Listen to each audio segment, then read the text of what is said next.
we doing, boys and girls? Good morning. Yeah, we're getting going nice and early today. New alpha patch, loads of stuff to do. Season 4 launching, you know, busy. Let's get rocking and rolling.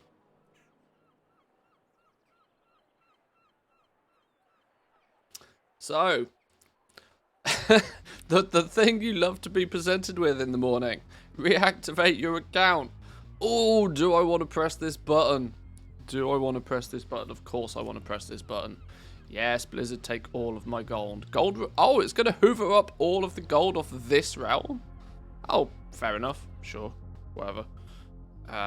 No, we're not making new characters. Relax. There we go. There we go. How are we all doing, boys and girls? Good morning. I am starting a little bit early today because, you know, there's stuff going on. Coffee at the ready, though. I'm going to quickly bang through a few retail-related stuffs. Check the auction, see what's going on, that sort of stuff. We'll jump over to the alpha before too long. We've got Inscription to play with. I put out a little tweet yesterday. A little poll on Twitter asking people what they wanted to see first. And almost unanimously, the result came back 92.3%. People wanted to see Inscription first. So we'll check that out today for sure. Maybe we'll save skinning for tomorrow. Skinnings are getting spec trees as well. Yeah, skinning having spec trees is an interesting twist. On something that you can theoretically grind out. I'm going to be intrigued to see just how that plays out, but sure. Yeah, we'll take a little bit of a look. I want to get some caffeine in me. I want to get a few bits and pieces done on retail. Check some auction houses. Apparently, these new fated raids are dropping mega-sized BOEs. So that could potentially be a little bit of a market to poke your nose into if you're still in the mindset of making gold in retail right now. I think the mythic fated BOEs are 304. So if you're on a realm with a couple of mythic guilds that plan to go and pew some bosses today, keep your eyes on the auction house for those. That's I'm sure you could probably convince somebody to part with a fair amount of gold for some of that. Did see some more Dragon Isle profession knowledge tooltips, but nothing really noteworthy. Yeah, I'd imagine that there's just going to be a weekly quest for each profession. That's how it feels to me. Let me go no tunes. Let me make it so that there we go. Kill the tunes. You guys can play your own tunes in the background if you wish. Right. I'm even going to disable sound effects here because they annoy me. Oh, we were selling some materials. I sent a whole bunch of materials to this dude from the mission tables. So we've got some of that to sell.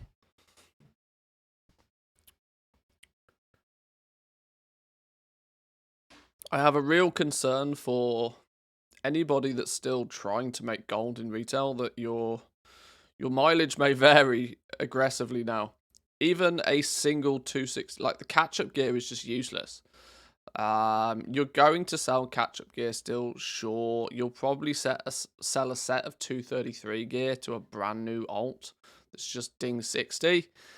Because 233 is going to get them into Zereth Mortis, a few hours in Zereth Mortis, or at least 233 will get them into Mythic Zeros, I think, or onto the Mythic Plus tree.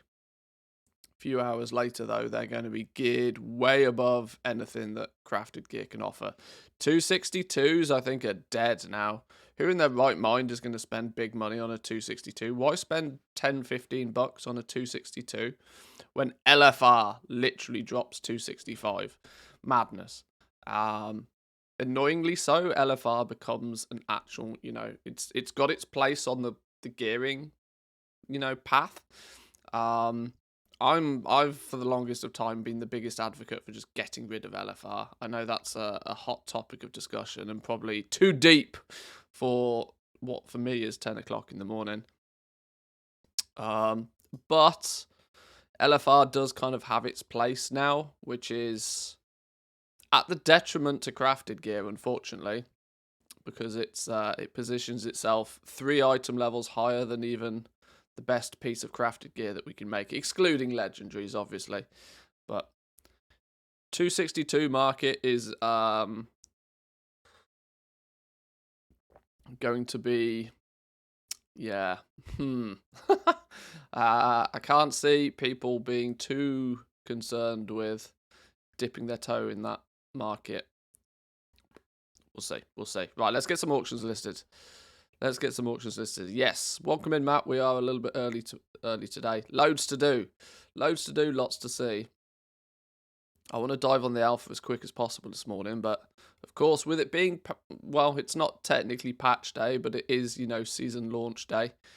There is a few things we should probably investigate. To answer the questions of am I going to be doing the fated raids on stream? No. May I attempt them off stream? Possibly, but on stream, no. It's not my thing. It's killing the same bosses in the same raid on just yet another difficulty doesn't appeal to me. Not for me, unfortunately. Not to mention, there'll be 700 other streamers and content creators doing exactly that. So I'm going to focus on what I'm good at, which is the profession side of stuff. Do I? Ooh, this is a question. Do I try and fire through a few of my characters for Project Pet, or do I just not bother today? Secretly Mythic Raider off stream. Yeah, if you can find my Mythic Raider alt account, then yeah.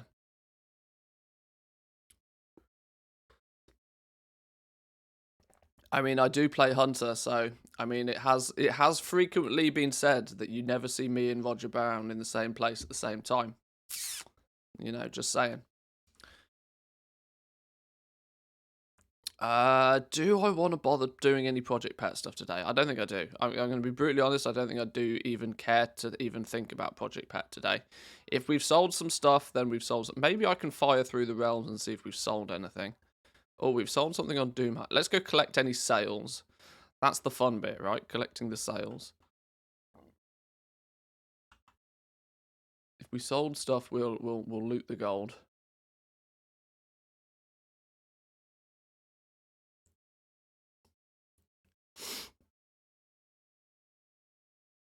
I equally want to give a small amount of... I know I've started the stream early, so I'm cautious to give the stream a little bit of time for the regular viewers to turn up in a little while. I do notifications and that sort of stuff, but I'm greatly aware that I'm about half an hour early today, so I don't want to start doing too much alpha footage before, regular schedule. I'll use this extra time to play catch up a little bit. What did we sell over here then? Oh, we sold a Shelly. We sold a couple of big pets. 40k over here. We'll take that. 40k in the bank. Thank you very much. That's a cracking start to the day. Started cooking dinner early in anticipation for the stream today. Hey, smart move. Smart move.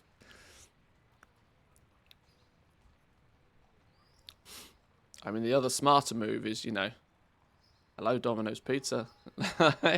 Just get somebody to bring you dinner. Job done. Did we sell anything on Burning Blade? Yes, we sold something on Burning Blade. It feels cheaty just stealing all of the sales. With Project Pet, what I'll probably do is, unfortunately, my attempts to make it into a YouTube series are going to fall flat on their face now that we've got Alpha. I'm going to be super unlikely to weave in Project Pet episodes when I've got just daily videos for Alpha. Yeah, I don't know how I'm going to deal with that. Project Pet, unfortunately, is taken... Project Pet was what I was keeping myself busy with whilst, nothing was happening. Now lots is happening. Oh, another big pet over here. We sold a Courage for 35k. Go on, then. That's 80k on 2 realms so far. I would quite happily keep that momentum up.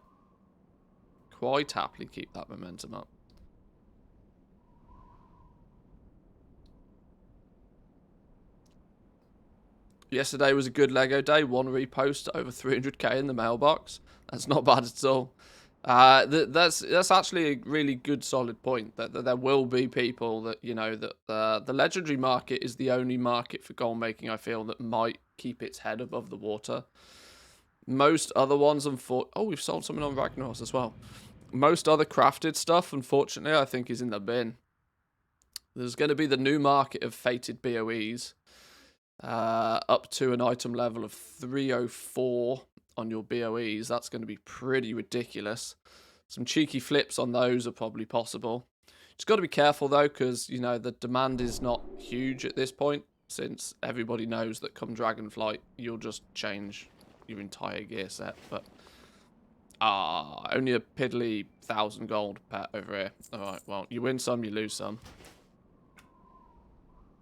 How are you doing, Stro? Welcome in. Good morning.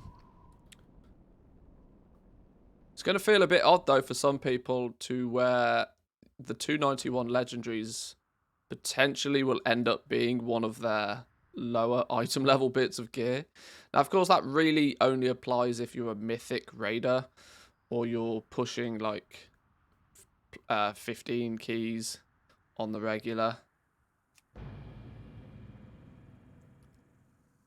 But 291s being lower item level than the rest of your gear, it doesn't feel very legendary, does it? I was,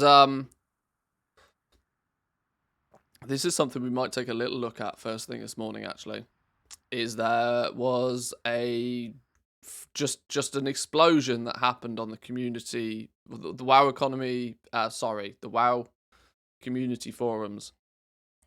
There's a mutiny in the ranks going on. The community council are pissed.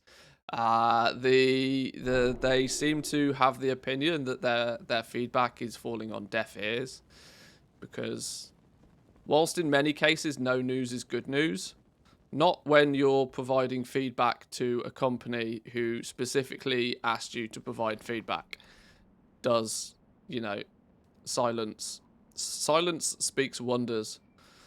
And the community council are pissed that Blizzard are just radio silent on everything regarding retail right now, which is quite funny.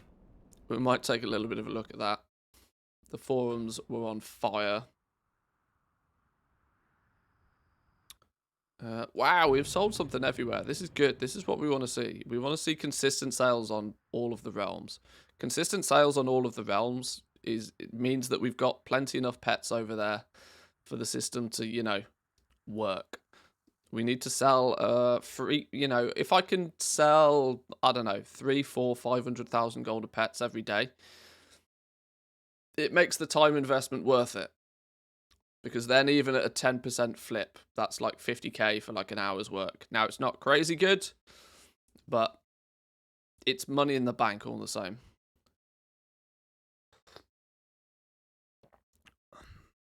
Let's see what we sold over here. Let me load up the community forums because it was funny. Do we have the link? Do I have the link? Do I have the link? I had the link somewhere. Do I not have the link? Maybe I don't have the link.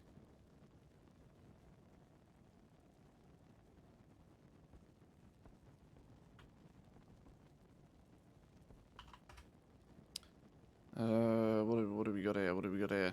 What pets are you selling? Any and everything I can buy cheap. If I can buy it cheap, I will buy it, and then I'll sell it somewhere else for more. That's the TLDR to Project Pet. There's obviously a little bit more nuance to it, that's for sure, but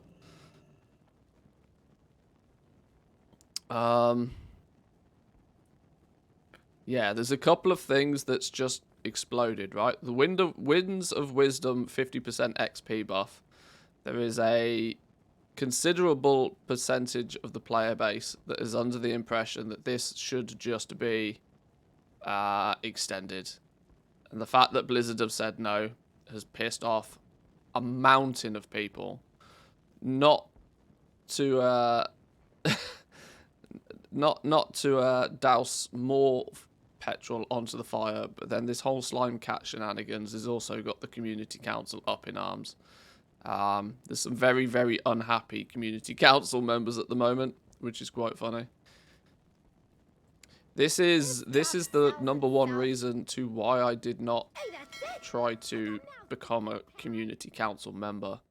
Whilst I feel I could represent our little corner of the game quite respectably, I kind of feel like it was a scam of a system in the first place. Which is why I did not really want to put myself in the firing line.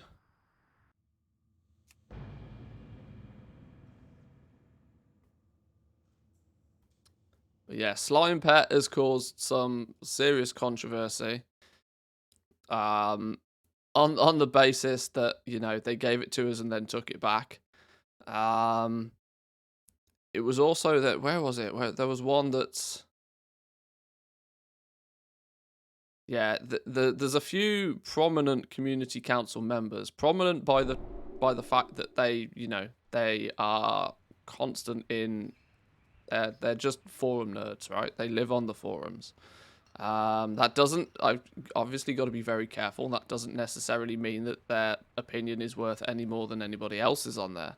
But the fact that they're prominent figures means that you would kind of hope on big articles such as this, the slime cat not being an LFR. Now, it's a silly little thing, I know.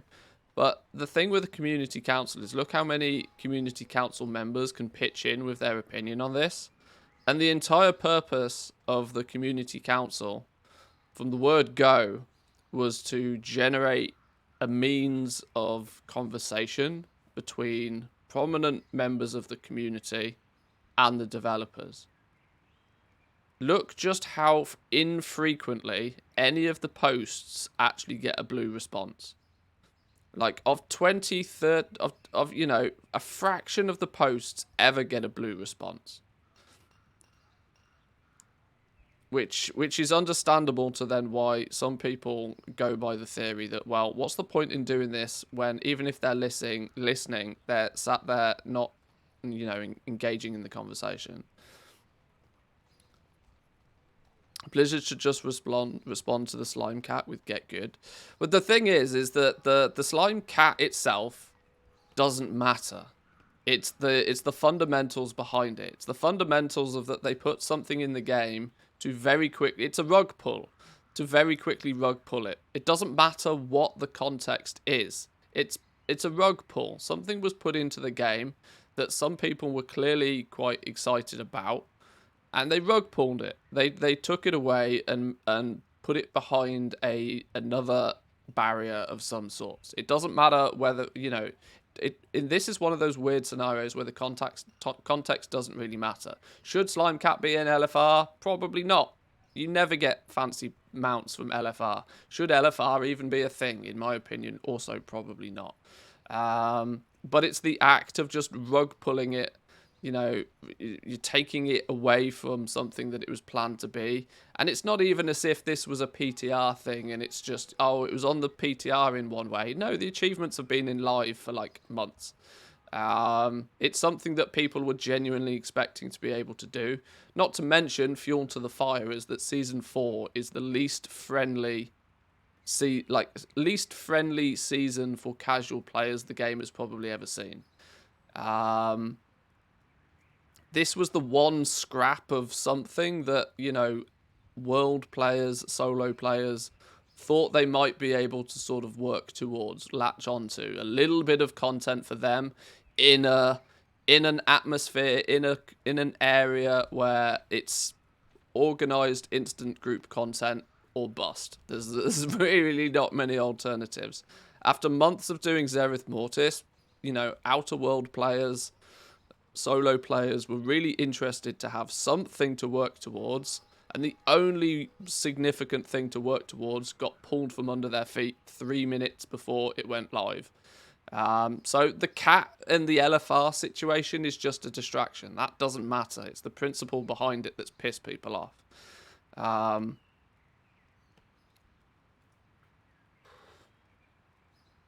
Which I think that argument is justified. The amount in a mode doesn't, yeah, that's you're not focused on the issue at that point, if that's, you know. It's the usual childish crying about nothing crowd. Well, not really. Not really. I understand the sentiment. I get the sentiment. Blizzard have even come forward themselves and stated that it's actually the majority of the player base is actually what you would consider, the word is gross, but the casual player base. You know, the people that don't actively are not part of a active guild. They might, dabble in the pug world for the majority of the time, but generally speaking, they kind of play about as and when. They're not in the super organized end game side of things. The majority of the player base has absolutely nothing to do right now, like literally nothing. Aren't raiders like 10% of the player base? Yeah, people who actively kill bosses in an organized group of people is actually only a tiny fraction.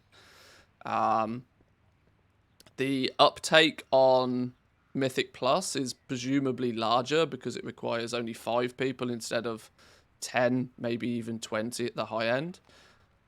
So your Mythic Plus uptake is probably considerably greater than what raiding is, but even then, that's still organized content. You have to go out of your way. You have to fight through the mud if you don't have 4 mates or active guild members that you do Mythic Plus with on a regular basis. You got to fight through the mud just to, play a game. The majority of the people playing at the moment just dabble about and, keep themselves occupied. They level alts. They collect things. It's the sentiment of having one of the only exciting things for that group of players to work towards being rug pulled like 3 minutes before it went live. So I understand why people got pissed, and the community council's on fire about it. And the straight up look, one of the biggest, most controversial things on the forum. 3.1k views. It's a relatively recent post. 47 replies. Not a single blue on one of the most prominently opinionated pieces on here. 500 mount reward. Didn't get a blue post. Didn't get a blue response in any way, shape, or form. That was a monstrously big thing for a few days. Any big art, I mean, we got a blue post on this one, which is nice. It does happen occasionally, but you end up getting reasonably large talked about discussions that just go, completely on deaf ears. And it's the big stuff that people actually care about as well. But yeah, so forums were on fire. Forums were absolutely on fire. So Season 4, you can't necessarily say that it's off to a cracking start. Not to mention they've also, they've dug their feet into the ground when stating the 50% experience buff was a pre-Season 4 perk only. It's going away. If you want to level now, you have to level at regular speed, or Cynical Mantheus is maybe it makes those boosts look a little bit more attractive in the run up to Dragonflight. Gotta follow the money. Gotta follow the money. Especially since in in Classic right now, the boost is continuing up until Wrath. So why is the old retail get hit with a? Why does retail get the shitty end of that stick? Because guess what? Too many players were leveling alts on the cheap, as far as Blizzard are concerned. If they want my money, they better extend that 50% experience. Yeah. See, this is the problem, if you do not engage in organized group content right now, why are you subbed? Like, honestly, why at that point, why are you subbed? I keep myself busy through dabbling with a little bit of gold making, but even the gold making aspect is not super enjoyable or lucrative at the moment. I'm doing it just as a, as a something to do, to be honest. If I wasn't dealing with Project Pet right now, there is absolutely no way I'd be logged onto retail in any way, shape, or form. Literally nothing at all. Zereth Mortis was done a long time ago. Now, of course, I could continually log in and stand at rares waiting for them to spawn to increase my chances of getting, collecting mounts and stuff like that. But that's not engaging content. Like, literally anything else from any other game is significantly more attractive than that. That's certainly not reason enough to give Blizzard a monthly sub. It even hurts me to pay for it with gold. There was a post on the this got trashed into the ground. There was like Gumdrops will know of this one. Welcome in, Gumdrops, by the way. There was a post not so long ago on the WoW Economy subreddit. Somebody claiming that the best way to make gold right now is to actually unsub. And people missed the point. It whooshed over a lot of people's heads. But his point was actually quite grounded in science there. That if you have a bunch of gold right now, it's, you know, spending 300,000 gold for a month of game time, unless you engage in end game instanced content, you're just burning gold for no real reason. You'd be much, much better off saving 3 or 4 months worth of token gold, not spending it on game time for the next 4 months and just going off and playing other games. That way you'll start Dragonflight with 1 million gold, probably more than you would do if you continued playing, which is going to be significantly more valuable to you when everything's new. Obviously, that post got completely hammered into the ground because people just completely memed it. But the sentiment of that post even was that there was some truth behind it. It was phrased badly. It was phrased as a way of making gold, and people took that to heart. But, you know, one of the best ways to make gold is to be more stringent with what you spend it on. You know, just like IRL. In real life, you know, the easiest way to have more money is to spend less of it on shit you don't need. And right now, 300,000 gold for a month of game time is easily considered shit you don't need. The sub's a bit fickle at the moment. The latest discussion on region-wide auction house has 50 downvoters on some comments. It's interesting, just like the subreddit tends to just, you know, it has these phases where there's just a surge of just complete cancerous comments on there. It's why I only dip in and out of there very, very infrequently nowadays. There was a period in time where I really went out of my way to try and provide constructive answers to people. But I often feel it's just not worth it because people are just going to rage on the keyboard either way. People aren't happy with WoW at the moment, so they look for something to vent on. Yeah, very true. That's probably spot on, to be honest. And like most people in this world, most people are not overly great at expressing their opinions or feelings on something. And more often than not, negative feelings to one thing will actually just, you know, it'll cause an explosion on something else that, you know, doesn't really matter, but they just had to vent. It's just venting, you know. Anybody in a long-term relationship will understand that when your significant other is ranting at you for some reason, it's usually not got anything to do with, you know, the topic that's being discussed at that moment in time. It's usually either somebody's had a stressful day at work, or somebody's cut them off at the traffic lights, or, you know, someone's pissed you off, and you just got to get those emotions off your chest. I think this is 50% of internet trolls, you know, they're just unhappy people. And they gotta you know, de-stress somewhere, somehow.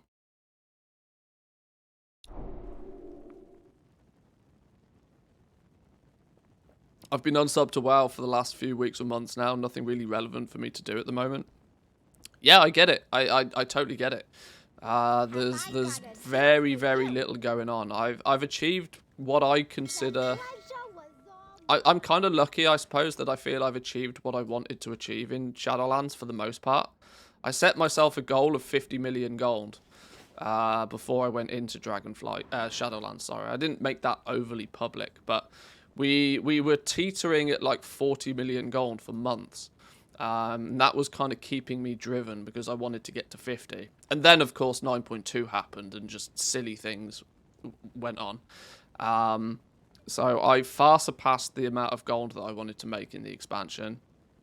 And now with Project Pet, I'm kind of ticking off the other major milestone that I wanted, which was to spread myself out across a whole bunch of different realms rather than just being laser focused on one.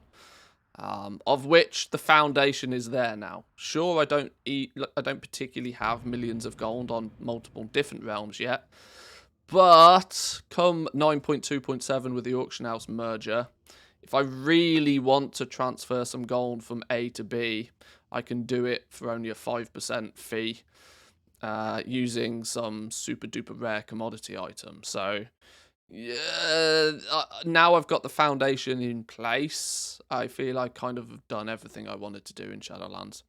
And I'm quite lucky, obviously, kind of lucky that I'm in a fortunate position where I can get early access to the new content to be able to have a play around with that, and hopefully bring as many people up to speed with the new content to give some of you guys an advantage as well. So we will jump onto Alpha, talking about that in a few minutes. Whoa, bunch of pets over here. Another 23k.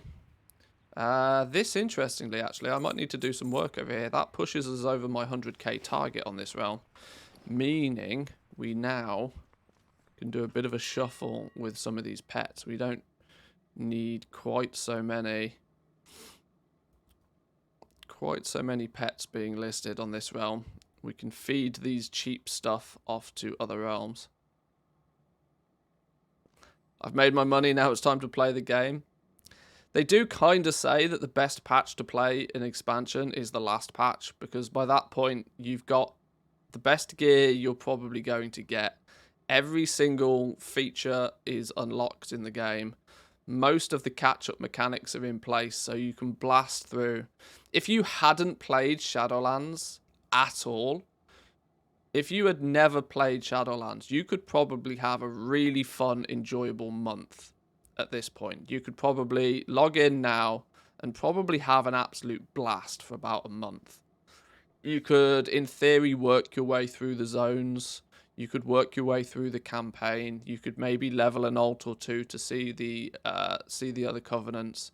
You could work your way through some of the zones, Korthia. You could work your way through Zereth Mortis.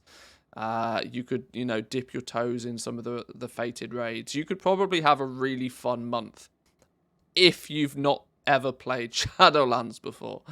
But even then, when you look at it, when you put it down on paper, when you break it down like that, the more most people would want to skip because it's a bit gross. Torghast, unfortunately, is a feature that is just surplus to requirements, unfortunately, which is really sad. They could have done so much. I hate to say this at the end of every expansion. They could have done so much with island expeditions, but they forced people to do them, so they killed them.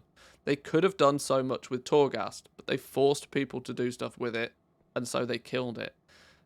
This seems to be, unfortunately, a bit of a running trend, which I hope is a trend that doesn't follow into Dragonflight. The concerning thing for me with Dragonflight is there isn't a keystone feature like Torghast or Island Expeditions. I'm hoping that their solution to not creating a failing piece of content is not to not make it. That's going to be that might concern me. We'll see how, because you could argue dragon riding is trying to sort of replace it, but yeah, I don't think flying around on a dragon, even if the PvP races are fun, is really going to replace an actual, designated piece of content for people to play through. It's kind of disappointing to see Torghast fall flat. I thought it was going to be like Diablo Rifts. Yeah, the procedurally generated levels, the ability for it to be a slightly different experience every time you go in, it really could have ticked that, that it could have hit the nerve for a few people to just be really addictive playthrough style. But yeah, they fucked it by attaching player power to it early on in the expansion, killed people's desire to play it. Then, after killing people's desire to play it, didn't feel that iterating on it was worth their time, especially in an expansion to where they had to cut an entire patch. Yeah, it was not a good start for Torghast, unfortunately.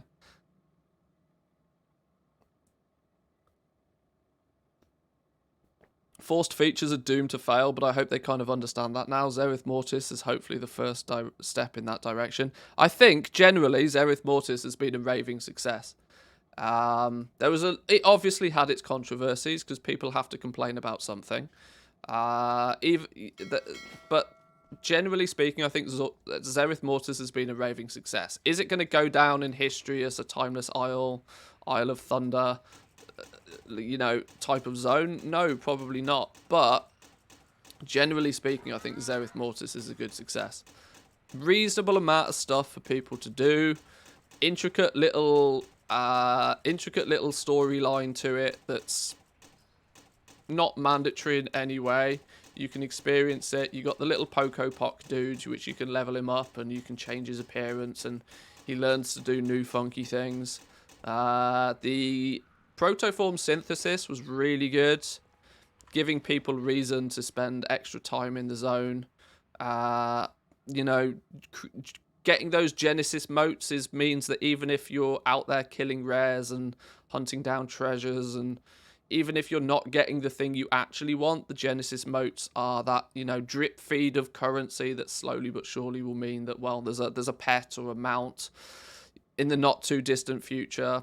Zereth Mortis generally was very good, I feel.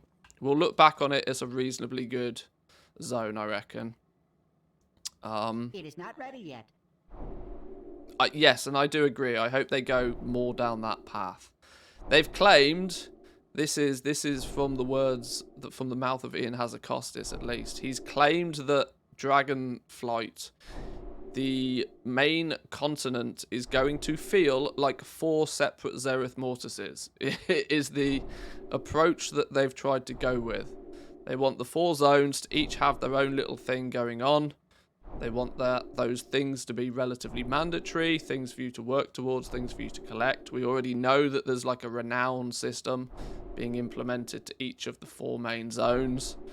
Time will tell how that plays out. Bring back the Timeless Isle. Timeless Isle was great. I loved that place. Everybody will remember the birds fondly.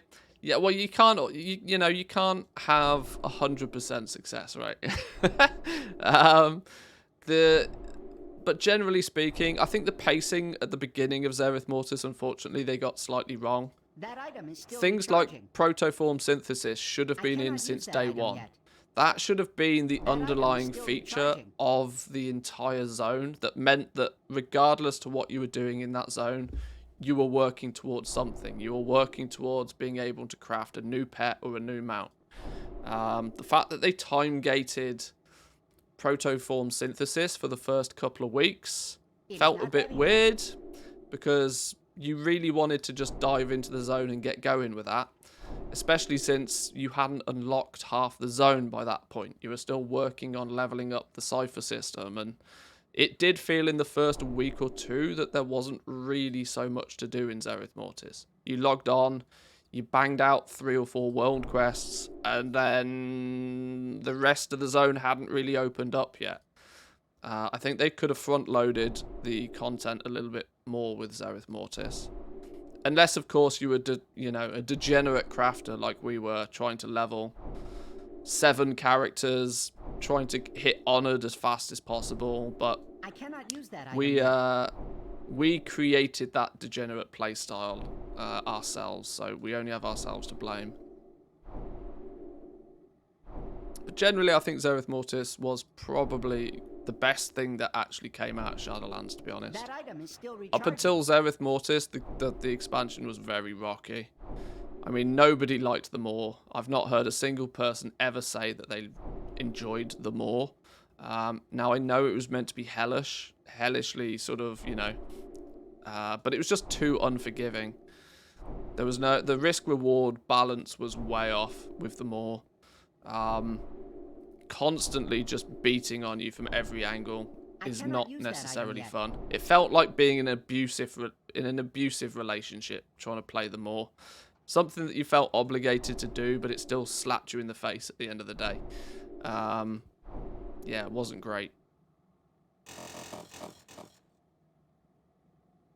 You then had Korthia, which was almost. I think the problem why Zereth Mortis was the rollout of content in Zereth Mortis was probably a little slow.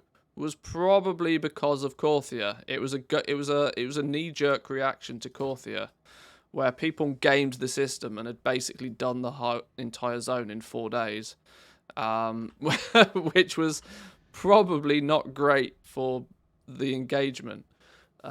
People working out how to hit, what was it, tier 6 or something in like literally a matter of days was just madness. Or at least tier 4 to unlock with the Archivist Codex, the good stuff. I think Zereth Mortis was a knee-jerk reaction to not having that happen again. But even Korthia, it kept people. It was small enough that you could zip about it kind of quite quickly. It meant that if a rare popped up, you could quite easily get to it. It had to be smaller though because we didn't have flying, so there was no. Without easy travel from one side of it to the other, it had to be small. It would have been nice to be able to fly in it, that's for sure, but you also can't have everything.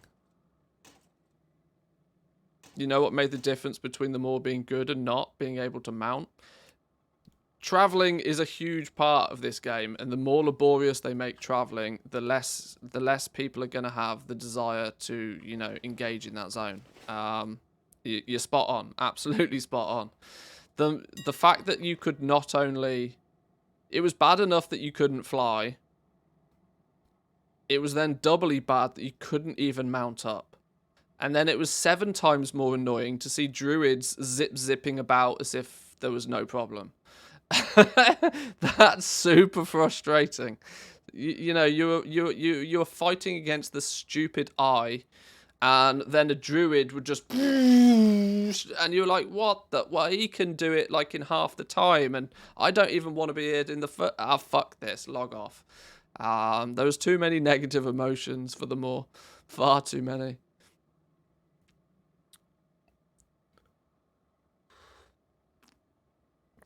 And then they tried to use that as content, which was really dumb. Then they made the super difficult, hard to get mount that would allow you to mount in the moor. And then they had twisting corridors, and if you spend the next 12 hours of your life in twisting corridors, then you get a mount that will allow you to mount in the moor. They took something away to sell it back to you again, and that pisses people off. You taking away my ability to traverse the land at a reasonable speed to then only sell it back to me. Not even sell it back to me, but make me grind for it. It fucks people off a treat, that does. But that's unfortunately the what we often refer to as the Blizzard arrogance.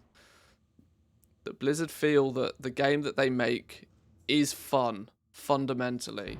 And you should have fun, whether you are or not. Just because they've made a system. How did you guys get me on such a rant? It's not even 11 o'clock. I've usually not even started the stream by this point, and you've got me ranting hard. We got to get some coffee in me. We've got to get to the alpha quick. What have you done? Korthia was pretty fun in my opinion, just don't like after doing it 4 times for rep as usual. Yeah, Korthia wasn't all that bad. If there was ways to just work at it as well. You could grind in Korthia, meaning that if somebody really wanted to spend an afternoon grinding away at achieving something, they could. And then if they wanted to log off and not do it for 4 days, then they didn't feel too bad about it. It was the first, in a weird way, it was actually one of the only few things that they've done to use another gross phrase, respect players' time.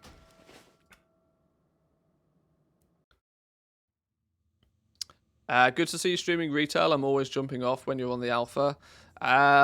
You're probably not going to have too much longer to watch then today. We're going to be on the alpha within a matter of minutes at this point. truth be told, the lion's share of my content from this point onwards is going to be Dragonflight related. So if you're trying to stay in the dark, I apologise. That I'm probably not going to have too much content for you going forward.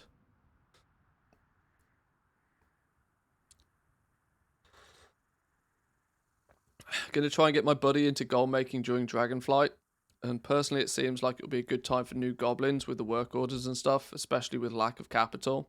Yeah, that's a good point. Lack of capital shouldn't really be too much of an issue. Because with the work order system, we actually get to have a little bit of a look at that today, I believe. Being able to make...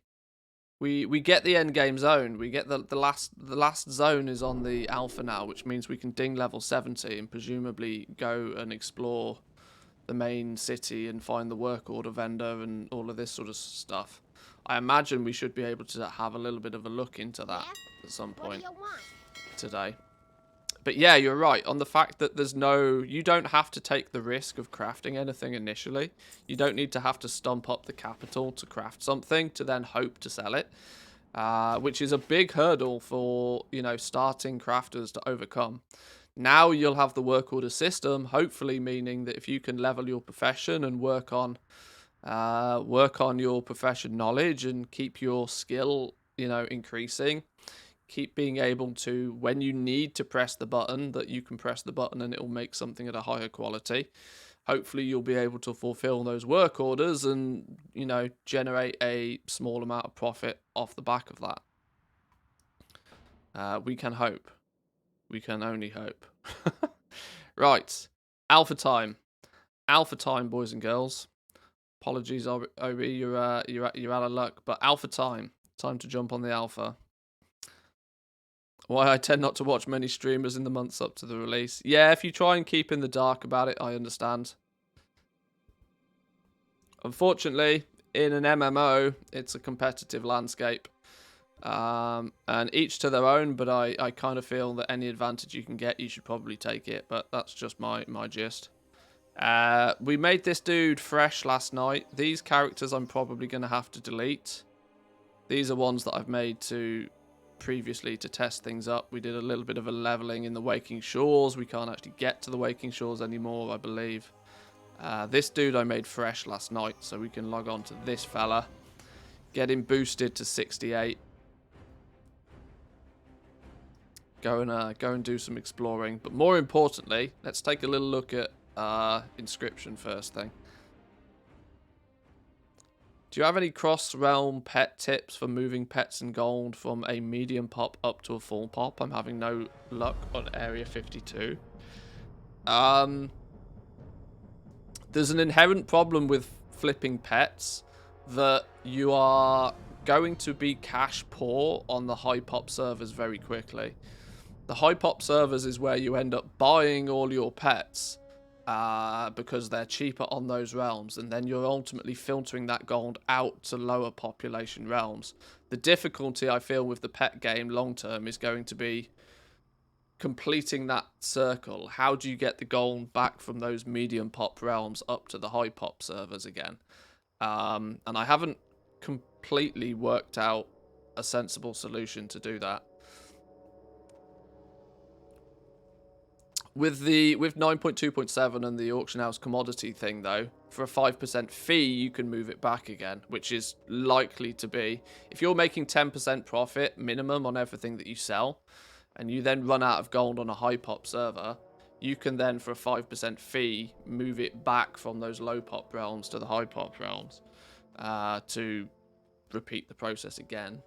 It obviously cuts into the overall profit of doing it in the first place, but there's not really any easy way to move gold to full pop servers without it costing you something. Right, this dude is... Where did we get to this point? I've not done any specs or anything like this. I'm just going to get going with Inscription. We're going to start playing around. Let's pick Inscription up. Level 5. I need to get my notes on the go for this. I've been making notes on each of the professions, looking into leveling paths, looking into just my like a general overview, which is helping me put together some some content for each of the professions. So let's do Inscription. I have already recorded a deep dive into leatherworking, which will go live on the YouTube channel later on today. Right, Inscription. Let's take a little look at Inscription. You can only take 2 at a time. Didn't you do Inscription this expansion? Hope to learn it in... Oh, didn't do Inscription this expansion. I tend to, for the last few expansions, have used and abused, or although I didn't do this in Shadowlands, in both Legion and BFA, I used and abused Dark Moon cards at the beginning to make a bunch of gold, and then very quickly dropped Inscription. I'm hoping this time round there'll be a little bit of a longer life to it. Right, let's put Inscription down here then. What are we going to need then for Inscription? Right, Dragon Isle's milling. Crush 5 Dragon Isle herbs to make pigment for making inks. This will destroy the herbs in the process. Of course it does. Blazing ink. Flourishing ink. Serene water. Requires vials. Also requires pigments. 2 types of pigments. Serene pigments and shimmering pigments. And iridescent water. What the is iridescent water? Okay. Is that going to be a... That's a material for every single one. Vendor mat? Doesn't... It's rare. Worries me. A warm rune? Let's grab some herbs then. We're going to need some herbs. Where's me herb dude? You? I have just the thing for Oh, here we go. Iridescent water. It's just on a vendor right now. Glittering parchment. The aces are up here as well. Oh, that pentagon seal has been added. Right.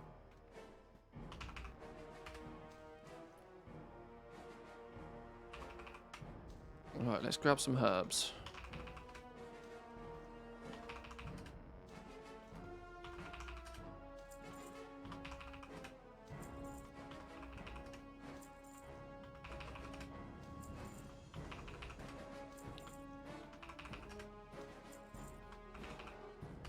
Now, I will probably, at some point this week, do some mass milling just to see, you know, what the crack is with that.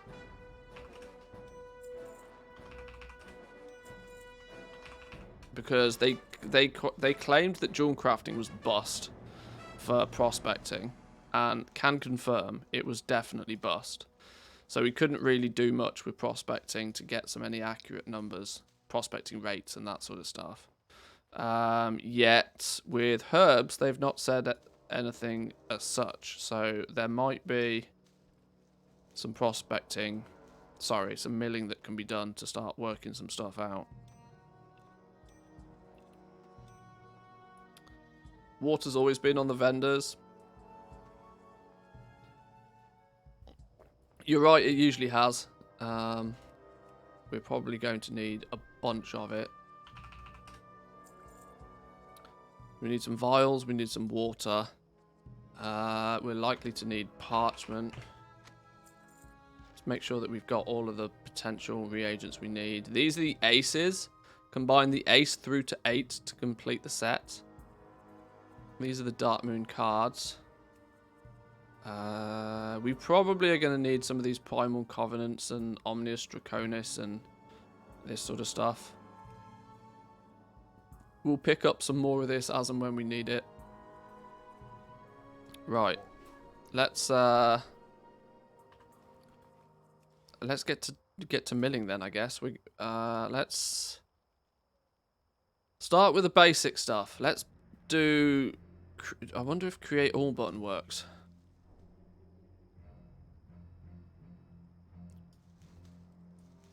It doesn't. Okay. We're getting qualities of pigments as well. So let's for now see if we can somewhat constructively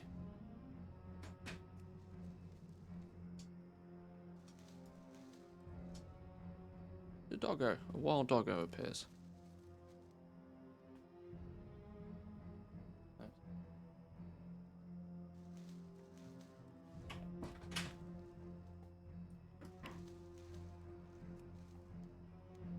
Flourishing pigment and shimmering pigment.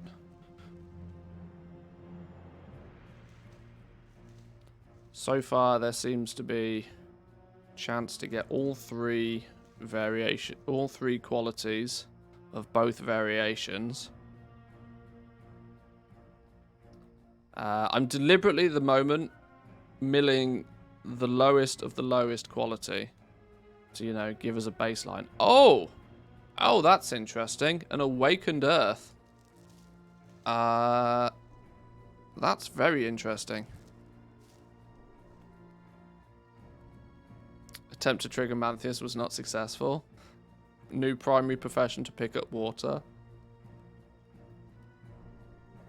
No, everybody gets to carry a straw. It's fine. Everybody can get that water when they need it. No problems.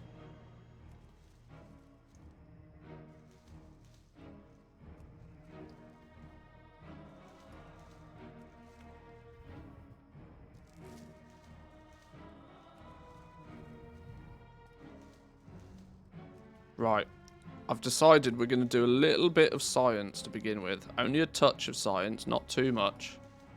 Because I don't want to spend too much time sciencing. But now's a good time to do it. Just to see if milling rates can be... Awakened Earth seems to come through. We've had 3 Awakened Earth from this. I wonder if we get a different element for each herb. That would be very interesting, wouldn't it?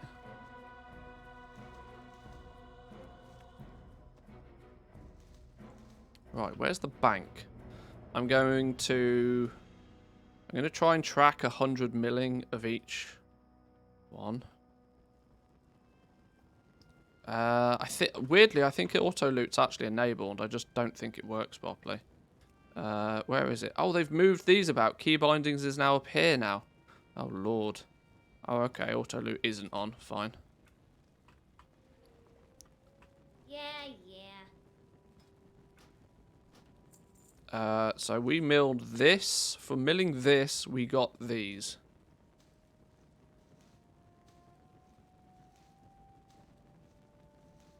This is my makeshift spreadsheet for now. Makeshift spreadsheet. For milling this, we got this. Keep it real. Right, let's try some more then. Let's change it up to... Let's just do the same herb, but the next quality. Quality 2.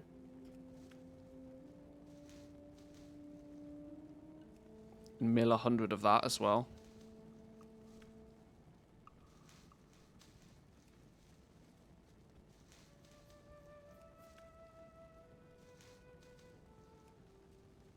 Completely off topic. Rats. A USB floppy drive just arrived, and apparently floppy drives nowadays can't read double density disks. A USB floppy drive? Do they even exist? My lord.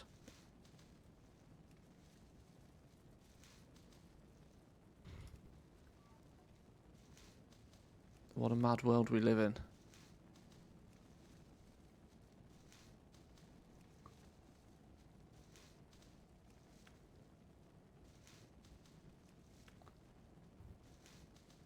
Does Zoomers even know what a floppy disk is? Probably not. Is that your wallet? Or are you just glad to see me? Both, I hope. Sending this so the notice goes away. It's blocked chat for weeks now. Smile. Thank you very much. Appreciate the Prime Gaming. Great use of the Prime button there. Thank you greatly. Yeah, that's it. Get rid of those notifications. Nobody wants to see those. Yo. Right. From milling 100 of this, Hello we there. got these. So 27 basic, 14 not so basic, 2 good ones. Exactly the same, or nearly exactly the same. Okay, there doesn't seem to be much significant difference in milling higher quality stuff right now. At least not off this first mini test. Keep your ear to the ground. Let's do the tier 3 quality stuff. What were we doing? Wither bark, or writhe bark, sorry. For Zoomers, a floppy is the save icon. That's true. I love how they still use the floppy disk icon for the save icon everywhere. I remember Monkey Island on Amiga used about 11 floppy disks. The good old days. How else are you going to install your copy of Windows 95?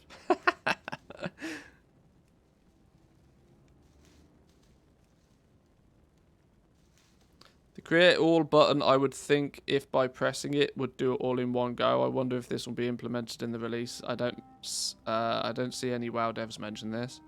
Yeah, you would hopefully assume that it just mills everything. Even if it does the bar like constantly, it's just busted. It's very busted right now. Like many things are on the alpha.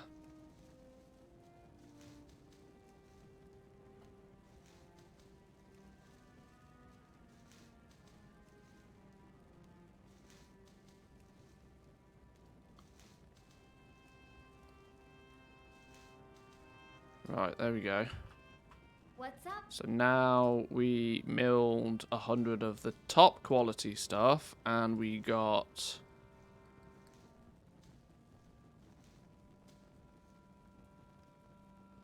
what at first glance appears to be, within margin of error, the exact same. So we can very safely say at the moment that the quality of the herb that you mill hasn't properly been implemented, very similar to how it was with jewel crafting. Jewel crafting, it's meant to be that you prospect higher quality stuff, it will give you more stuff. But at the moment it doesn't. It's probably not been implemented yet. That's enough science for me to determine that there's no real further time or effort that needs to be put into milling rates this so far, as quality at the very least doesn't matter. We can maybe if I repeat the process for bubble poppy, just to see if the herbs give different quantities of each. Where's bubble poppy on this list? Tier 1 quality bubble poppy. Go. Ah, bubble poppy gave awakened frost. So, it does seem to indicate, from that at least, that the different herbs, each of the different herbs will probably give a different element type.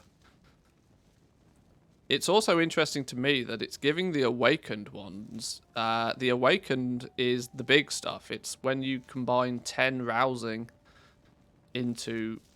You combine 10 rousing element into an awakened element.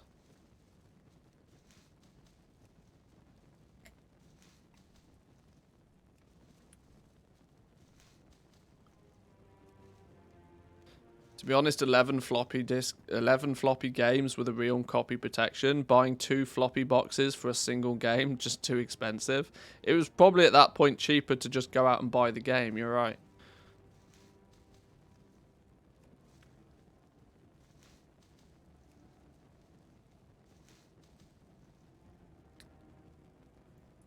No levels or extras like inspiration or multi-crafting. Well, there probably will be. But the reason I'm doing this right now is I'm doing it right at the beginning, because I don't want these bonus stats and procs to influence the results too much. I'm deliberately trying to limit variables at the moment. So with bubble poppy, basic bitch bubble poppy, we got some of these. Oh, hang on. These are different pigments. This is serene pigment. This is shimmering pigment.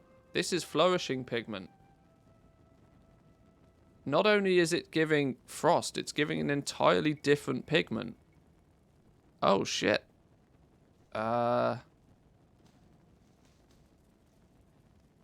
Shimmering is the same.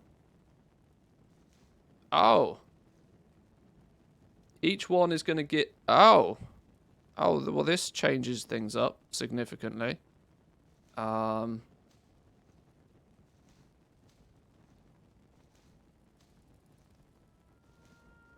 Serene pigment is coming from Bubble Poppy.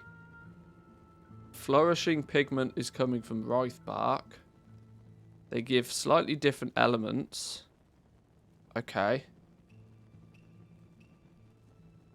In that case then, let's do some saxifrage. If that's how you pronounce it.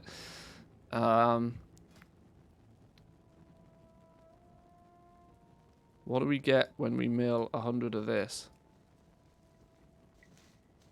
Blazing pigment. Oh, okay.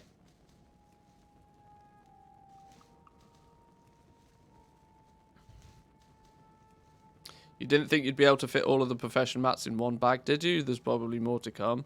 The material bloat is going to be real. I'm not quite entirely sure how people are going to feel about this long term.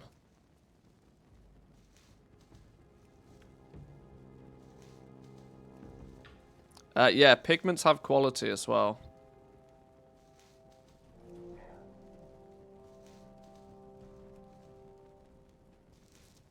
An awakened fire.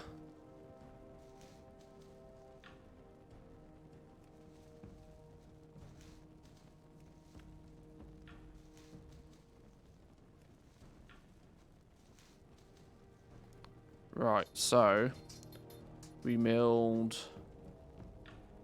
this one. From saxifrage, we were getting red pigments. What are these? Blazing pigments. We didn't get any tier 3 blazing pigments. Boo. Sad face. So, shimmering pigment seems to be the generic. But then we got awakened fire. So what's the one we haven't done then? Hockenbloom. Let's see what we get from Hockenbloom. Oh, no. I want to do the basic stuff. Right, go gadget.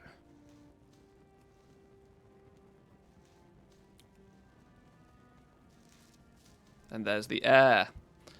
There's the air. I can't remember why. I think it was an alchemy. Was it an alchemy thing? I can't remember why, but I have a sneaky suspicion that awakened air is going to be one of the more expensive ones. Why did I think that? Oh, jewel crafting. Anything that goes into making haste always needs awakened air. And everybody wants haste at the start of an expansion.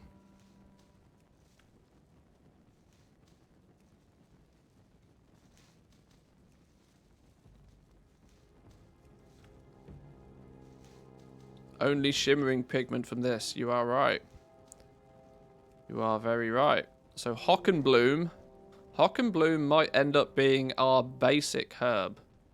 Maybe the basic herb that you get everywhere. This feels very odd. This is going to be grossly odd. There's 4 different zones. With 4 different herbs, you would expect there to be... Okay, are they just going to splatter everything everywhere? It's not going to be regionalized? It's maybe a thing. How you doing? So our Hockenbloom returned nothing but shimmering pigments. And a reasonable quantity of them at that. But it did also provide air. Awakened air. Alrighty. Now there is actually there's the rare herb that I've not picked up yet.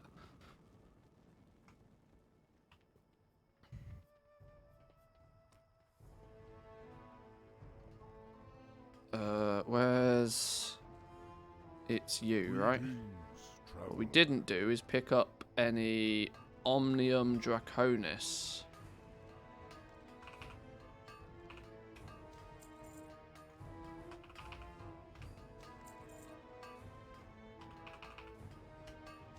Presumably your Nightshade equivalent. What happens when we mill our Omnium Draconis? Oh. Well, there's our answer. You don't. Well, there's your answer. Okay, sure.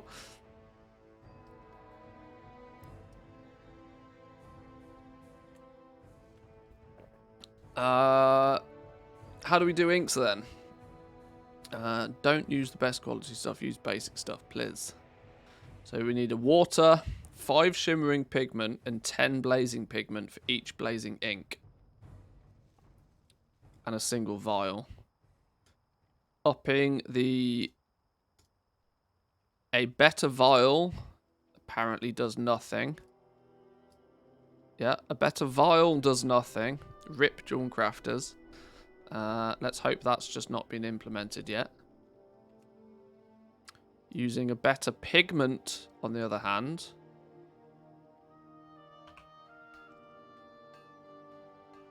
does improve. You get +6 crafting skill for using tier 2.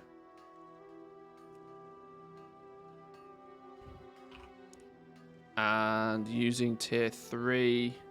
Oh. Oh, do we not have enough tier 3s?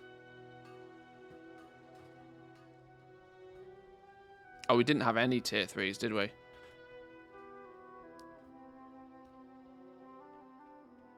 Higher skill maybe to mill it. Potential. Could be a thing.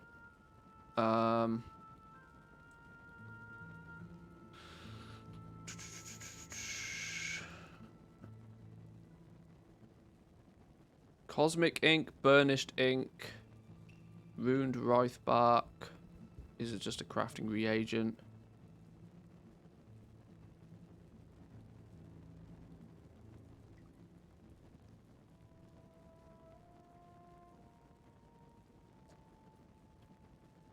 You take a serene, a flourishing, and a blazing. Add a water to it to get a burnished ink. Oh, okay. Oh, okay. So instead of having like tranquil ink, which is just a higher quality ink to begin with, you take the basic inks and you combine them all together. Would that not just make a brown ink? If you take 3 different colors of ink and mix them together, would you not just get brown ink? Okay, burnished. Sure. You then take a burnished and you can add yet more shit to it and you can make a cosmic ink. What does everything need then? What inks does stuff need? Draconic missives are going to need your blazing inks. Blazing, serene, flourishing.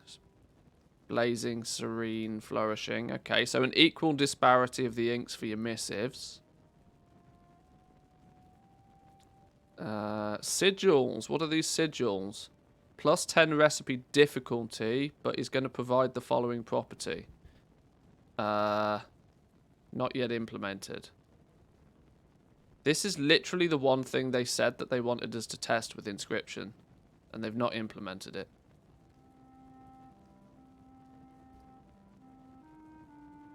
Okay. They all just... Okay. Are we just going to have to guess what they do then? Ever increasing... Oh, Vantis Rune. These sigils are going to go on top of our Dark Moon... Oh, this one tells us what it does. Provides the following property. Your Dark Moon deck now shuffles from greatest to least. Your Dark Moon deck only shuffles when you jump. Your Dark Moon deck no longer has even cards. Your Dark Moon deck shuffles faster.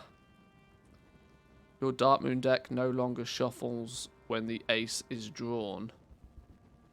You know what's really funny? Is I never really knew that's what Dark Moon decks did. I knew that they did a thing and they gave a buff, but I never paid any attention to what any of the buffs ever did.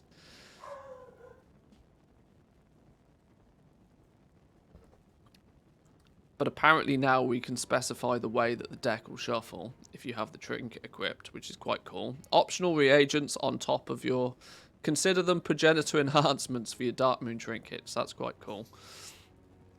Any information about 927? No, we have no idea. It's not even been tested on the PTR yet, so it's a while away. It's a while away. Oh, I get both doggos now, do I? You've been doing all the woofing, Nipsers. You're not going to leave the neighbours alone. What do we got here? Regular ass Vansis rune. A buzzing rune. Imbue your weapon with the energy of a dragonfly, increasing its crit by 34 for an hour. Increasing chance to heal your target for an additional 25. And what's this? Increase the haste by 28 for an hour. So a nice little consumable. Might help keep the profession doing something past Dark Moon trinkets. We have 4 Dark Moon deck boxes this time. They're considered boxes rather than trinkets. Call a refreshing dance that bounces 5 to 12 times between friends and foes within 25 yards, dealing 3,208 damage or 3,700 healing. The number of bounces is determined by the topmost card in the deck. Periodically shuffle the deck while in combat. 3-minute cooldown. Inferno. Hurl a smouldering inferno at the target that deals a whole bunch of damage. Damage dealt is determined by the topmost card in the deck. Dark Moon box Rhyme. Deal frost damage to your target and apply Awakening Rhyme for 4 to 12 seconds. If the target dies whilst Awakening Rhyme is active, it explodes for 12k frost damage in a 10-yard radius. And then finally, Watcher. Grants the Watcher's Blessing for 5 through till 12 seconds and an Absorb Shield. So this is your tank one. If the shield depletes whilst Watcher's Blessing is active, gain a bunch of verse for the same duration. Okay. So the Dark Moon deck boxes are an upgraded variant to the regular Dark Moon decks by the looks of things. Dark Moon decks are going to be, if you just take the 8 cards and combine them, you're going to get a 350 item level trinket. If you then combine, which these are bind on equip, just as they always were. So these are, the regular Dark Moon decks are going to be craftable en masse, sellable en masse, just like they were previously. But there is an upgraded version of the Dark Moon decks, the Dark Moon deck boxes, which these become bind on pickup. These are 393 item level. These appear to be on par with the crafted gear of other professions. 350 is actually a step down compared to what most other crafted stuff is, but you're going to bang them out on the auction house left, right and centre all the same. Then people can choose if they wish to upgrade it, which upgrading it will require the deck initially, which will probably be put forward by the you know, in the work order. The work order will supply the deck. The work order will probably supply the Spark of Ingenuity, and the work order will probably also supply the Primal Chaos. The only thing the scribe is going to have to do is supply the runed Wraith Bark, I would imagine. But if the person that wants to buy one of these is going as far as to buy these, they might as well buy that as well. Infusing them with power might improve the item level, and then you can slap on a sigil if really needed as well, to then specify how it shuffles.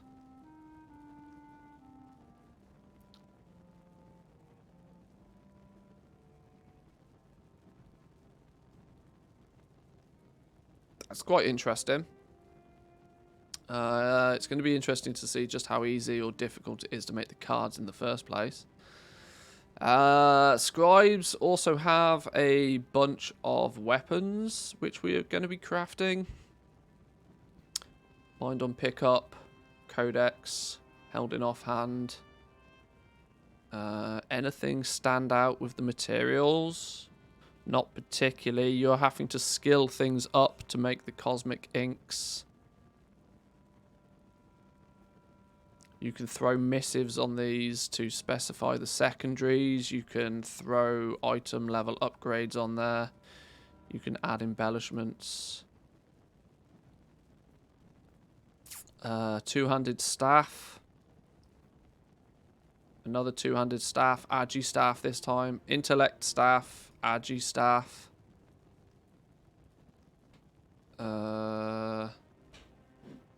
Haste staff. Specifically. Dealing damage has a chance to fill you with a surge of familiar energy, increasing haste by a bunch. Okay. Core Explorer's Compendium. Oh, bind on equip. Well, there we go. Nice to see some bind on equip stuff. Bind on equip, two-handed staff. A couple of, okay. Couple of weapons there, nice to see.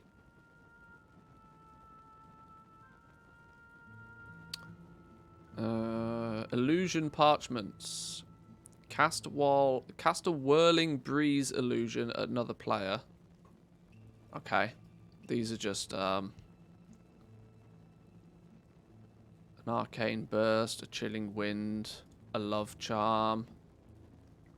I mean, yeah, these are just boring. Scroll of sales. Summon a vendor of general goods for 5 minutes. Supplies vary with the scroll's quality. 6-hour cooldown. Haha! That's quite cool. That could be quite cool. No, I wonder if you get, I wonder if you get goblin perks on that. 6-hour cooldown on summoning a vendor for 5 minutes. Kind of will get you out of a pinch, I suppose.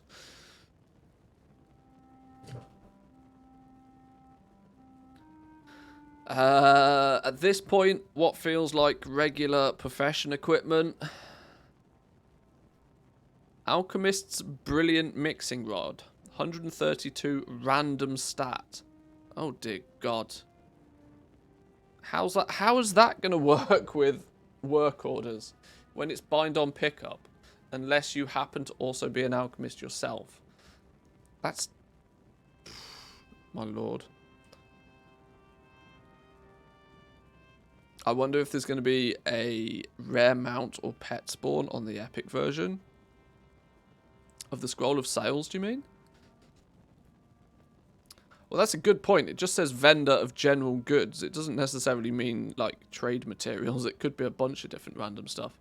Don't worry, we'll make a bunch of this and we'll test it all out properly. Cooking tool, scribe's quill.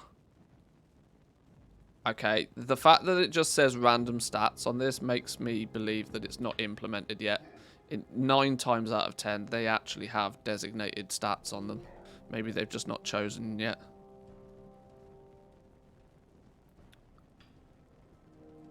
Incoming 1 in 10,000 chance with a 6-hour cooldown for the mount. I wonder if that would then be character based. Is that going to be a thing? Put a scroll of sales on as many alts as you possibly can. Make 50 alts on your account. Give yourself 50 chances every 6 hours. Okay, let's not dive too deep into that rabbit hole. Dark Moon booster pack then. How are we making our Dark Moon cards then? Dark Moon Dragon Isle Mysteries. Tear open for some Dark Moon cards. Contains cards only native to the Dragon Isles. It's going to take a bunch of elements. Oh, they've changed the icon for Artisan's Metal, look. An invaluable reagent with it's still got the same flavor text to it, but they've changed the icon for it. 5 Artisan's Metal to make a Dark Moon booster pack. This... oh, Lord have mercy. Artisan's Metal, we already know, is going to be a limited quantity item. It's bind on pickup. Crafters are going to have to do something to get it. But it feels like it's going to be Blizzard's way to slow down, you know, degenerate stuff at the beginning of an expansion. What that ultimately does mean, though, is that if you make 12 scribes, get 5 artisans metal on each one, you can still, in theory, bang out Darkmoon decks. Time to grind out the artisan's metal like a madman. Yeah. This will be your bottleneck for most, you know, hardcore crafting. Okay. That, though, does mean that there'll be some significant value in them for sure. We're going to have to craft a bunch of these and open a bunch of these packs to try and see what we get with them. Zan's ready with his 150 characters, yeah. Try to curb degenerate stuff. Let me be more degenerate with my alts. Blazing Fortune card. Flip a card to see your fortune. Blazing, Flourishing, and Serene Fortune cards. Can you sell these again? Oh, card flipping's a thing. Oh, incoming gambling. Oh, it's happening. I mean, you can't get more loot boxy than a Darkmoon booster pack, can you really?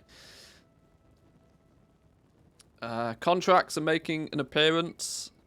Enter a contract with the Artisans Consortium that allows you to gain 12 rep with them every time you complete a world quest in the Dragon Isles. The contracts themselves use 3 Artisans metal. So expect the contracts to be expensive based on that. Other components needed is just a variety of different inks in most cases. And a warm rune. How did we make warm runes? Warm runes were... Oh, a blazing ink plus a couple of...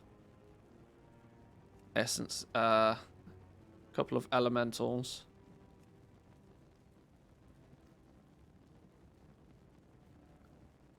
Profession specialization.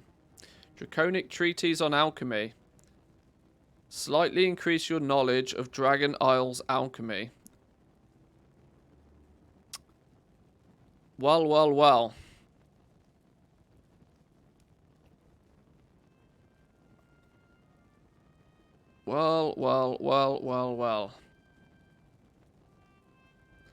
That's exactly what I was really hoping it wouldn't be. I was really hoping that's not what it would be.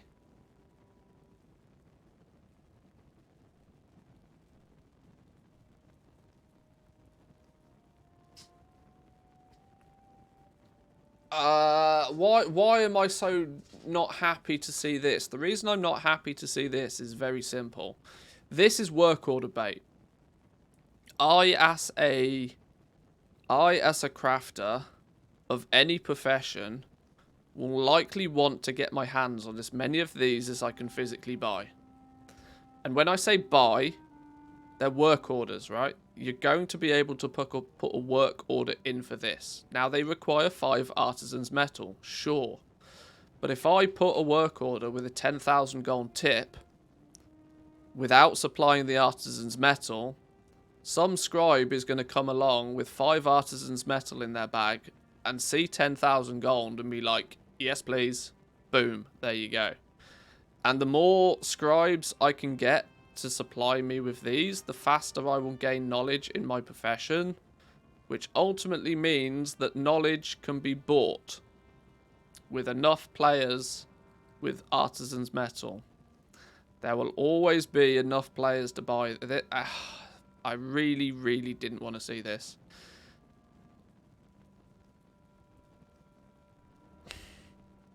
Okay.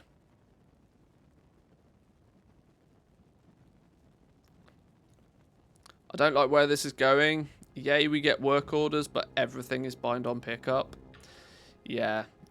This is one thing I made in my notes. I made in my notes for... I think it was for leatherworking.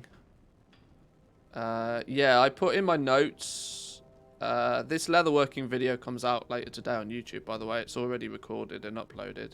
There's too much of an emphasis on bind on pickup items, leaving very little items to actually craft and sell on the regular auction house. The work order system is going to have to be very well received by the community, or players might not just bother with many of the crafts.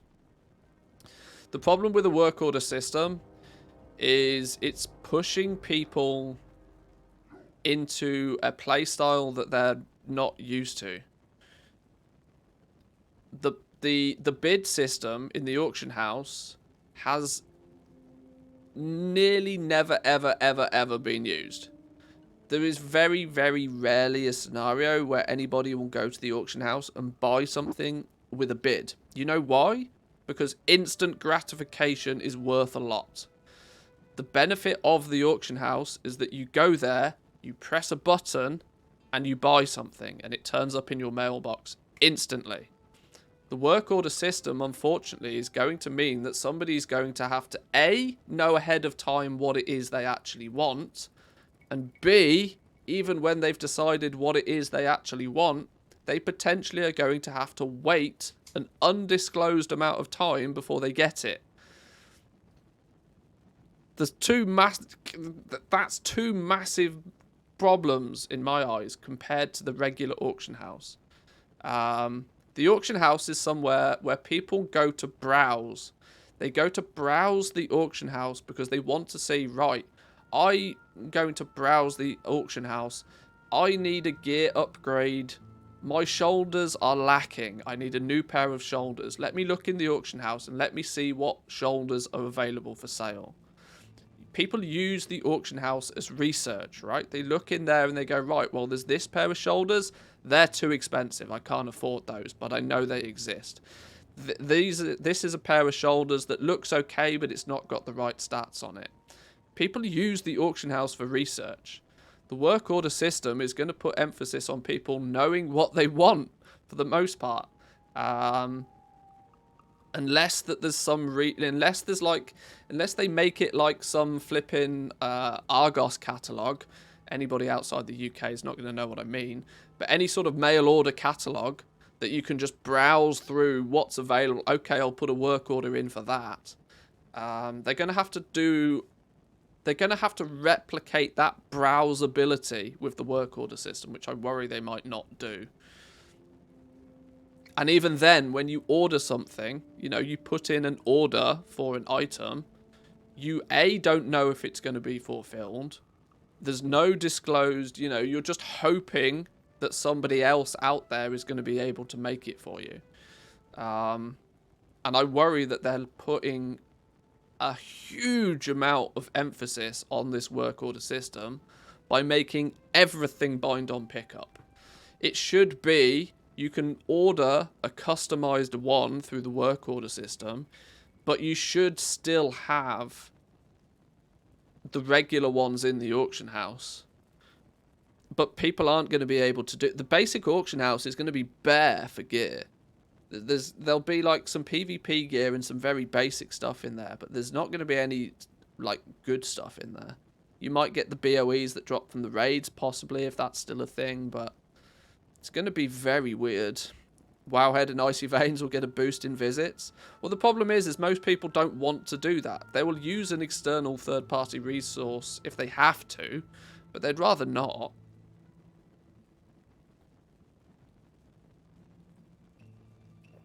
The issue with the crafting orders is that the buyers are then choosing the price to pay somebody, which will always end up being as low to zero as possible. Well, this is also the thing. I said this from the word go with the work order system. The work orders are not going to make anybody gold outside of a very small window of opportunity. Because given the choice to pay nothing, you'll pay nothing. Like, why would you pay something when you can pay nothing?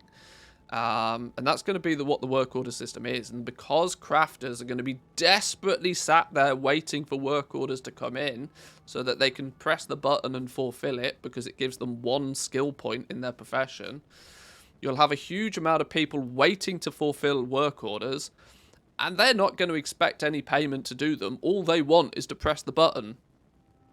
It's going to create a very, very weird atmosphere around trading of items and crafting, which I worry they're putting too much emphasis on. They're putting all their eggs in this one basket, and if the basket breaks, the entire system's fucked.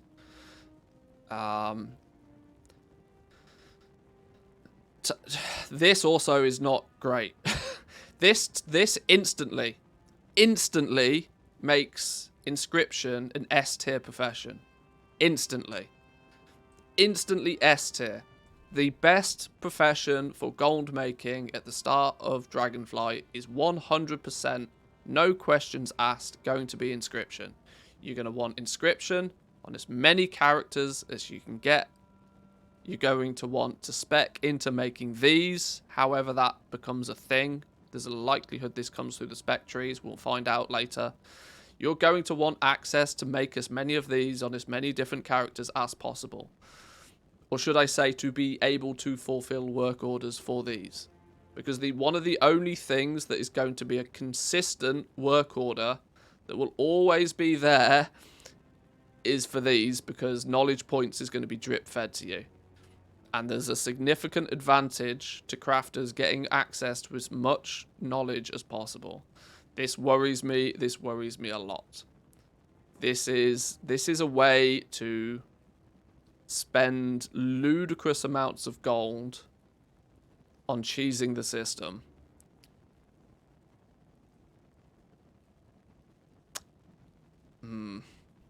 Alright. Oh dear. We saw these when they were data mined, and I was really hoping that these would be like +3 skill points. It's been in previous expansions, even in Shadowlands, it was implemented, or was going to be implemented, that there'd be world drop like +3 skill point books to your professions.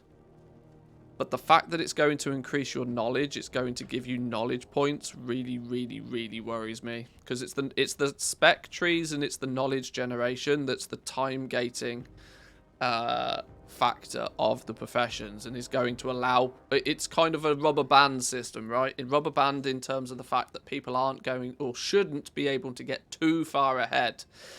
But if people can ultimately buy knowledge through work orders, that very quickly undermines the entire thing. Unless these are excluded from the work orders. Unless you can't put a work order in for these. But they're bind on pickup, so... what other use would you have for it? Unless you can't have them on a work order, and then it means that you want a pocket scribe on all of your characters, and you want to filter your artisans meta. Oh, God. Oh, Blizzard, I'm not happy. Oh, dear Lord. I was really hoping these weren't going to be what they've ended up to be. Don't worry, I will make a stink of this if you can cheese the entire system. Let's move on. We have some dragon riding stuff, though, for scribes as well. That's ultimately going to be a big money maker for scribes. I don't know what these manuscripts and stuff do as of yet. There's no flavor text on them. But you're making a bunch of dragon riding sticks. These are cosmetics for your dragon riding. So your little dragon fella, you can change the cosmetics of the cliffside wilder drake, the highland drake, give him black hair, spined crest, cosmetics basically. Who doesn't love themselves some cosmetics? They'll do reasonably well. None of them of which seem to have any bind on pickup or time gated requirements to them. They're all, every single one of them though, apart from these 2 manuscripts, they're all bind on pickup again. This is something that should be bind on equip. This should be like a new version of a glyph, right? Your dragon riding stuff should be bind on equip. You should be able to craft these. You should be able to keep them on the auction house. It doesn't feel as if there's any need for these to have to be bind on pickup, so that you have to engage with the work order system. Everything's bind on pick. Yeah. I feel that they're leaning way too heavy on making everything bind on pickup, so people are forced to engage with the work order system, whether they like it or not. These, you know, bind on pickup, work orders. All of your dragon riding cosmetics, bind on pickup, work orders. Your contracts, at least you can make your contracts. You'll sell your contracts as a scribe. Dark Moon booster packs. Artisan's metal is going to limit the quantity of them that you can make. When we make a few, we'll see what the cards are commodity items, so they go on the general auction house. The region auction house, let's not forget as well by that point. Profession equipment stuff, the basic ones are bind on equip, but the good stuff is then bind on pickup again. The good ones you want, you're going to have to buy through a work order. Illusions, these are guff anyway. Scroll of sales, for that on-demand 6-hour vendor, bind on pickup again. Gonna need to buy it through a work order. Your weapons, bind on pickup, bind on pickup, bind on pickup, bind on pickup. You're not making anything. Okay, the basic ones, your basic leveling stuff, bind on equip. There's 3 bind on equip stuff, but the good stuff is all bind on pickup. You've got to use the work order system. Dark Moon deck boxes, bind on pickup. Gonna have to use the work order system if you want the best Dark Moon deck. The regular Dark Moon decks, though, are bind on equip. But I don't think there's going to be a huge profit margin in selling the pre-built trinkets. Simply because the cards, the ace through till 8, are commodities. So they'll be on the region-wide auction house. Meaning that they will always be available. Anybody at any point will be able to just go buy the ace through till 8 and build a deck. Meaning that actually selling the decks themselves may not necessarily be super profitable. There might not be, you know, much of a play between the values after a day or so, because nobody's got any means of creating scarcity.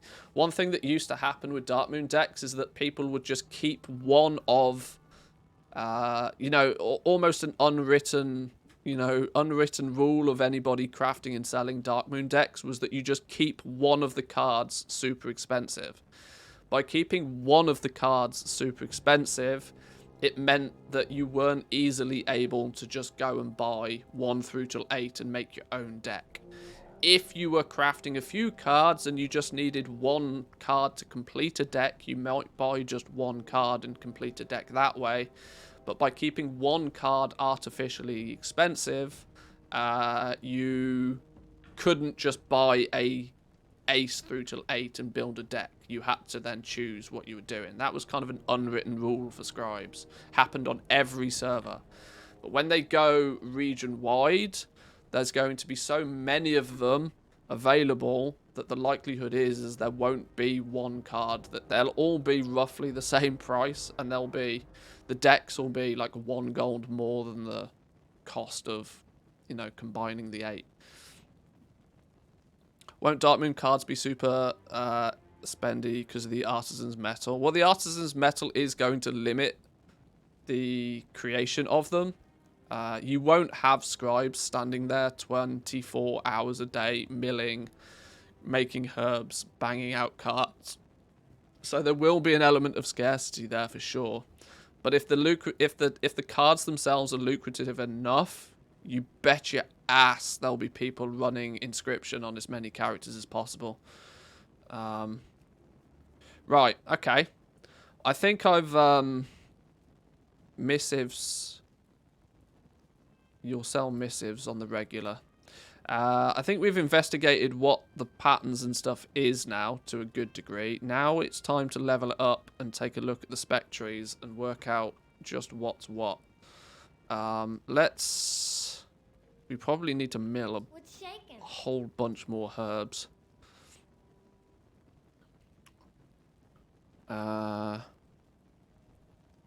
So we can combine these 3 together because we can clearly see at this point that actually milling quality 1, 2 or 3 herbs isn't being implemented yet. They all give the same results.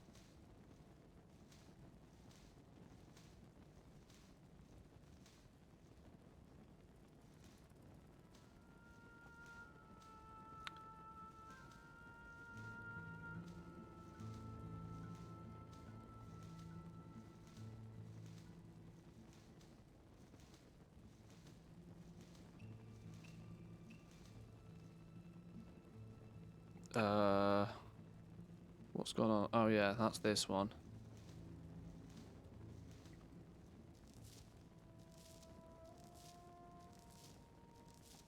Okay.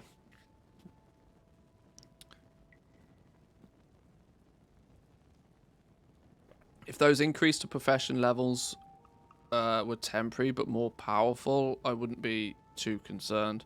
Well, we'll have to see like exactly how they play out. But initially, before testing, just at face value, I'm very concerned. But mainly because people like me will abuse the living shit out of it. I will spend stupid money, absolutely stupid amounts of gold to buy as many of those as I possibly can. And that is the definition of a rich get richer scheme, right? The person that has the most amount of gold will be able to pay the most for each of those work orders. I will be able to straight up buy profession knowledge then at that point. Now, the amount that I wish to pay for it is entirely up to me. But if you go into the expansion with deep pockets and you're not scared of spending, you're going to, A, make some scribes very wealthy, and B, you're going to buy yourself a massive advantage over others. An advantage that can't be obtained through gameplay otherwise. Which is, you know, borderline pay to win. Because in theory, you could buy tokens to acquire the gold to do the same thing. Which is dangerous. Because there's no in-game equivalent to it through gameplay. Unless knowledge is not time-gated in any way. If there's some way for you to actively grind for it, then fair. But I don't think they want there to be a way for people to actively grind for it, simply because people will do it all in 3 days and then nobody else will have a chance and the entire system falls flat on its face. My Master Goblin card is already tingling. Yeah. Yeah, this is it. If somebody goes in and is willing to drop 5 million gold on leveling their profession to max super quickly and completing their spec tree and having the best of the best crafts after a couple of days, they will literally hoover up every single work order in existence. And nobody else will have a look in. This is why profession knowledge has to be gated in some way, shape or form. Otherwise, somebody will just come in and dominate.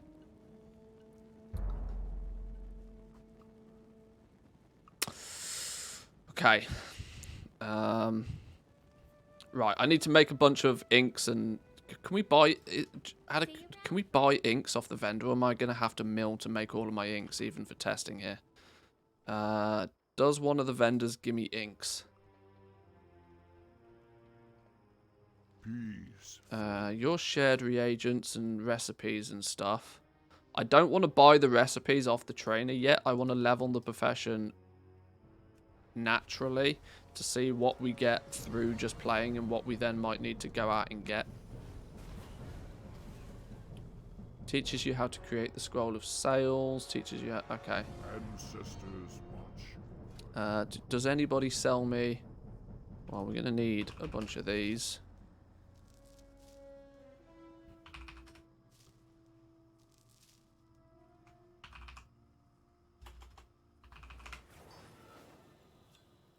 Presumably. I saw tattered wilder cloth being needed a bunch, so we'll grab some of that as well.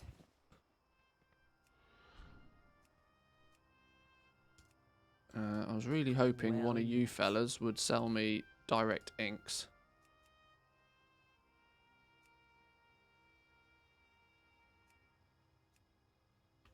What Doesn't brings look like you here? do. Looking for something special?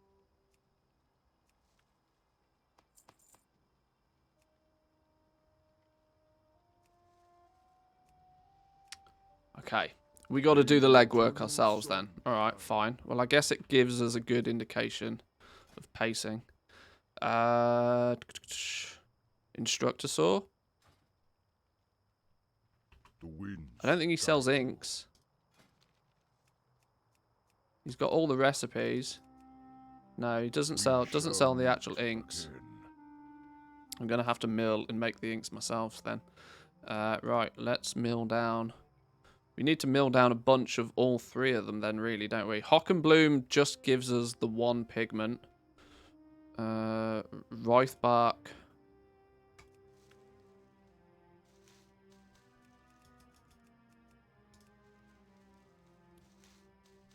Oh, I am gonna have to just continuously press the button. Wood Mike, how we doing? Welcome in. Good morning, good morning. Right, we're gonna press this button a lot today.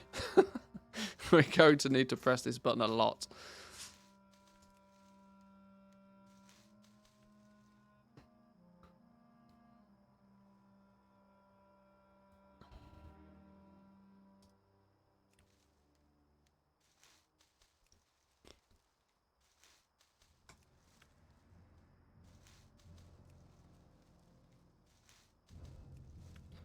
Hopefully before too long, actually, we'll be able to spec into some stuff and make this process easier. Let's balance these out. So we've got 1, 2, 3, 1, 2, tier 2, tier 1, tier 3. Test that button real good. Yeah, we're going to have to press this button 1 billion times today.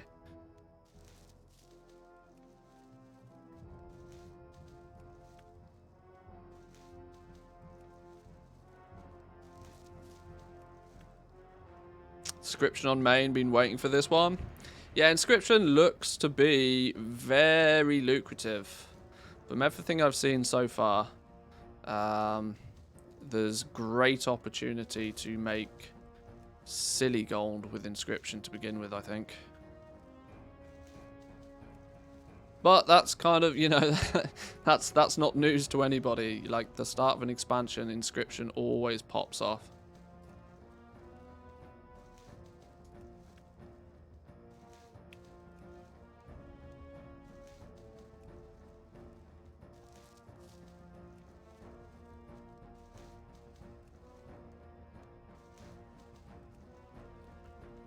Right, there's some rice bark milled. Let's do some... Let's do some bubble poppy. Another couple of... why is that not doing? Why will my button now not work? Hello? Now it doesn't want to mill bubble poppy. Why is that a thing? Oh! Oh, well that's also something that's... F6. How do we phrase this one?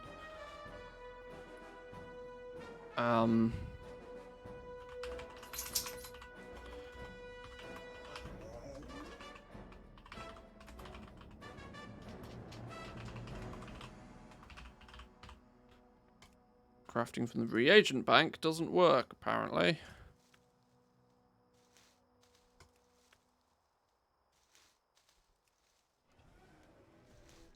This is going to de-incentivize respecking crafting. I was thinking about this yesterday, actually. I did, on one of my characters, I leveled up leatherworking, fully maxed out the spec tree, just for the purpose of testing. Then what I wanted to do is go through it again. So I just unlearned the profession, expecting to lose everything. But when I retook leatherworking again, a weird thing had happened that I still had all of the crafting stats. From a Sith, I had a fully maxed out spec tree. But I didn't have a fully maxed out spec tree. And it also meant... Or I didn't have, until I got 25 points, I didn't have the spec tree. But I also then didn't have any of the patterns that you learn through the spec tree. So I was kind of completely scuffed. Very clearly a bug. But I wonder what direction Blizzard are going to go with that. That if you unlearn a profession and pick it up again, will you maintain what you had previously through your specializations? There's a risk with allowing people to do that, being that people will just hop from one profession and one spec to another. It would then be an easy way to game the system. For the cost of 25 skill points, you could drop the you could spec fully into one tree, craft a bunch of stuff with that one tree, then unlearn the profession for the cost of 25 skill points, which are super easy to get at the beginning anyway. For basically no cost, you could then unlock the spec tree again and then spend all of those points somewhere else. They're going to have to make a decision in what direction they go with that. It sounds harsh, but I think to limit people's abuse of the system, if you drop the profession, you should lose all the knowledge that you put into the spec tree and all of the patterns and have to level it up again if you re-pick it up. I think they should heavily disincentivize people dropping professions, because otherwise it will be abused.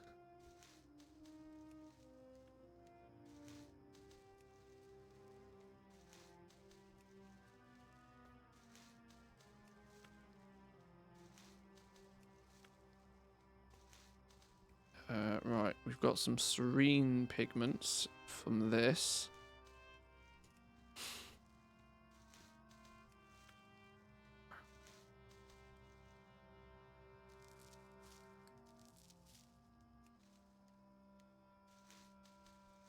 Let's put this there. That wasn't Hockenbloom, was it? It was Reithbark. Let's put those there. So at least it's in a little bit of an order.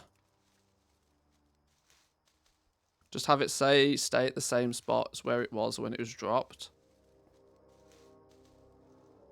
People will still bounce, but that will be sure. But that's almost a way to game the restriction of only having 2 professions. Because in theory, you could level up 2 professions, then drop them, level up 2 more professions. Then drop those and go back to your original ones for when you need, for the cost of the first 25 skill points to relearn your spec tree. It will get gamed. This is the problem. Especially in a world where you may potentially end up being able to buy artifact knowledge. You may be able to buy the profession knowledge, which worries me. Worries me a lot. I really hope that's not a thing. We've done some Bubble Poppy. Let's do some Saxifrage for some blazing pigments.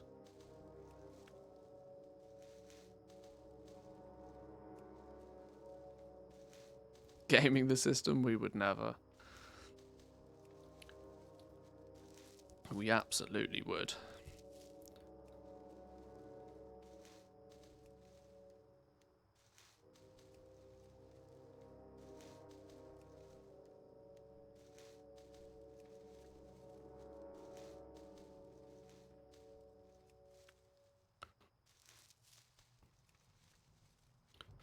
Whilst I'm very thankful that there's at least vendors for the raw materials, because let's not forget, in who remembers the Shadowlands beta, where Muggins here was running around farming to be able to generate materials to test professions. That was not fun. At least there's vendors for the materials, but I would much prefer it if, the vendors also had inks, because this is a timely process.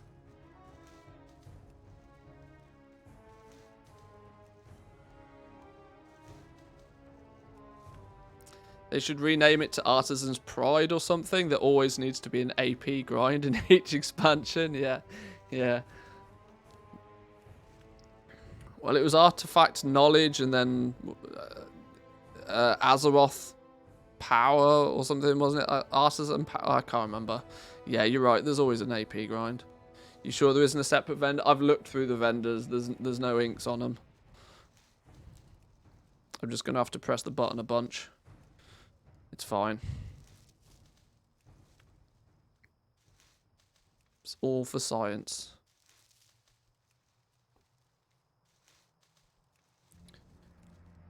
At least they could have made the flipping create all button work properly.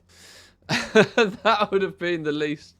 I mean, can we just out of curiosity, can I put 10 in there and click create all and it do something? No. Both these buttons do exactly the same thing right now.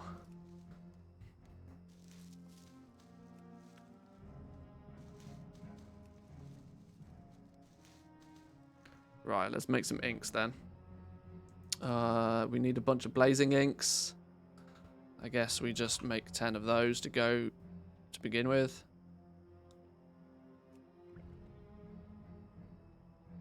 Quality on the inks as well to go with.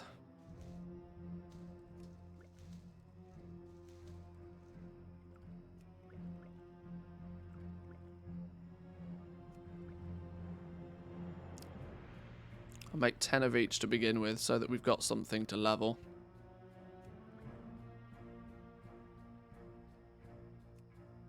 Luckily, the recipe difficulty for the inks is really low. Meaning you should quite quickly get rank 2 and rank 3 quality inks, I'd imagine. 7. 8.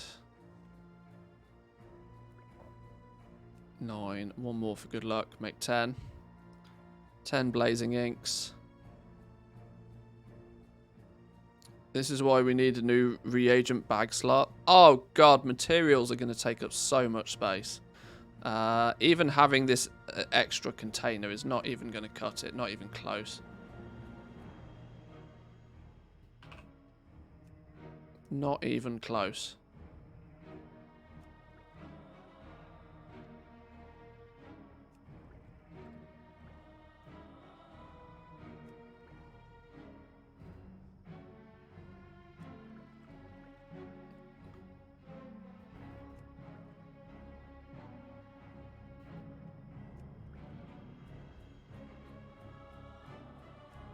Oh, that's a good point. One thing people might have noticed is there's not a glyph in sight, by the way.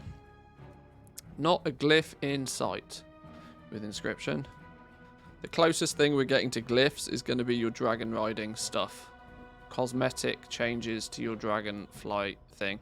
Ironically, seems to have an icon very similar to that of glyphs, but not glyphs in their traditional form.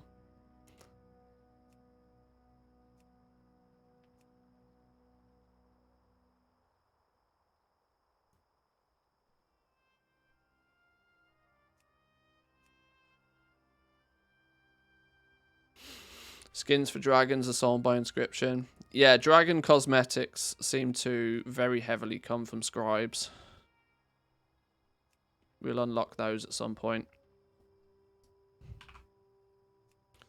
Now to make some serene inks.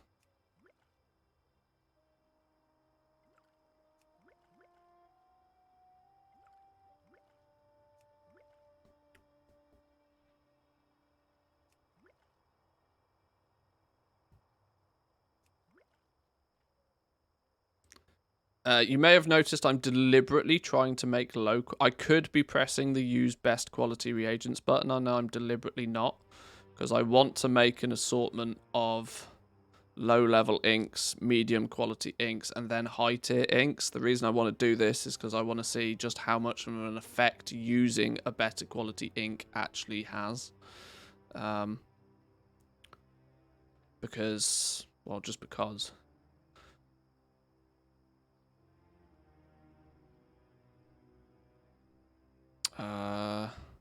which means I need to make more inks.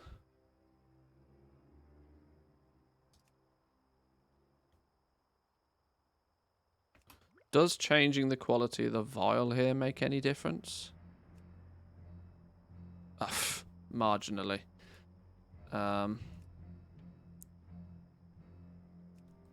Wow, okay. There's the difference of all of one crafting skill between using a basic vial and one that's of higher quality. Well, that's boring.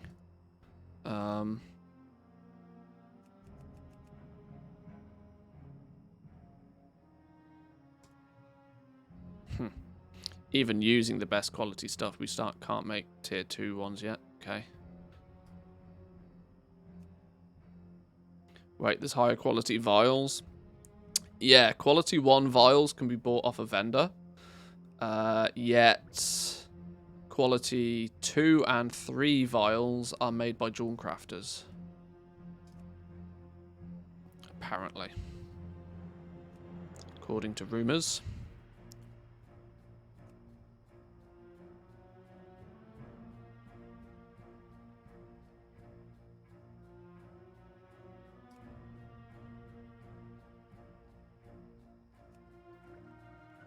Right, we've got some quality 2 inks now.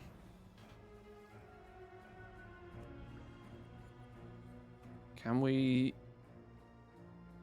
No, not even remotely close to being able to get quality 3 inks, even if we want to. Okay.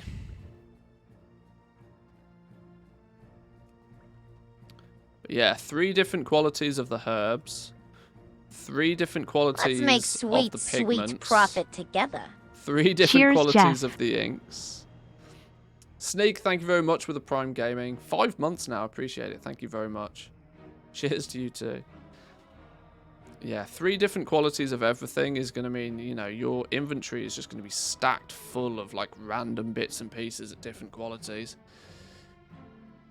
Pricing all of this and doing the maths behind how much things are costing you is going to be a nightmare. Luckily, somebody like myself will probably make a banging spreadsheet that will tell you all of this.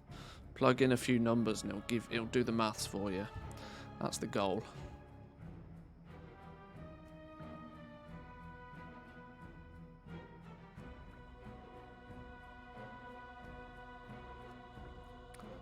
At least the craft all button works on inks though.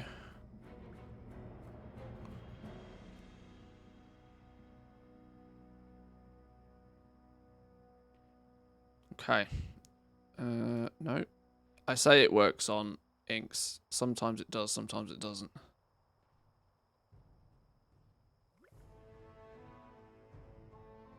Right, there's all the inks that we can make. I don't know what we need to do with these warm runes. We'll make those as and when we need them.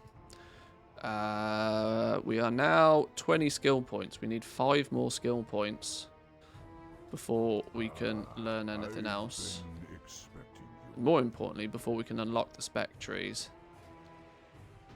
Fortune cards, illusions, writhe bark, burnished ink. May the eternal sun shine upon thee. Burnished ink is going to be our ticket to 5 of these, I reckon. 1 of each ink. Oh my god, is this burnished ink then going to have quality as well? It does.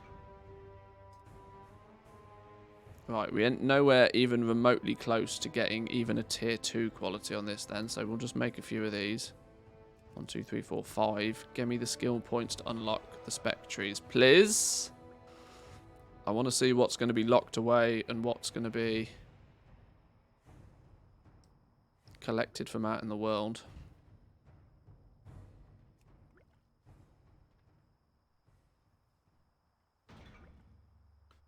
I should actually be killing 2 birds with 1 stone with this. I really need to be taking some notes on what the leveling path is.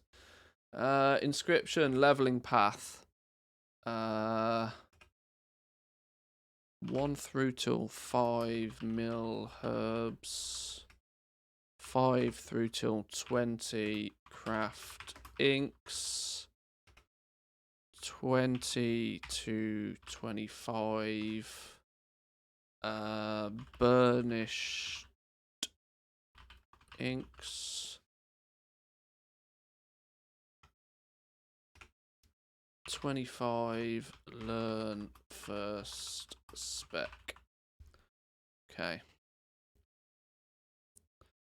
profession leveling guides are going to be crazy. Looking forward to the videos. I recorded leather. I did a bit of just a deep dive on leatherworking yesterday. That's already uploaded on YouTube. It goes live later today. And it was really difficult to talk about everything in a profession without making the videos super long. I managed to keep it to this is ridiculous, right? I managed to keep it to like 20 minutes talking about leatherworking, going over everything that's made with leatherworking, the specialization trees and what they have to offer, and the materials that are going to be useful to you as a leather worker. Yeah, it was tough to get the video to like less than 20 minutes. So the leveling guides are going to be probably a little bit easier, but these first deep dives into the professions, be warned, they're going to be sit down with a cup of coffee level length, unfortunately. I don't particularly like making super long videos too frequently, but I don't think I've got much choice, to be honest.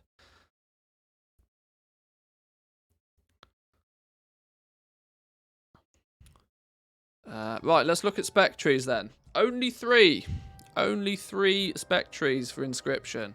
Rune Mastery, Archiving, and Rune Binding. Rune Mastery, improve at the art of Inscription and fortify your ability to process resources economically, as well as improve the overall quality of your craft. So we're looking at improving the art of Inscription, blah, blah, blah, crafting skill, blah, blah, blah. +3 crafting skill when making stuff. Learner sub-spec, +3. Learner sub-spec, +4. Learner sub-spec. Crafting Inscription goods is 10% faster, plus resourcefulness, plus inspiration. And plus resourcefulness, plus inspiration. So this is very generic, just, make things. Increase your crafting skill at making things. Then we can dive down into perfect practice. Craft items more effectively, gaining skill points. Resourcefulness, when save an additional 5%. Okay, right.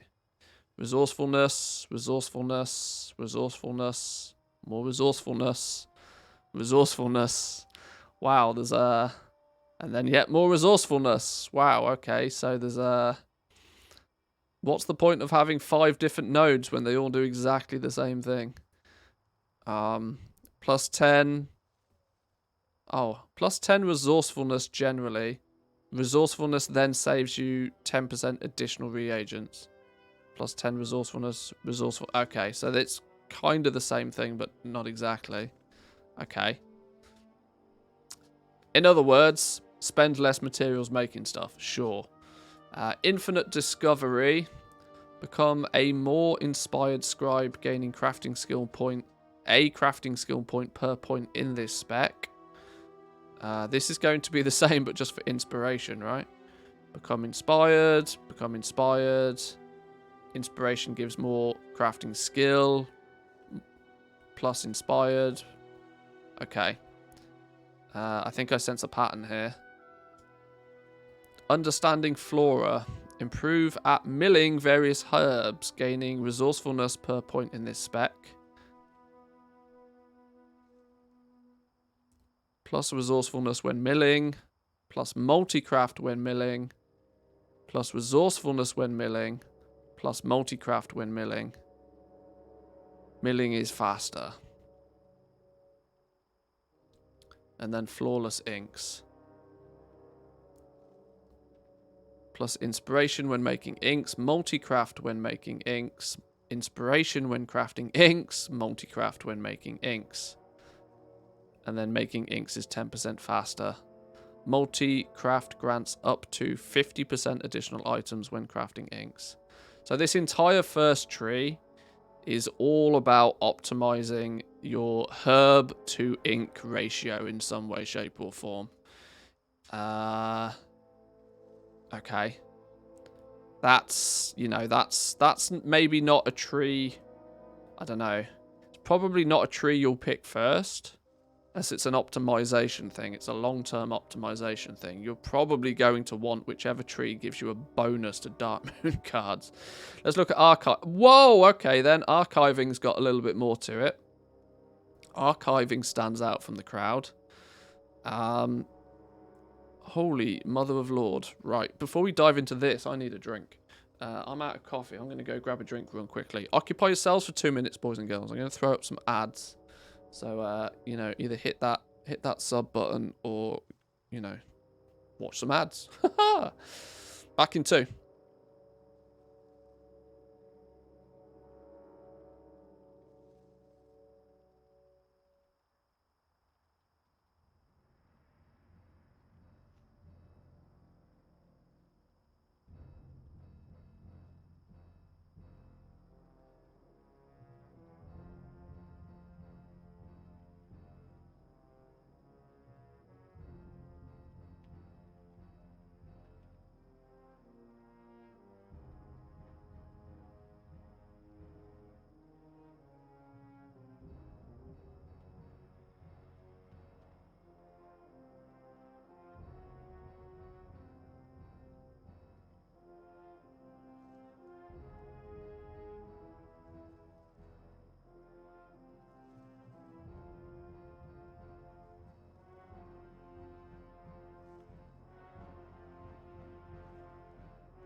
Alrighty.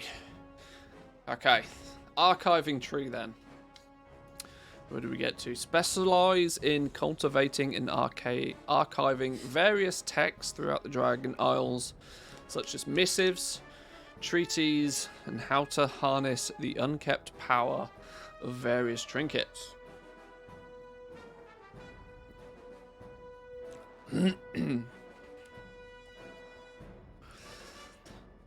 Weird thing here is it just seems to be that there'll be a mathematically correct way to level that one out. Probably.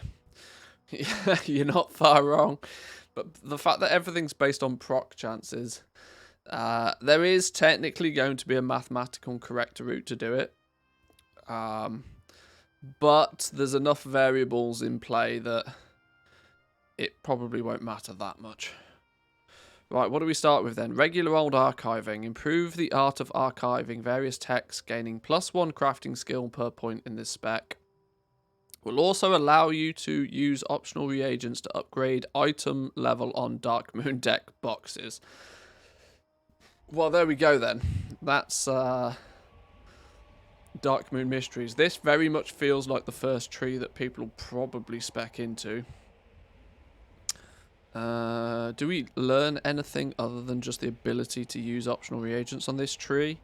Inspiration, sub-spec, resourcefulness, sub-spec, inspiration, and then finally, archiving crafts are 10% faster.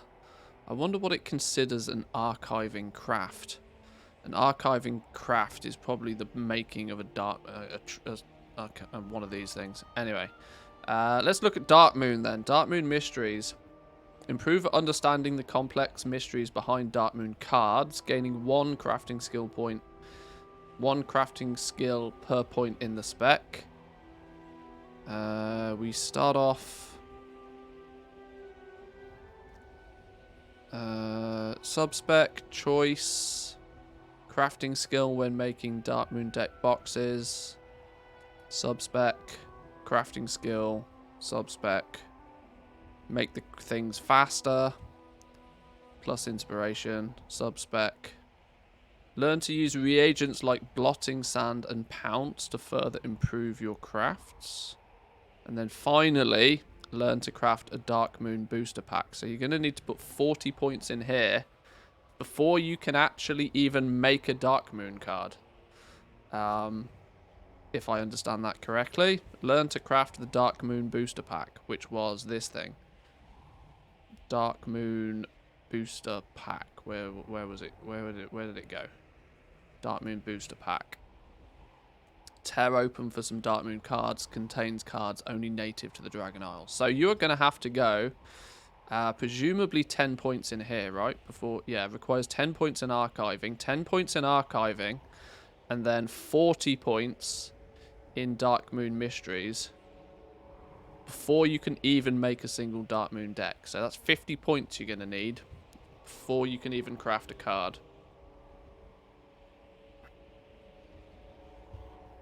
So no rep grind, no nothing other than 25 skill points, 25 skill points and 50 points in archiving will unlock the ability to make Dark Moon cards.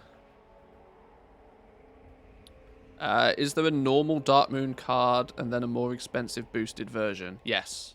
Yes. It'll all become clearer in a minute.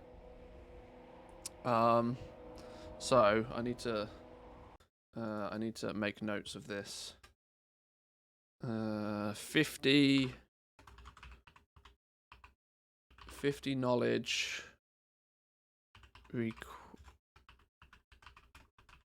to start crafting Dark Moon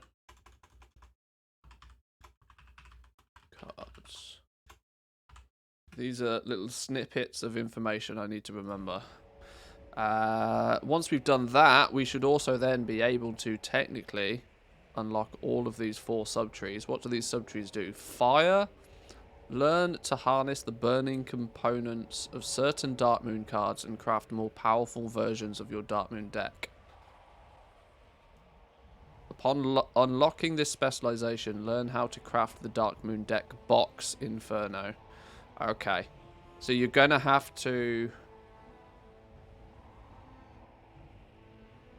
see. That's gonna be really weird, right? Let me just showcase something just real quick to hopefully try and highlight that this is just gonna feel a bit weird, right? Because you're you're going to start, in theory, being able to craft things before you can actually craft things. You learn the spec. You put some points in here. You put 10 points in here, which allows you to then unlock a spec, a second tree. You unlock Dark Moon Mysteries. At no point can you actually make a Dark Moon card yet. You have to put 10 points in here.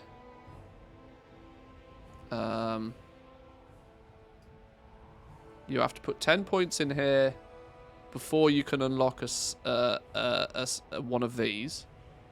The problem is why would you unlock one of these? You could learn that one then. Okay, cool, I'll learn that. I learn how to make a Dark Moon deck box Inferno. We might have only spent 20 points. We might have learnt a recipe. But we can't do anything with... We, personally, can't do anything with that recipe yet. You know why? Because we can't even make the Dark Moon deck Inferno to begin with. We still haven't got enough knowledge to even make the basic deck, but we've learnt how to make the big boy deck. So we can start fulfilling work orders for other people that have already crafted, acquired, and want to upgrade these. But we still are not even able... That feels backwards. That feels the other way around. It feels like this should be what unlocks... Oh, that's odd. You still need to put, like, 30 more points in this before you can even make a Dark Moon booster pack yourself.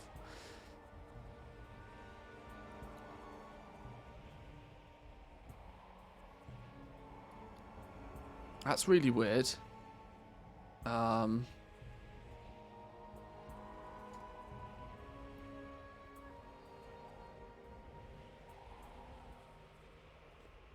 You only need to put 1 point in instead of 10 to make the first sub-spec. Yeah, but my point still stands, is that you can you can learn to make the Dark Moon deck boxes. You can learn to upgrade through the work order system, the big boy ones, even before you can learn to make the basic ones.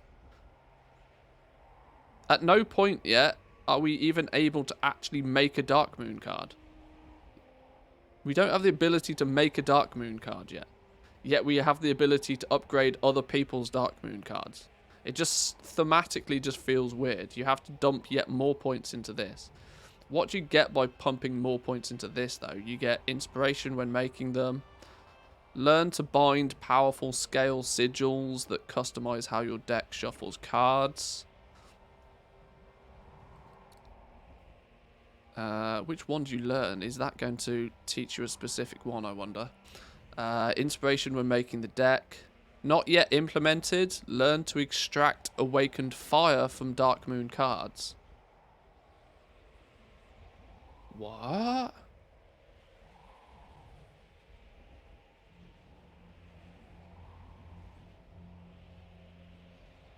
So the booster pack, does that, I mean, it's not yet implemented, so we can't test this, but does that sound to you guys as if when you open booster packs, there will then also be the chance for Awakened Fire to be in them as well? Is that boosting the loot table of your booster packs, I guess? Increased chance to find Dark Moon cards of fire. So it's not... Oh, it's playing around with all of the loot tables. If it increases the chance to... You could spec heavily into just one type of card. Meaning that when you open... Wow, that's a twist. If there's one Dark Moon card, for example... If there's one Dark Moon card that becomes significantly more powerful than the others, which usually happens... You actually want to spec into that one and then heavily spec into that one to improve your chances of getting cards for that deck when opening booster packs. So much so that you then don't want to unlock this for the decks that aren't as valuable. As a way to laser focus your chances of getting the cards you actually want. Wow, I've gamed the system already. Because I presume these 4 trees are going to be pretty much exactly the same. And then eventually learn to use special finishing reagents that improve crafting quality of the Inferno deck box. Oh my lord, okay. Are these all the same? Throw a sigil on it. Learn to get air from it. Increase the chance of finding air cards. Okay, so you're going to want to spec into the one that's most lucrative, but not the others, as a way to cheese the system in your favor.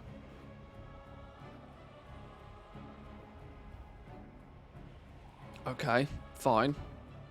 We need to put some more points.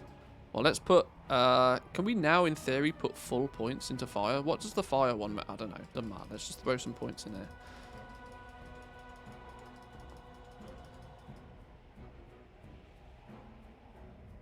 In fact, you probably wouldn't do that. What you would do is you'd want to put enough points in this to unlock all of these, I would guess.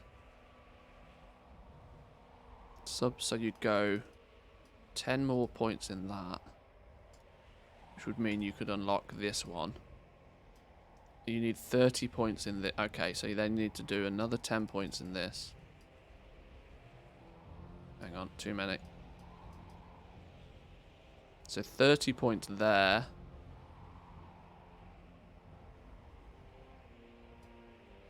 Would then give you the ability to learn that one and that one.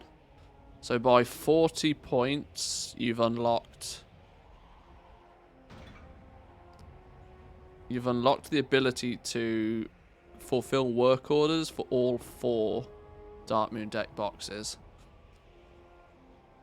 after only spending for 40 points.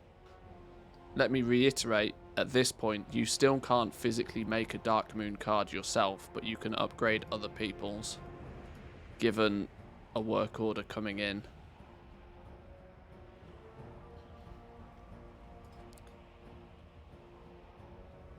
Then once you've done that, then you are going to need to put 10 further points in to actually learn how to make the booster pack. So after 40 points, you can unlock the boosters for all of them. And at 50, you can actually start making the cards yourself. Okay. So now we've got the ability to actually make a booster pack, look. We take a couple of awakened essences from each of the categories, these of which you'll probably get a bunch of through milling or in turn just buy them. And then your artisan's metal. Okay. Let's then... It feels really weird that you're not actually going to require inks to make Dark Moon cards directly, because these awakened like the bottleneck is going to be this. It's weird that they've put the bottleneck onto a bind on pickup item. This might mean that there's a really weird market for herbs to begin with, unless milling becomes one of the primary sources of getting these. These are all questions we don't have answers for right now, unfortunately. But what I can do to make my life a little bit easier for now is to, where have they gone? Just buy a whole bunch of these awakened stuff.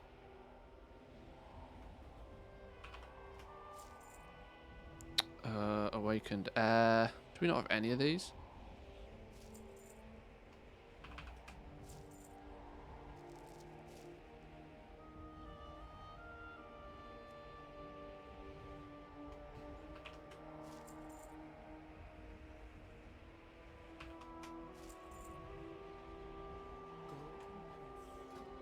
Right, so now we can make Dark Moon booster packs.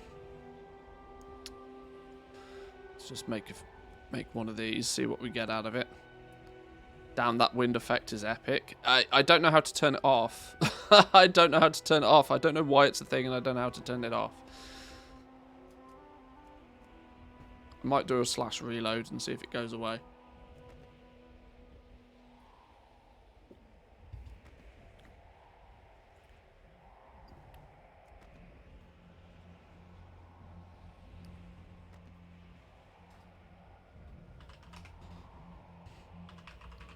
We do a quick reload, see if it goes away. No, I don't know. I don't know why it's a thing. Maybe a log out, log in.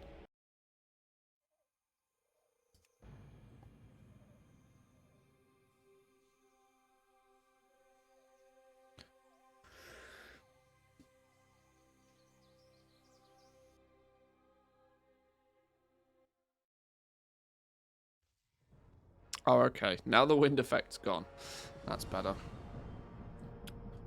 Right, let's open some packs then.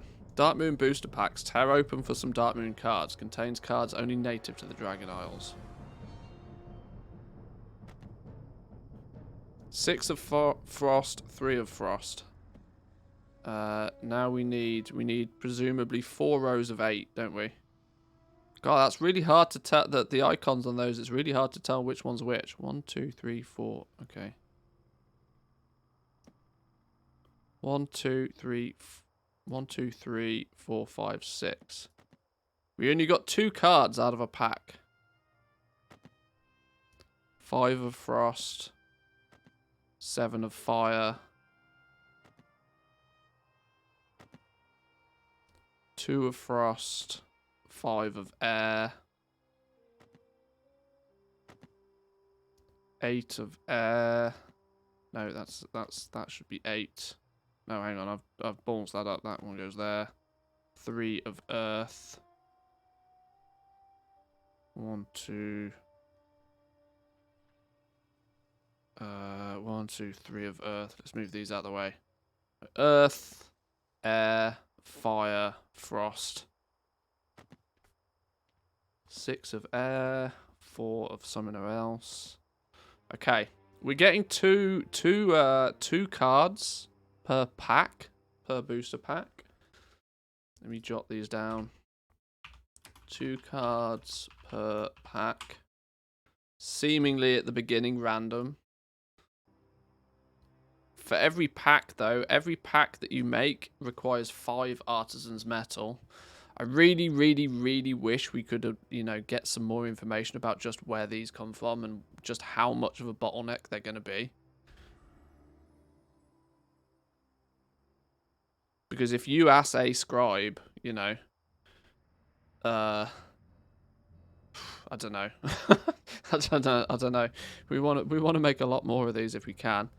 At this point, though, should we not be gaining some bonus to pulling cards or something? Can we not spec into it further?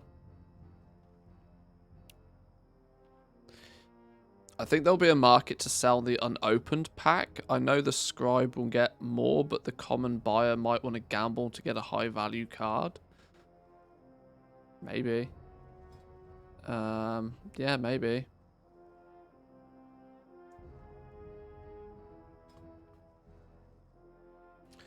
Right, so let's say we really wanted to focus on making the fire decks. What we could actually do is start throwing some points after, you know, after unlocking the cards. You unlock making cards at 50. Spending more points here is going to increase your resourcefulness. And then inspiration. And then finally allow you to make them faster. Nothing that's going to directly benefit, because making these booster packs doesn't in any way, shape or form take advantage of those stats. So what we really need is anything that's going to +5 inspiration when making the Inferno deck box.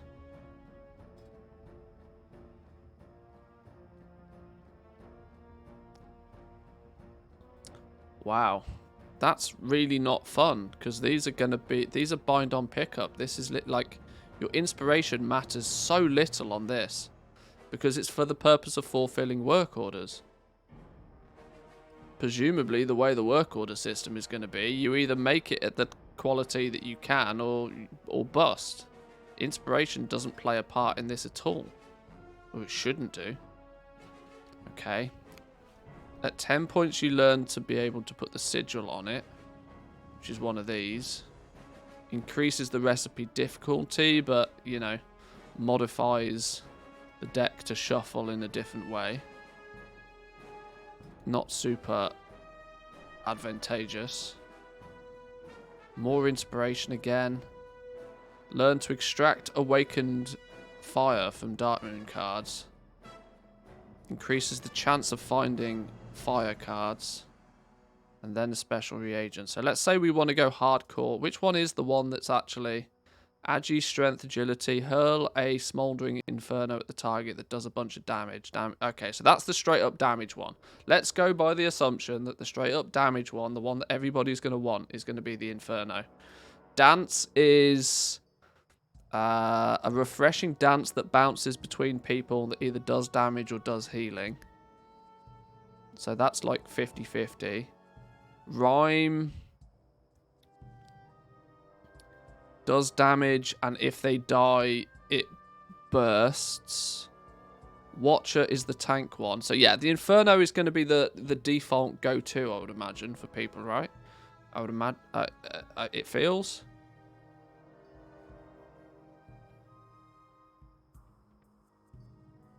Let's just say that the Inferno one is the one that everybody wants. So after unlocking cards, we dump as many points as we can into fire to max that out. That's going to give us an increased chance of finding Darkmoon cards of fire. And then let's apply changes. So now we should... Okay, this one actually gaining the awakened fire from the cards is not implemented. So, yeah, whatever. Oh, not yet implemented. The increased chance to find Darkmoon cards of fire is also not a thing yet. Okay, so we don't know how much that's actually going to make an effect, or whether that'll even make it to live. Okay, sure. Realistically then, until these two things are implemented, if they end up ever being implemented, there doesn't really feel like much benefit to actually speccing deeper than just unlocking the damn things in the first place.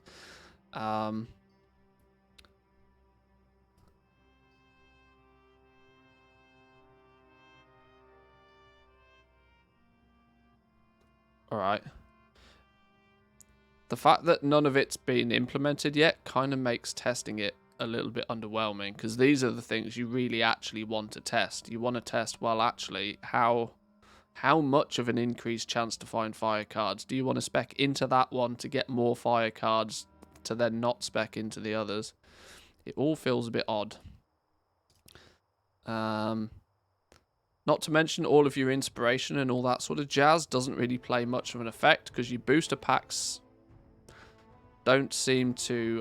your booster packs don't really make any difference. There's no quality on the booster packs. So all your inspiration and resourcefulness and all of that sort of jazz doesn't even count.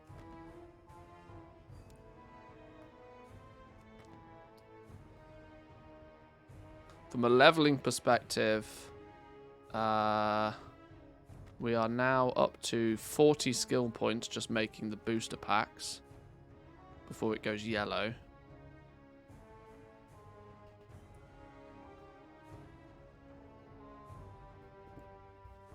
What kind of content do I do on live? Primarily professions and gold making and stuff along those lines, collecting stuff. Lots of pets as of recently, yeah, flipping pets, buying and selling pets. We very quickly can see that we're running out of... I have just the Hang on, thing what for recipes are there? Oh, okay. I skipped over a bunch of recipes we could have learned, actually. We learn all of the missives. We learn a fair amount, actually, from the trainer. Now, this is good to see. This is good to see for me. That there's actually things to learn from the trainer past skill 50. One of my big concerns with some of the other professions was that there's basically what feels like a brick wall. You hit this brick wall where you level up the first 20-30 points in a profession really quickly, and then it just stops dead. And unless you're fulfilling work orders, you just don't gain any more points. But being given the missives early on, and these are things that you can just craft and bang out.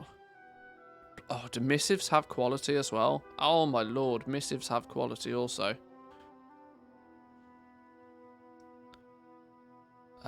Presumably 15 recipe difficulty, 13. Oh, so that, okay. When using a missive, it adds difficulty to the recipe, but the higher the quality the missive, the less difficulty it's going to add. So in theory, it's then easier to use higher quality missives. Okay, that makes sense. Vantus rune from a trainer. That's true. That's probably that will probably change. I can't see them just giving people Vantus. I mean, they might do. I don't know. But yes, true. But actually, you can see here that just banging out these missives nice and quickly is going to be an easy way to level up to sort of 40, 50, something like that. So let's put some, let's do, what do we need here? We're 40. Let's get to 40. We need to get to 50 before we can make cosmic ink.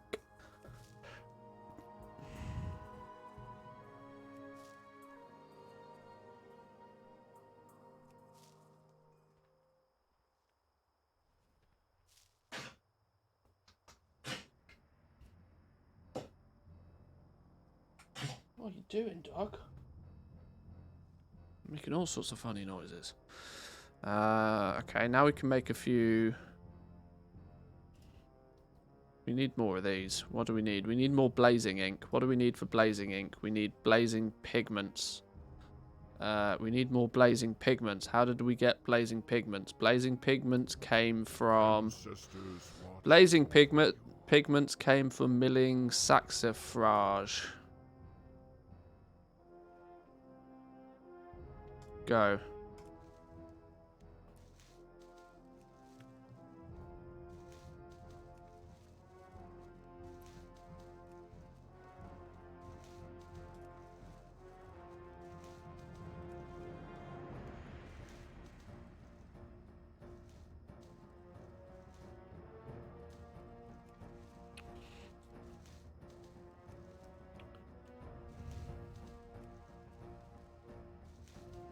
Oh god, I can't even begin to think how many times I'm going to press this button today.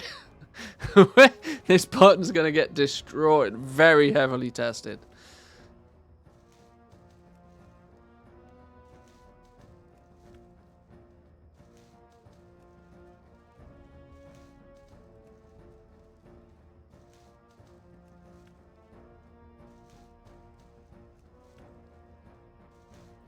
Right, there's a few more blazing pigments. Can we turn those blazing pigments into blazing inks, please? Wow, 10 pigments for a single ink. I guess that's maybe a way to counteract things like Dark Moon cards not using that. Although that feels like an awful lot of pigments to make a single ink.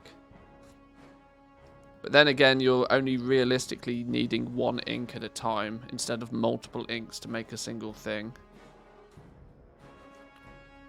So maybe it is balanced out a little bit, assuming that this is even remotely close to balanced.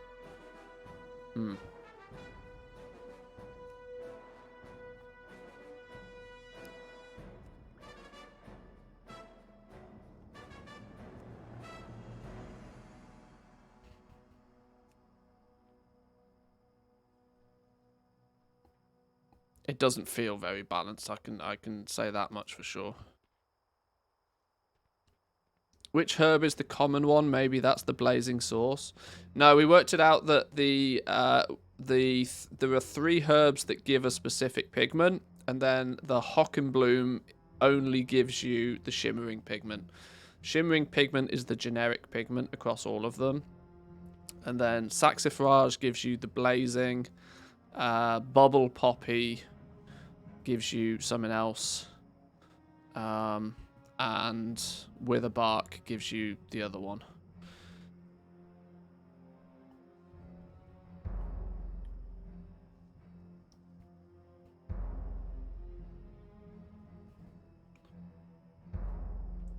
So yeah, we're gonna end up milling a whole bunch of stuff today.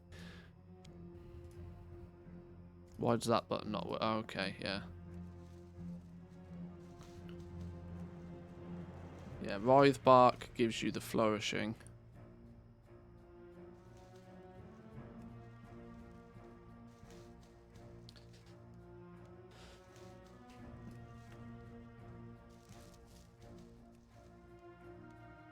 And the specific herbs will also give you specific elemental types as well.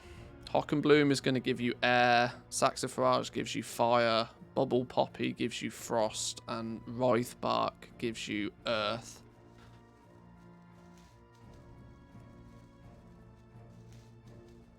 Which is an interesting twist. Although already, at least for the purpose of making inks, it seems slightly odd in terms of the fact that you end up needing more of the specific pigments than the generic pigment. Shimmering pigment is your generic pigment, which you would kind of assume you would need more generic pigment.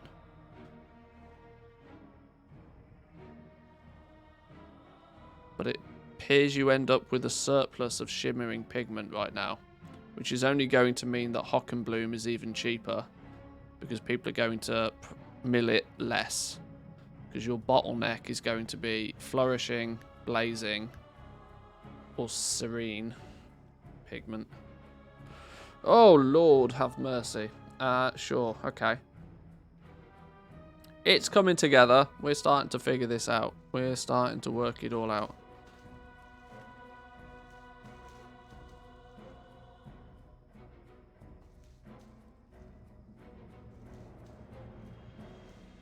You can see now that we're rarely getting low tier shimmering pigment. We're for the most part getting mid tier shimmering pigment as well already.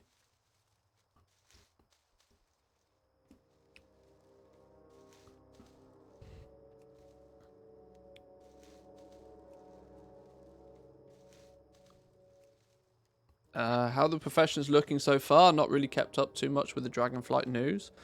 Generally pretty good. They've not totally reinvented the wheel. The foundation is still very similar. You level up for the most part by, crafting more difficult recipes. The only significant change, really, to the leveling process is that once you get about halfway, it almost stops dead. And at that point, you, instead of crafting stuff to gain skill points, you're going to need to fulfill work orders to gain those remaining skill points. They're going heavy on the work order system by the looks of things. Very heavy on the work order system.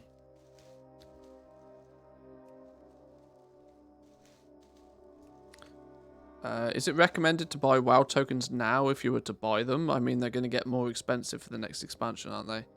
At the beginning, at the very start of an expansion, the token takes a nosedive. Because everybody buys tokens with real money, which makes the gold value of a token plummet. So it depends what you mean when you say buy tokens. If you're buying tokens with real money, now you're going to get a lot more gold for your real money than you would now. But if you mean buy tokens with gold, unless you very specifically need the balance or the game time right now, I would tend to recommend waiting till the new expansion is launched. Mic and camera desync. I don't think I can fix that easily on the fly. Hello, hello, hello. It seems to look alright in my OBS. I've not been dropping frames. Maybe give it a reset. Maybe hit F5. It seems to be okay my end. Although it is claiming there's an encoder overload, which that really shouldn't be a thing. What's going on here? What's going on here?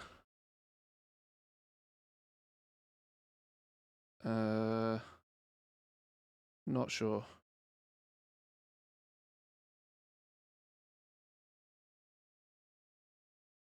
Oh, my graphics card's pretty hot. That's not good news.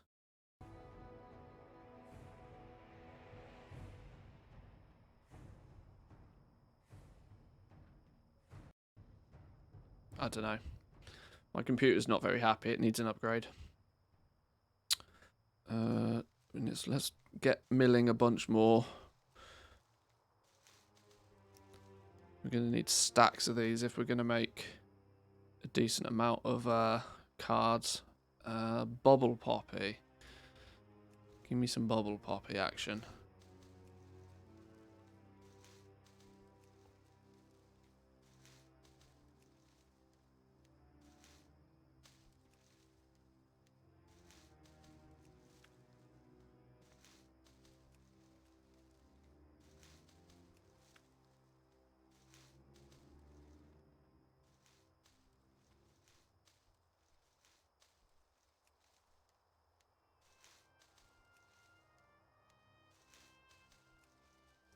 Eventually, or at least I hope, I hope they do balance it so that, you know, higher quality materials give higher quality milling results. It's not implemented currently, but I hope that's what they plan to do at least. And more importantly, I hope they fix this craft all button. For the purpose of testing, it would be really nice if I could just press craft all and it do its thing.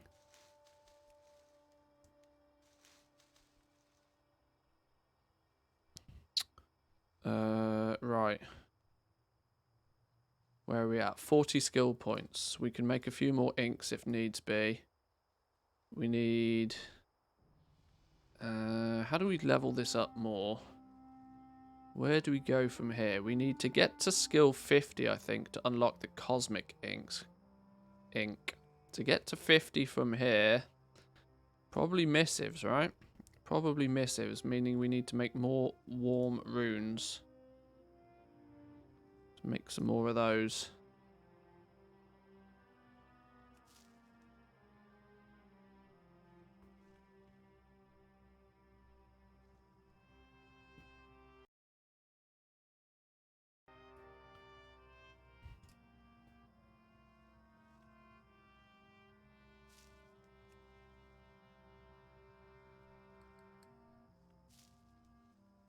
Hey, we procced a quality 2 one.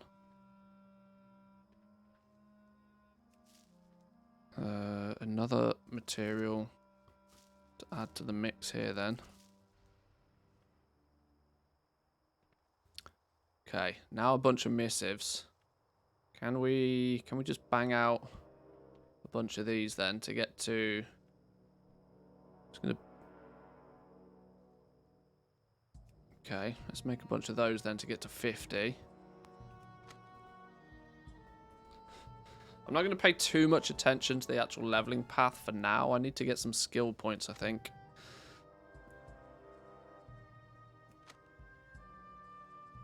Still just quality 1 missives.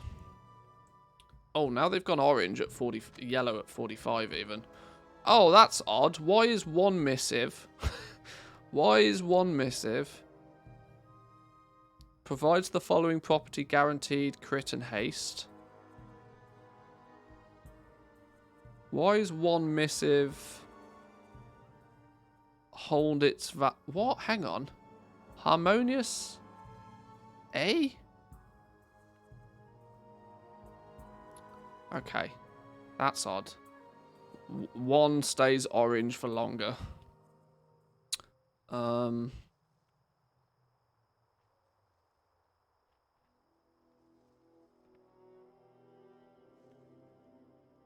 Alright, that means we need more blazing inks.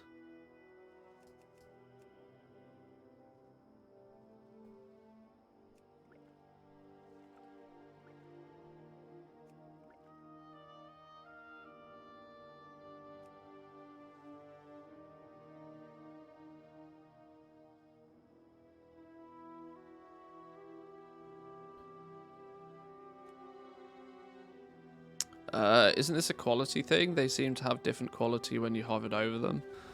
Quality is different to difficulty. When I refer to them going orange here, this is the difficulty of the recipe. When it's orange, it's going to guarantee a skill point. It's going to guarantee a skill point, presumably up until 50, whereas these don't guarantee skill points anymore. Even though, in theory, they should be. I mean, it's not a problem, it just doesn't feel quite right. The default tooltips are also a bit weird.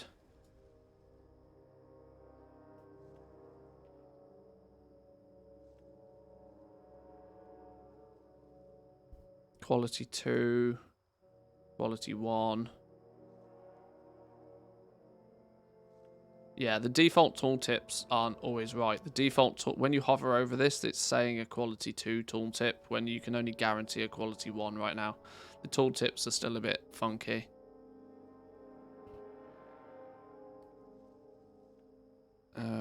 More blazing ink. I've run out.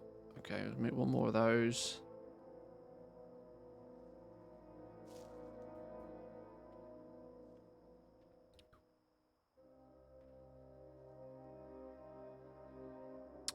More blazing pigments, my lord. Where did we get blazing pigments from? Saxifrage. Just back from vacation, saw you got Alpha. Congrats. Hey, thank you very much. We've been doing a bunch of testing on Alpha recently. And a lot more to come, that's for sure. Hope you had a good holiday, though. Vacations are always good to recharge the batteries.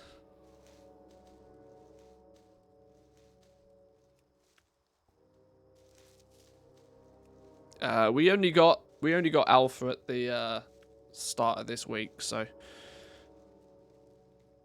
You've not, at least for me at least, you've not missed too much. There's plenty of content out there at the moment, though.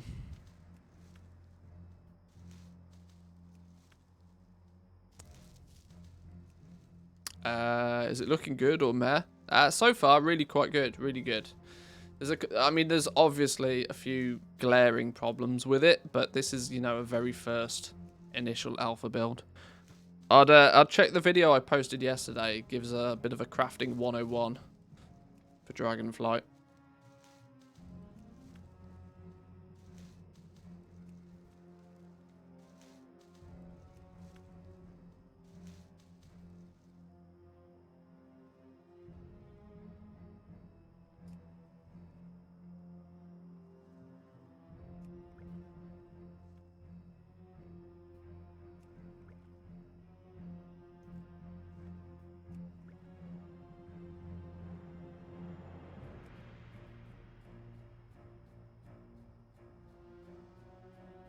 Right, there we go. Bunch more inks on the go.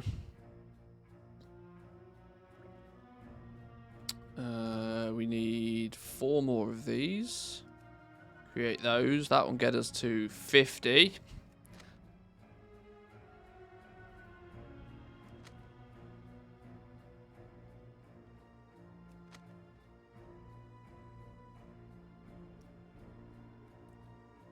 No, apparently not. 50. Bingo was his name-o. Lovely stuff. Now we can learn Cosmic Ink. 60 before we can learn anything new off the trainer. Cosmic Ink is a concoction of a couple of essences, a burnished ink. Oh, okay, but a burnished ink in and of itself is a combination of the basic inks. So it's just a step up again to an epic quality ink. Okay.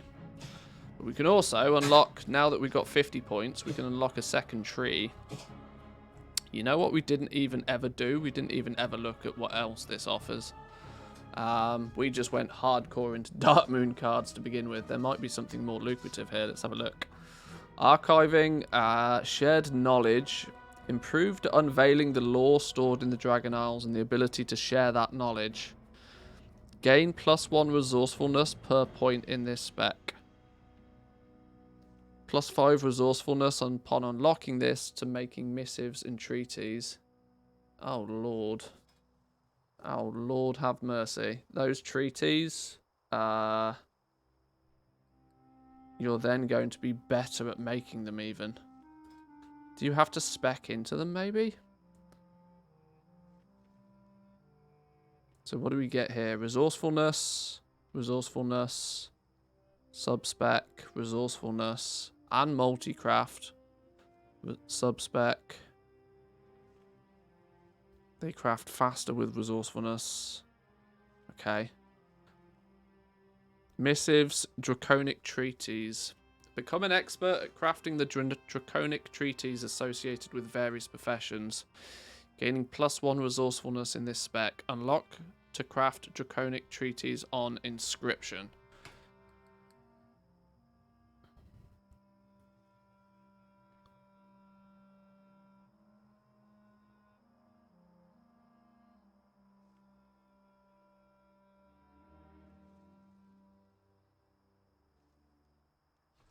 Oh, this worries me greatly. Okay, so we need 20 points in this. So that will then give us the ability to unlock this. We need 10 points in this, which will give us...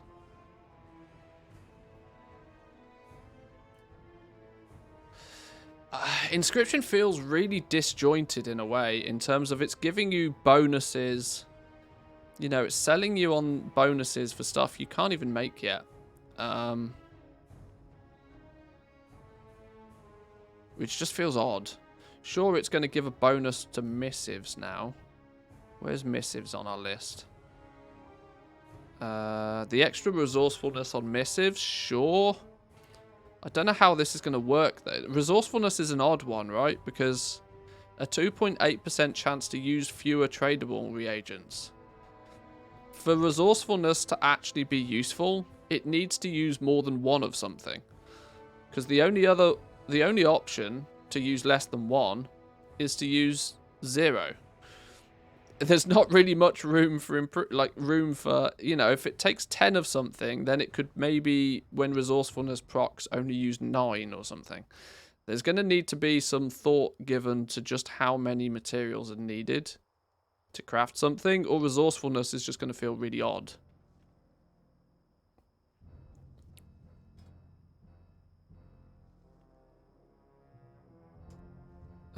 If we unlock this then... Draconic Treatise on Inscription. It only taught us it for Inscription.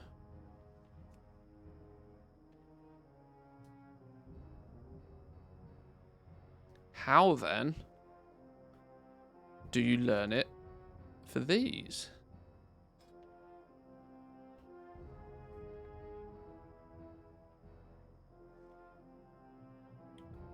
So now we've got the ability to make... Where'd it go? It ran away. Here. Wildercloth, Rockfang Leather, Parchment, Awaking Orders, and Artisan's Metal.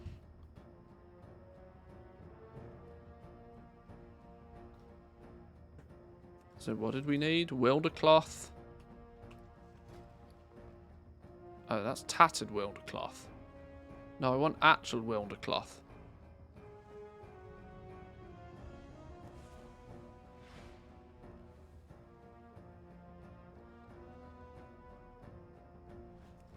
Can we not make these then if they put the wrong item on the vendor?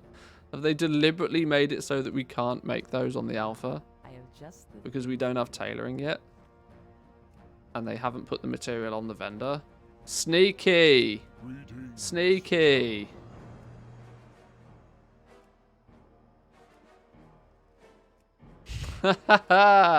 Sneaky Blizzard. Given us a powerful item that we would really like to test, but you've not given us the ability to test it because you've gate-kept us from actually... They've given us tattered Wildercloth, which presumably then requires a tailor to turn it into Wildercloth. Or Wildercloth, however you want to pronounce it.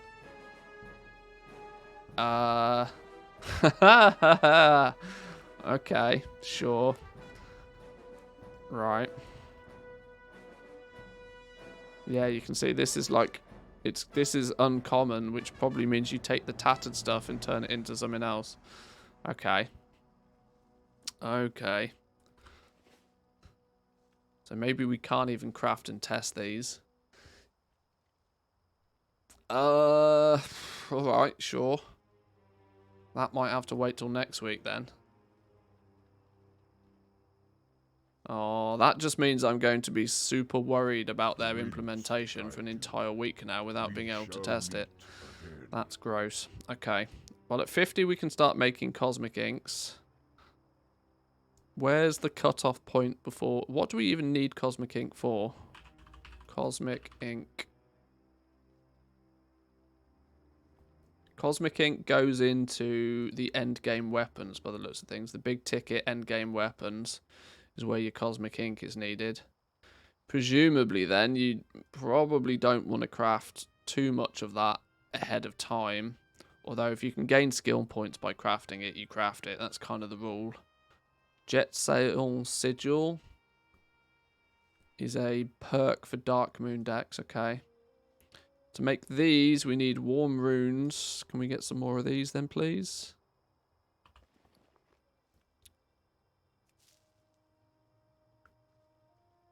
Guys at TSM must be crying right now.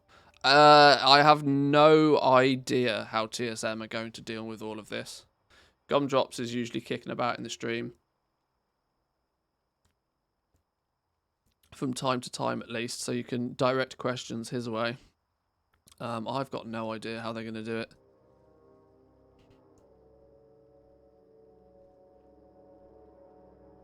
Right, I'm going to need at least 10 burnished inks, I reckon. To make more burnished inks, I need more... Oh, burnished inks, sorry. I need more blazing inks. To make more blazing inks, I need blazing pigment. I'll tell you what. I am very, very rapidly running out of blazing pigment all the flipping time.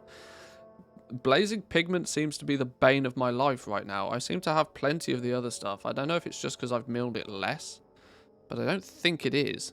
If you look at the quantities of herbs we've got, we've gone through a lot more saxifrage than we have other herbs to get this blazing pigment. Maybe that's an indication to where the valuable herb might be. It'll be interesting to see how that compares against alchemy usage. Because I'm going to be honest, I played around with alchemy a little bit the other day, but I kind of forgotten what was going on with it. I want to test alchemy in a bit more detail again, though, because it felt bust the other day. The discovery system didn't work properly. Made the whole profession feel a bit wonky.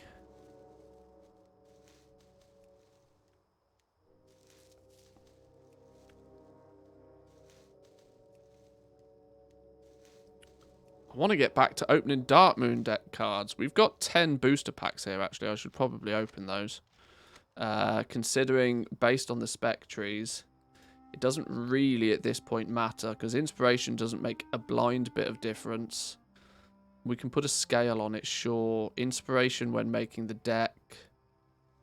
The deck box, I should say. That's not implemented. That's not implemented. Learn to use special finishing. Okay, we can just we can cheese the system and we can make some knowledge and just max out these Dark Moon bits because they don't actually make any difference right now.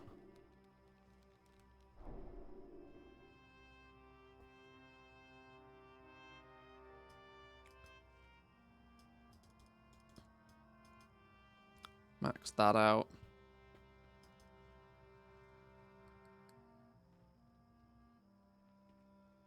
Max that out.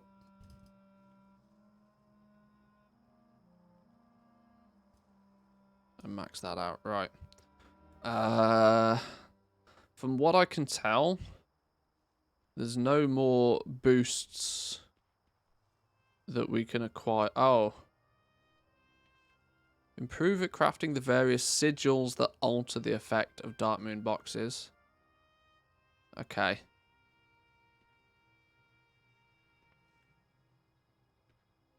Ah, so this is where you learn the other sigils to improve your Dark Moon decks. When you're crafting this thing, Dark Moon deck box, so not the Dark Moon deck itself, you just need the 8 cards to build one of these. But when you find a work order to improve one of these, there may be the request for sigils on it. So you might need to spend some points in speccing into making the sigils. The higher the quality of the sigil, the lower the recipe difficulty added. But it doesn't do anything different to the actual effect. It just makes it more easy to craft at higher quality.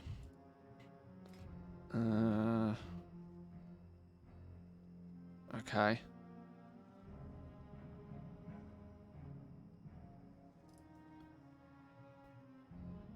None of this really matters because we can't make the treaties apparently. So then I suppose we might as well max that out. Resourcefulness, subspec. Resourcefulness. Do them faster. None of that matters. And then we can make missives better. Okay. Let's just check rune binding. I'll look at rune binding in a minute.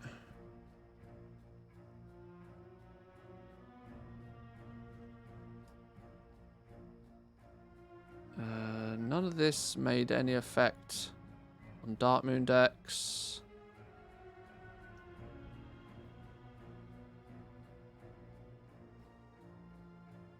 No. Okay. Right, let's open these booster packs then. Let's see. 8 of air, 6 of earth. 3, 4, 5, 6. 7 of fire, 6 of fire.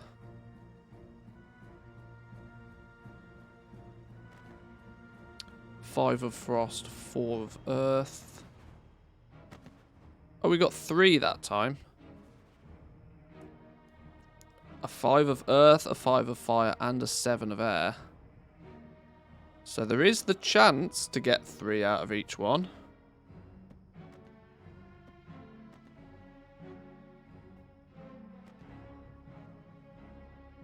We got 2 6 of fires.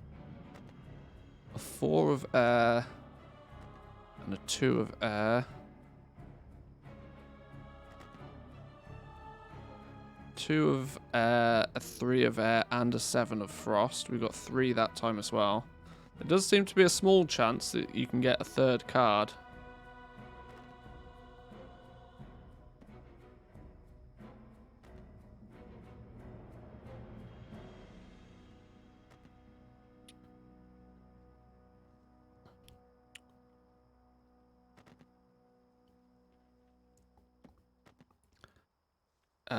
Interestingly, the loot table doesn't seem to include the ace.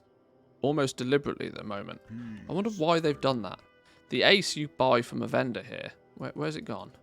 Why have they done that? Why have they made it so you buy the ace off the vendor? But then can't gain... Where's it gone? One of these fellas sells the aces. What brings you here? Yeah, here we go. Ace of fire, ace of frost, ace of air, ace of earth. Why have they done that? Why have they made it so...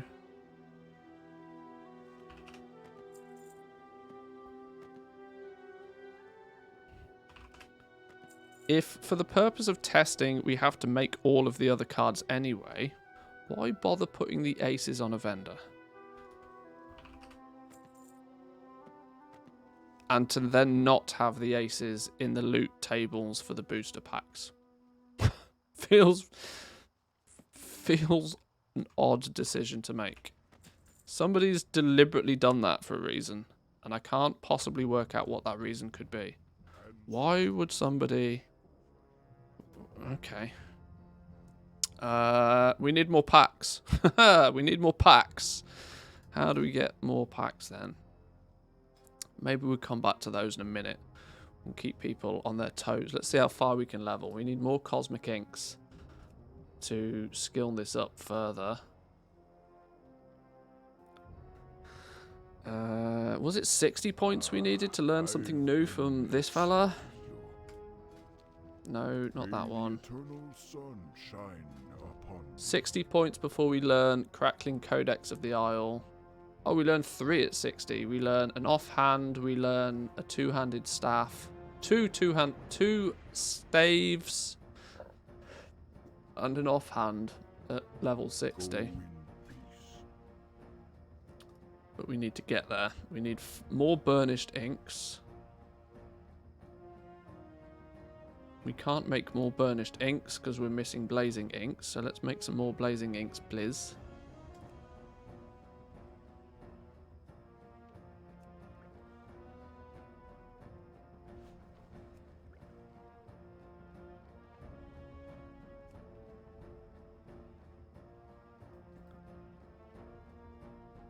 Still remarkably difficult to make high quality inks as well.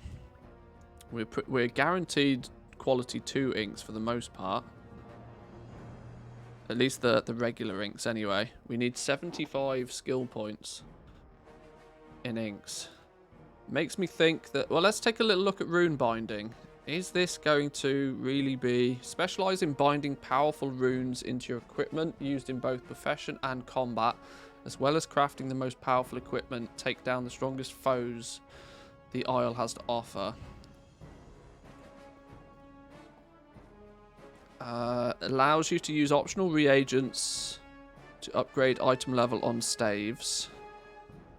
Resourcefulness, making rune binding stuff. Another sub-spec. Okay, we need some more knowledge points.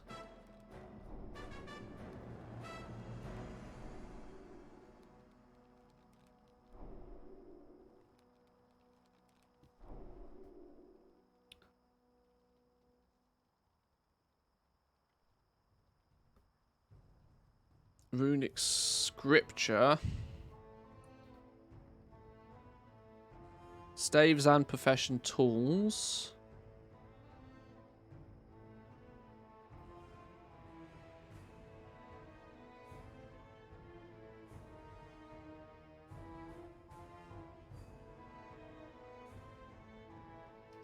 Codexes, Vantus runes, fauna runes. What the hell are fauna runes? Become an expert at deciphering runes associated with the Dragon Isle's fauna.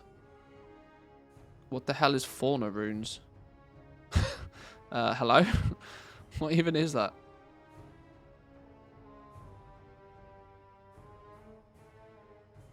Does that... What's considered a fauna rune? We got runes and sigils. We got scrolls. Runes and sigils. These are what go into your Dark Moon decks to make them slightly weird and wonderful. What are fauna runes? I don't even know. Okay, that's odd.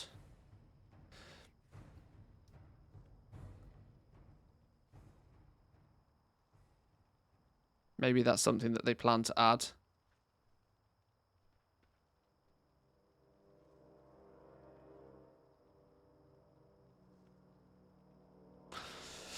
I don't know.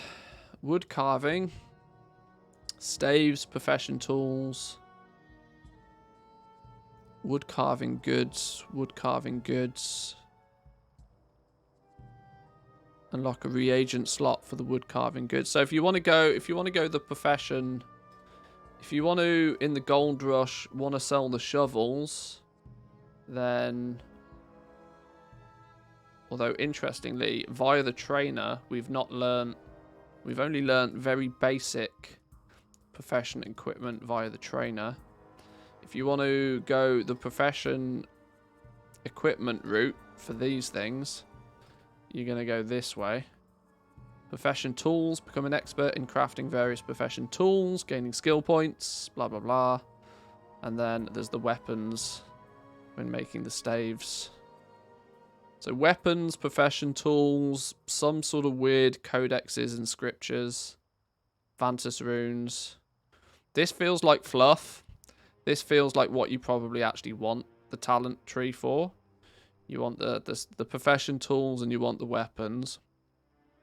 So this is the direction you're probably going to want to take. This is you'll just add to it eventually. And rune mastery is fundamentally just very basic, all about being resourceful, making your inks more efficiently. Yeah, so rune mastery is actually more about just, you know, let's then put some points in here. Crafting skill, sub-spec, crafting skill, sub-spec, crafting skill, sub-spec, crafting skill and faster. I tell you what, this is definitely going to... Archiving's going to be the first tree. Dependent on how gate-kept Dark Moon card creation becomes, you're probably going to want to go archiving Dark Moon cards first, because that's going to be big money at the beginning, for sure. Then, unless these treaties are super OP, you might go this route first, then into Dark Moon cards, but then Rune Mastery you're going to take second, just because it's going to make the conversion of herbs all the way through to inks more efficient. By a mile. I would imagine at this point we can start making the basic inks. Yeah, see, now we've got... Now with a few points in this first tree, in the Rune Mastery tree, we can actually pretty much guarantee quality 3 inks. We're going to take herbs. We're only halfway to making the best quality herbs. Your milling is actually, by the looks of things, is any of these... I don't think any of this the only bonus I think you get to your default milling is from these skill points. From your main profession skill points, you know. I can't find any other bonus to boost your milling skill. See, 50 is your natural base level, plus 0. You're not gaining any extra crafting skill through your spec tree.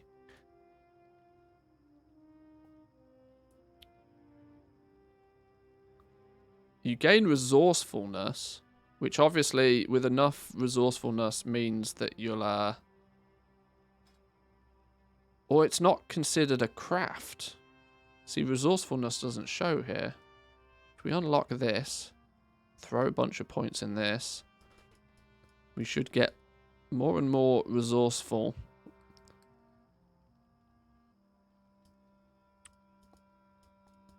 We should be super resourceful now.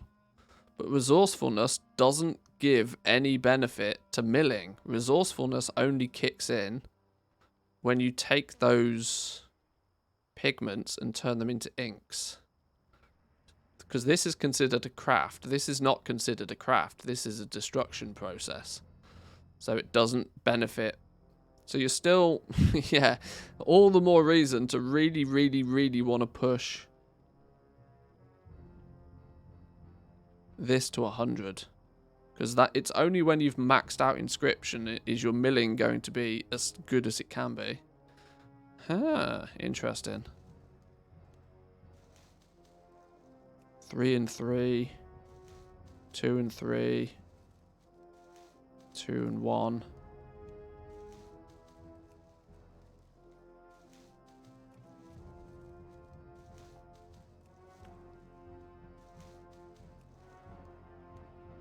Okay, it doesn't seem to improve the yield much, if at all. Oh, Lord. There's a lot to work out for this. All I have worked out, though, is that I need flipping saxifrage like it's going out of fashion. Because, them blazing pigments, we need a bunch of.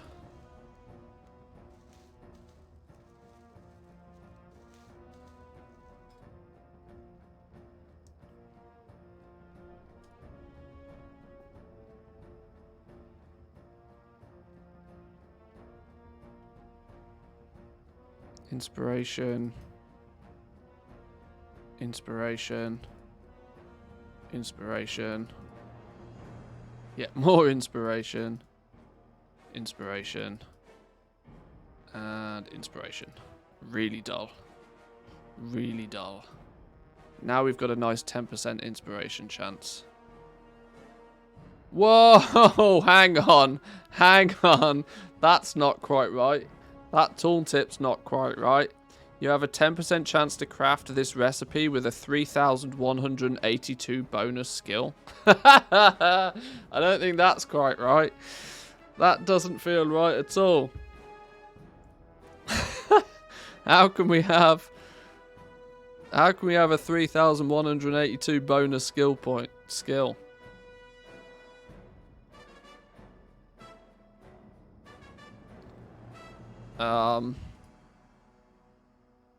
6,825 bonus skill when it procs. Okay. I think inspiration bonuses on Inscription are broken. 8,484 bonus skill. That means if it procs, it's a guaranteed 5-star regardless. Okay, that's bust.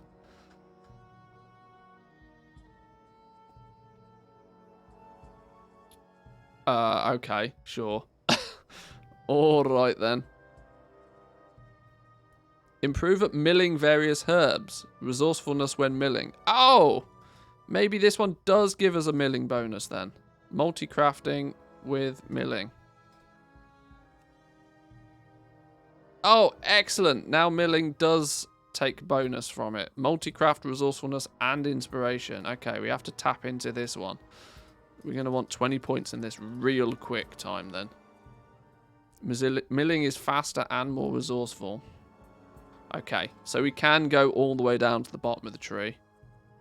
We can get some bonuses here as well. Oh, lovely.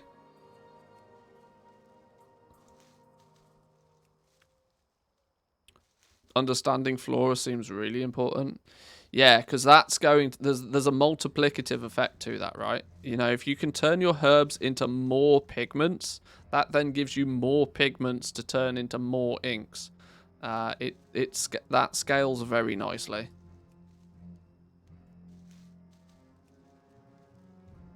You kind of get a double bubble bonus from that one. So yeah, this one's going to be super lucrative. If the further down the processing tree you can gain a bonus, that bonus has knock-on effects. So you want to get 20 points in this really quick, I'd imagine. Probably quicker than anything else. So you're going to need to get 10 points in here to earn a sub-spec. Then you want to put 20 points in here. So you probably want to, I would guess, your first 100 points in Inscription, you're probably going to go into here and get your Dark Moon cards nice and quickly. One coming in here to get your Dark Moon cards nice and quickly. You're then going to take Rune Mastery as your second spec, and you're going to put 30 points directly in here to just make your milling as effective as possible. By that point, you should be able to turn your herbs into more pigments. Those pigments also should then start to be... You should be getting higher quality stuff, you know, all the way down that road as well. 3 scribes, 1 for milling, one for milling, 1 for inks, and then 1 for crafting stuff. To be honest, if these end up being... Where have they gone? If these end up being as powerful as I feel that they might be, you might want to be running as many scribes as you can get your hands on. Because if this becomes a bottleneck, if Artisan's Metal becomes a bottleneck, but you can sell people knowledge points, the entire system's broken if that's the case, though. I'll make a stink about it if this ends up being a way to sell knowledge points. Artisan's Metal, what is it exactly? We don't really know exactly, but all we know is it's a bind-on pickup material that they've specifically said is going to be limited in quantity. So you're going to have to choose where you spend these, and you're not going to have an unlimited amount of it. Whether you get X amount of it a week through like a weekly quest, or whether you get world quests that give you it as a reward, or... I don't know. We don't know. What's the problem with buying knowledge points from scribes? Well, if you can buy knowledge points, the people that have the deepest pockets will max their specializations in a day. Because there'll always be enough scribes out there to sell you stuff. Don't you worry.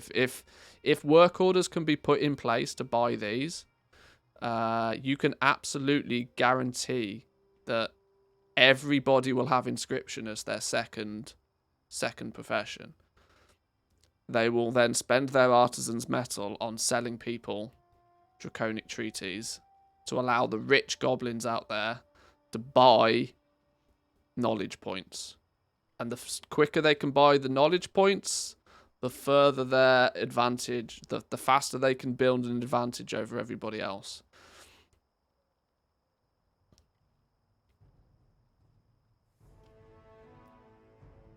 And the faster they can build knowledge over everybody else, the less materials that it will cost them to make things, the lower their crafting costs will be.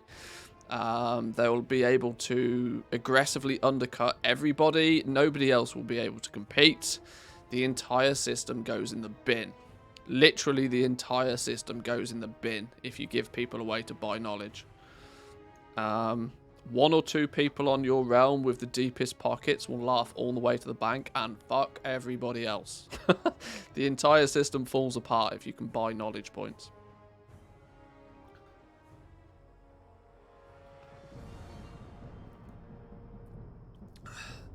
The linchpin to the entire system is that this is going to be relatively fairly distributed. If knowledge is relatively fairly distributed, it means that people that are proactive in playing with their professions will maintain performance. But it won't allow for any one single person to zoom so far ahead that they can, you know, undermine everybody else. Let me rephrase. What would be the problem from Blizzard's perspective? The problem from Blizzard's perspective is that nobody will pay any attention to professions. All of this development time and effort might as well go in the bin because nobody will play with them. Nobody will do anything with professions. There's already a concern in my mind that people might look at this and not bother with it because it's more convoluted than it's ever been. And unless the rewards for that extra complexity are there, people won't engage with it in the first place. Your number one reason for most players to play around with the professions is to be able to make some gold. If it's not carefully balanced so that people can make gold with these professions, those that do continue to keep up with their knowledge, stay on curve, should we say, with their professions at the same time. If you stay on curve, you should be able to make some gold through your professions. You should be one of the first people to fulfill your work orders. You should have some of the best crafts. You should be able to make things at the higher quality. These are all features that should allow you to then, you know, make some gold through the profession. If a handful of people that have deep pockets are able to zoom super, super far ahead, it will then instantly mean that anybody else that isn't spending gold to zoom ahead will never be able to make anything anywhere near as higher quality as the people that have zoomed ahead. Parallels, the Lego crafting systems are there. Do you think that Blizzard was actually unhappy with how that turned out? From a gameplay perspective, yes. From a community standing perspective, yes. They were very unhappy with how Legendaries turned out. The Blizzard accountants, on the other hand, might look at it and go, well, you know what we did do? We sold a fuckload of tokens. So it depends what part of Blizzard you're talking about.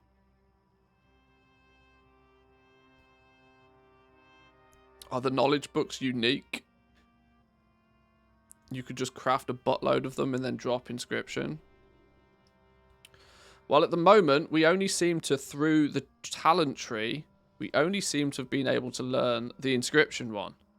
We haven't worked out how we learn the other ones yet. These don't seem to be learned via via a trainer or via the spec trees. These might require you to go out into the world and do something to get these, which at this point we don't know what that is. But it does still in some way sort of emphasize that you as a scribe, this is a good way to actually showcase these artisans' metal. You might be able to say, right, I'm going to spend my artisans' metal on creating draconic trainees of Inscription, giving me more knowledge points as a scribe.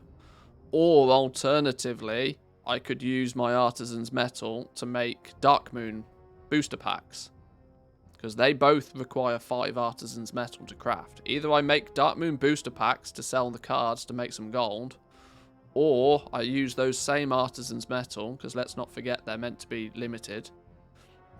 I use those same artisans' metal to make myself some bonus knowledge.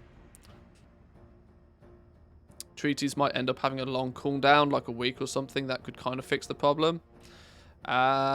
Yes. Yes. But the fact that they provide... the fact that they're bind on pickup, and the fact that there's one for every profession... alchemy, blacksmithing, enchanting, engineering, herbalism, jewel crafting, leatherworking, mining, tailoring... no cooking, actually. Oh, yeah, because cooking's dumb. Cooking doesn't even have spec trees. The fact that there's one for every profession really makes me feel like these are work order bait. And then it's just a case of who's willing to pay the most for your 5 artisans metal. And trust me, I'll be one of those people that will be willing to spend big money on buying them off scribes through the work order system. It's going to be dangerous, and it seems like they've deliberately made it so that we can't test it. They've deliberately made it so we can't have access to Wildercloth, because you need... well, I could, in theory, go out into the world and try and farm some of this up. But there's not a vendor that has Wildercloth on it for me to be able to test.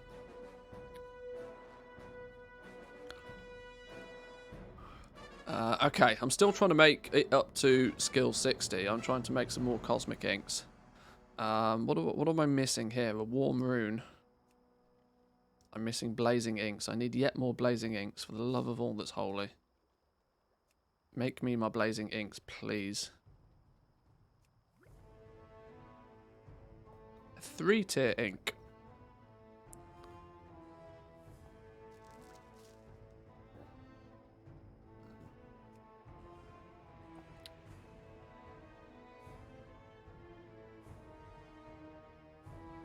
Ask in general chat, check the auction house. Yeah, I'll have a look in a minute. I'll have a look in a minute.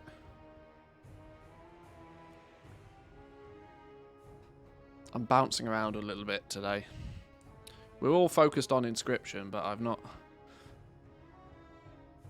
It's taken me 3 hours to get to 50 skill points.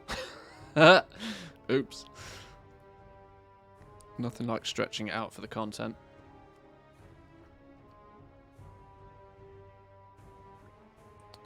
Right. Some more of these.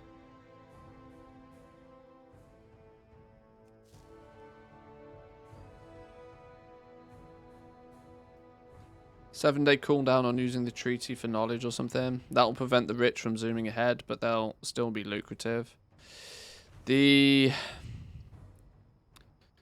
ease in which, well, like I said, it depends. It depends how, for starters, it depends greatly on how you get these patterns. If there's some grind in place to getting these patterns, then it matters less. You only learn the Inscription one through here. I mean, let's not forget this is alpha. They could just all be completely placeholder. They may not actually end up being a thing. Mythic raid drops, lol. Oh god. I don't even want to joke about that.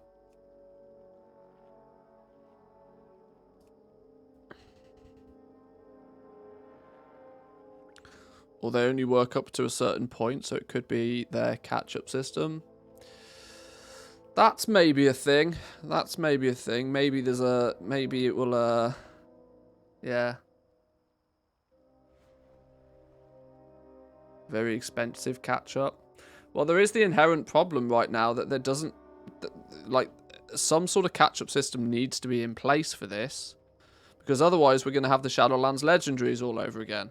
The problem with Shadowlands legendaries was those that level them up in patch 9.0 have made a killing for the entire expansion.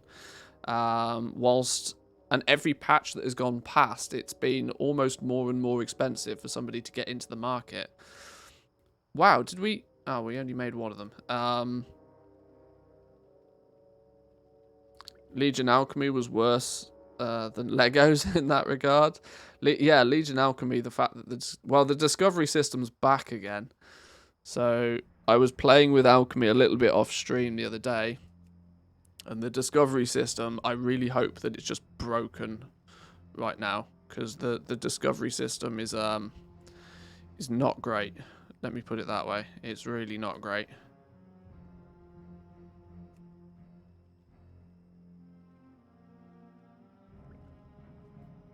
Right, 55. We need 5 more. We need 5 more burnished inks. Can we just make 5 burnished inks, please?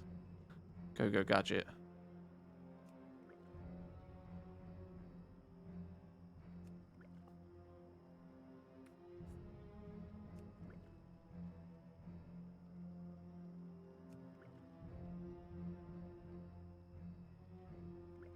Can't wait to get bent over by Discovery again. It's been too long. Yeah. More warm runes. More blazing... Oh my god, I am always out of blazing ink. Literally always out of blazing ink. Milling. What was it? Was it saxifrage? Which one was it? Which one was the one? Saxifrage, yeah.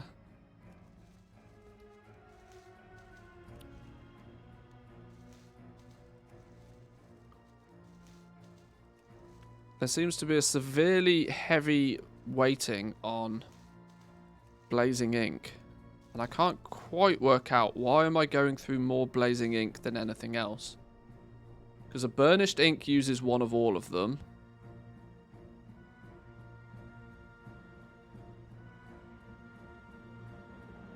Oh, it's because warm runes also use blazing ink.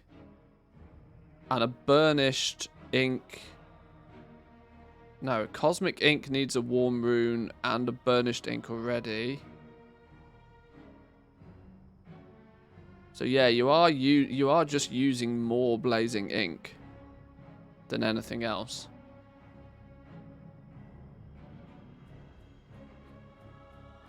Because a cosmic ink in reality is 3 of each inks to make the burnished ink.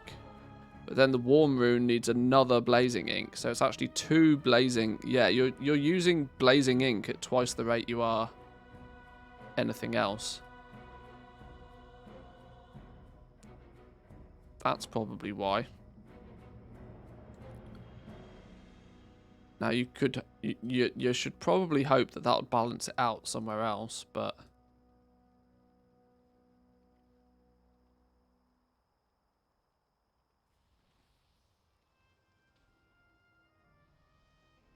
I mean, if you're actually using the profession properly, it might balance out. Warm runes are used here. Warm runes are used here. Warm runes are used here again. All of these are... Yeah, you are going to go through blazing inks like a machine. Saxifrage is going to be twice the price of anything else. Because it's also the only way to get blazing parch pigment and then blazing inks. Saxifrage is going to be expensive. Saxifrage is going to be what herbalists are going to want to go and farm. I shit you not. Because everything... I mean literally... Because every time it uses a burnished ink as well. That's... A burnished ink is one of each 3 of the inks. There's no leeway on not using a blazing ink. You're just always burning through it.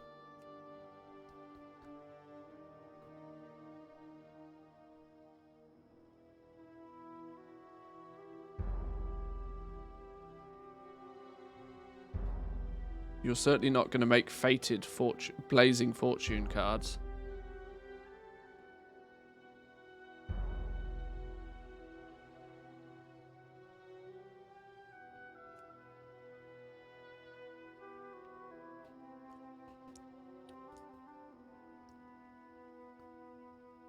My god, they're going even deeper, look.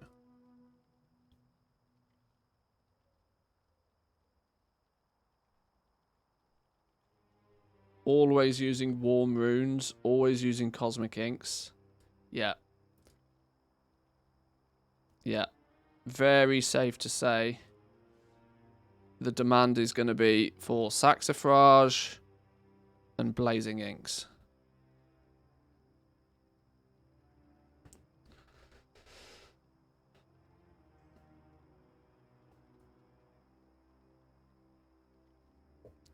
Not sure if it's been added yet, but what's the ink trader this time around? No clue yet. Plus, that, like you said, they're always, like Stroh said, they're usually an expansion behind.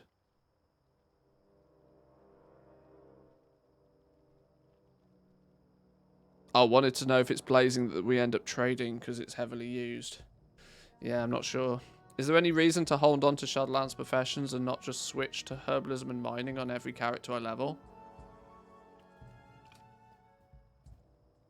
That's entirely up to you. If you've put time and effort into acquiring patterns and spent gold on learning patterns, then I tend not to I tend not to regularly suggest dropping professions. Hey, look who it is. Look who it is. Where'd he go? Or did that happen ages ago and I completely missed it? A wild K-Chak appears. Where'd he go? He's ran off. What brings you here? Another goblin on the alpha. Nice. Walk with the earth, mother.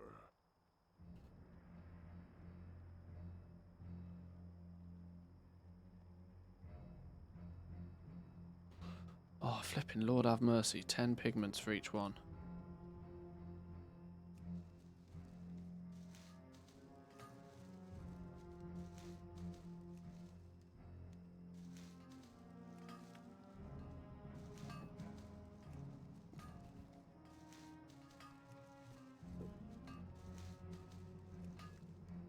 Main thing I've spent gold on is the legendaries from Shadowlands, but those seem like they won't matter anymore. You'll kick yourself if they end up being transmogged or something. I'm never a fan of dropping professions. I've seen so many scenarios where people have, you know, shot themselves in the foot by dropping professions. If you need, you know, access to more professions, just roll an alt. It's not like alts are difficult or time consuming to level up nowadays. You realistically only need 5 characters to have access to all of the professions across them. I know that's easy for me to say as a full-time content creator that you only need 5 alts, but sure, first day of the expansion, it's probably a bit difficult to have 5 alts, but by the end of the first patch, anybody could have done it.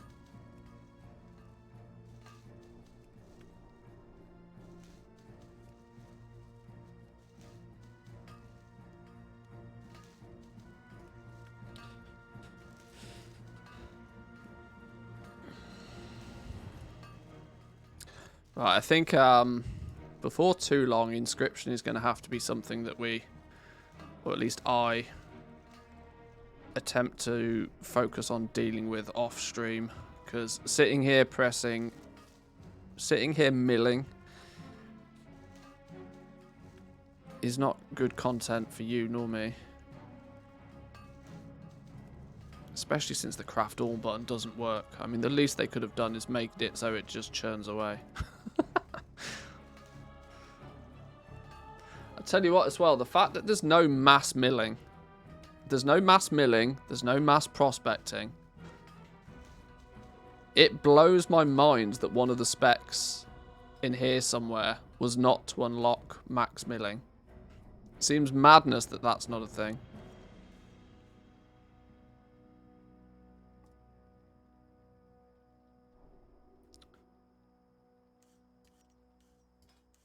Absolute madness.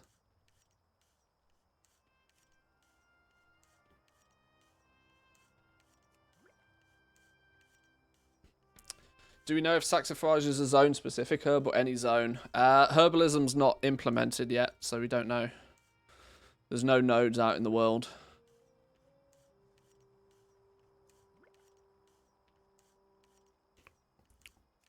We are getting a multi-craft proc occasionally here, though.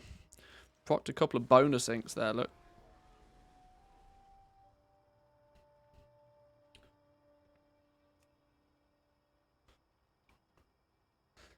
Take mass milling away and then sell it back to you. Blizzard would never do such a thing. Yeah, you're right.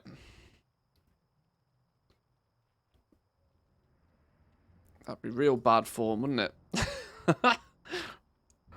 Got to buy the deluxe edition to get max milling.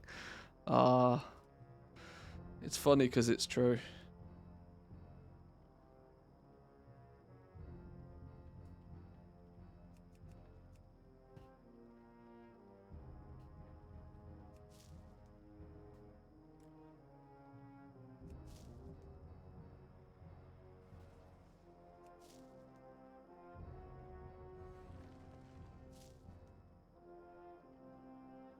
What do we got down here? Cosmic inks at level 3.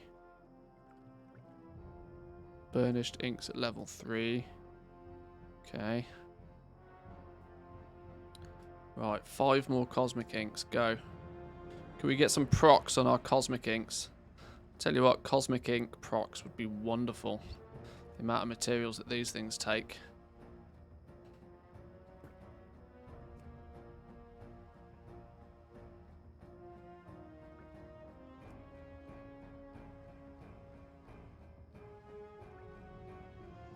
I know why it's not in the talent tree. They've moved that talent to the shop. Oh, God. Please, please, please do not give them ideas. Okay, Cosmic Ink has gone yellow then. Oh, we've already gone past 60. How did we go from 59 to 61 in one craft? That's not meant to happen. Where did 60 go?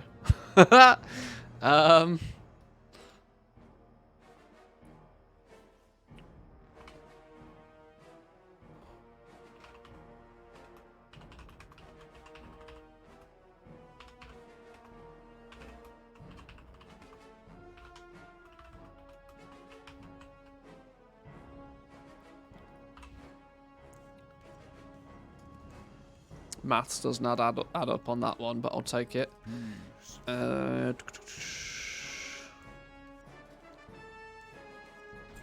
now the final 3 items we get to learn from the trainer are going to be our 3 weapons. So if you can get yourself to skill 60, which realistically there's nothing stopping you getting to skill 60, because everything up until this point could have been leveled out. Sure, making cosmic inks is not cheap, nor is it going to be... It's not going to be cheap to do at the beginning, but you can do it. Once you get to 60, though, you got your cracking codex of the Isles, your illuminating pillar of the Isles, and your kinetic pillar of the Isles. Of course, hello there. They're all bind on pickup, so these are work order bait once again. But of course, if the work orders are sat there waiting, then you can get on it. Woo, how we doing? Welcome in, my man. Good morning / afternoon. It's probably even good afternoon to you by now.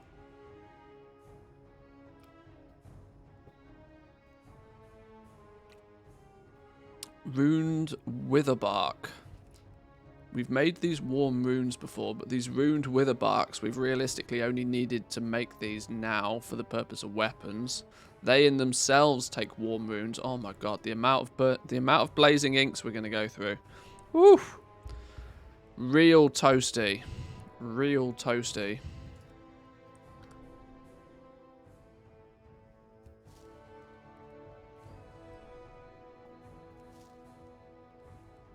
Maybe because you got inspired. Inspired shouldn't give you a bonus skill point though. Quick 30-second TLDR on Inscription so far. Milling is interesting. 3 of the herbs give you 3 different pigments. There's one generic pigment, the shimmering pigment, that you get by milling everything. Hockenbloom, one of the herbs, will only give you shimmering pigment, does not seem to give you blazing, serene, or flourishing. There seems to be a doubly heavy use on blazing pigment. We have burnt through so much more blazing pigment than we have anything else. That only comes from Saxifrage, so expect this one herb to be probably double the price, or at least far more aggressively farmed. Would be interesting to see if that only comes from like end game zones or something. Once we get herbalism, we'll find out. We have an Omnius Draconis, which appears to be a herb, like a Nightshade type herb, but there's no way to mill it. We can only mill the 4 basic herbs. And as you would probably expect, they mill into 3 different qualities of pigments. Those 3 different qualities of pigments go into 3 different qualities of inks. You take your flourishing ink, your serene ink, and your blazing ink, and they can then be converted up. So they're your 3 basic inks. They can be converted into a burnished ink, a rarer version ink, And then you can take a burnished ink, add more to it, and you can make an epic cosmic ink. Missives are same old, same old. There's just slightly more different variations of them because this time round they offer a... You don't use two... You don't pick two missives. You pick the one missive that gives you the two stats you want. So there's a... You're only picking one missive this time round, but you've got one of 6 to choose from. Dark Moon deck. Dark Moon stuff is a little bit interesting. You can see we've made some Dark Moon cards so far. You craft Dark Moon booster packs. Where have they gone? Where have they gone? Around here somewhere. You make Dark Moon booster packs. These are going to be time gated in some fashion because they use Artisan's Metal. Bind on pickup crafting material that we already know is going to be somewhat limited in its acquisition. Each booster pack contains so far 2, sometimes 3 cards. Same old, same old. You take one of each of the cards. We can do it here with the air, I suppose. You can combine 8 of the cards into a trinket. The trinkets are bind on equip, so feel free to throw them up on the regular auction house, do some sales. There is a upgraded version of the Dark Moon deck, though. There's a Dark Moon deck box. So where we made here, what did we do? We made a deck of dance. There's a Dark Moon deck box dance, which requires the regular trinket to begin with. It also requires the same materials that seem to be used for all of the endgame crafting. But of course, this then becomes bind on pickup. So this is your work order bait. There is ways to put Dark Moon sigils, so you can also then start customizing the Dark Moon trinkets even further, changing the way that the Dark Moon decks shuffles. So your deck only shuffles when you jump. Your deck no longer shuffles when the ace is drawn. Your Dark Moon deck shuffles faster. Your deck no longer has even cards in it. Your Dark Moon deck shuffles from greatest to least. So you can probably... Some maths guy will probably work out which is the best one of these to put on your trinket. You'll end up on a Wowhead or an Icy Veins guide, and then everybody will be requesting a specific sigil to be attached to their Dark Moon deck box. Quite nice. It's taking the regular Dark Moon deck system and just adding, a Dragonflight layer to it. Scribes are also making weapons again. We're making staves. There's a couple of them that you get quite early on. Offhand piece. And then the regular stuff that hasn't really changed all that much. We got our Vantis runes. Fortune cards are a thing again. If you end up with spare inks. I'm not entirely sure of a world where you'll end up with spare inks, to be honest. Certainly not spare blazing inks. You might end up with spare shimmering inks, but there doesn't seem to be an ability to turn shimmering ink into a fortune card. So yeah, there's a bit of balancing that still needs to be done. That is absolutely sure. There's definitely some tweaks and adjustments that needs to be done. This super, super, super heavy emphasis on blazing pigment, I think, will break things pretty quickly. And then you'll find that the other herbs that, people will craft the absolute... they'll mill the absolute bare minimum of these that they need to get the spare inks. The bottleneck is going to be saxifrage, which mills into the blazing pigment, I would imagine. That will be what dictates the price of everything, I would guess. Profession equipment is a thing, again, for Inscription, like it is many of the other professions. The scribes are also responsible for making a lot of the dragon riding cosmetic items. Could easily be considered glyphs, but rather than being cosmetic things for you, they're cosmetic things for your dragon.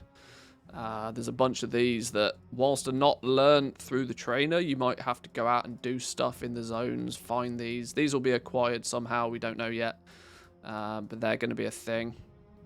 And then finally, I know this is slightly longer of a 30 seconds TLDR, but finally, one thing that is at the moment untestable, or partially untestable, is the Draconic Treaties on insert profession here. These are, scarily, something that allows you to increase your knowledge. And the reason I say scarily is because if you can put in a work order to buy one of these, it ultimately means that then you would be able to buy knowledge for your profession with gold, which tends to leave me to believe that it undermines nearly the entire system. So they're going to have to be very careful with these. Either put them on some ridiculous cooldown, or limit the amount of them that can be used, or I don't know. Maybe there's, if you buy one through a work order, there's an on-use cooldown for 7 days or something. I don't know. They're going to have to be careful with how these work. If they let people buy knowledge points for gold, though, it's bye-bye the entire system. And that's pretty much, in a 30 seconds TLDR, Inscription. Leveling it, you get to sort of 40, 50, 60 quite comfortably, assuming you can just get inks and you spend a bit of time milling. The limiting factor, though, is going to obviously be knowledge points. On the alpha, just zerg a bunch of knowledge points into here, which means my milling and my resourcefulness rates and my herb to ink conversion is pretty good because of points that have gone into here. You're going to probably go archiving as your first spec, I feel, because archiving will either let you make these treaties if they end up becoming super OP, or you're going to zerg into Darkmoon deck crafting pretty quickly. You can get, after like 30, 40 points, I think we worked it out at, did I say 50 points? I think 50 points gives you the ability to start making Darkmoon decks. So it's not going to be, Darkmoon decks probably won't be a day one thing, like they have been in past expansions. You're going to need 50 knowledge. Even if you do nothing else but go Darkmoon decks, you're going to need 50 knowledge in this direction before you can even make a Darkmoon card. So there could quite possibly be a few days before people can even start making Darkmoon cards, which is nice, because having the first couple of days of an expansion, you got to have the choice of either make loads of gold off Darkmoon decks or actually play the new expansion is a choice that I don't particularly like to make, and why I didn't make it in Shadowlands.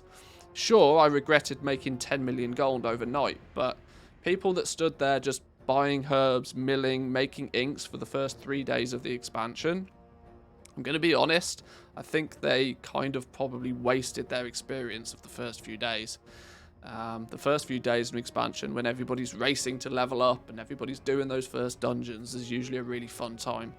So there might be a bit of a few days before people can even start making Darkmoon cards, if this is the path that it ends up being. You go archiving, you pick a direction here, you probably then take Rune Mastery once you've unlocked the Darkmoon cards. This is basically just a tree that's going to boost your ability to convert herbs into inks. It's all about, every single one of these nodes is an efficiency based thing, making it better at actually milling, giving you more crafting skill, giving you resourcefulness so you use less materials. This is an optimization thing. Rune binding is then your weapons and your professions. So if during the gold rush you want to sell the shovels, you go rune binding and you sell people their profession gear. And a few other little things in this that are a little bit more difficult to work out. But yeah, archiving feels like the most powerful for Darkmoon cards, possibly. But if Darkmoon cards are actually delayed by a few weeks, and there's a limit to how many of them that you can actually make, the rush on Darkmoon cards might not be as aggressive as it has been previously. And then in that case, you go Rune Mastery and you just optimize this conversion process nice and early. Get this nice and optimized to begin with, keep your crafting costs down, and then spec into wherever you want to go from there. The choice would be yours. And that, ladies and gentlemen, might end up being snipped out and be the YouTube version of my Inscription overview. If that is, hit the like button, subscribe if you're new around here, and I'll see you all next time. Peace. If not, I will take questions. Playing the game felt like I was wasting time not making cards. Yeah, that was kind of that or for the last couple of expansions has felt like a really weird sort of a weird way to start an expansion, you know? To just get to a point where you can stand in a main city and just have milling going in the background. Kind of okay if you've got like a couple of accounts up and running and you can still be like milling and making inks on one account whilst you're out playing the game on another, but it was still a bit weird.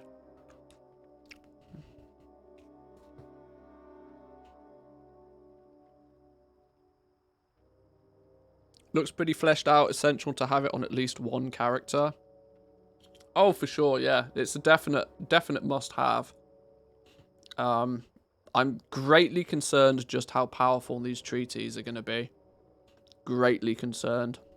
Because if they can be cheesed, if they can be bought with gold via work orders, that literally pulls the safety pin out of this entire system.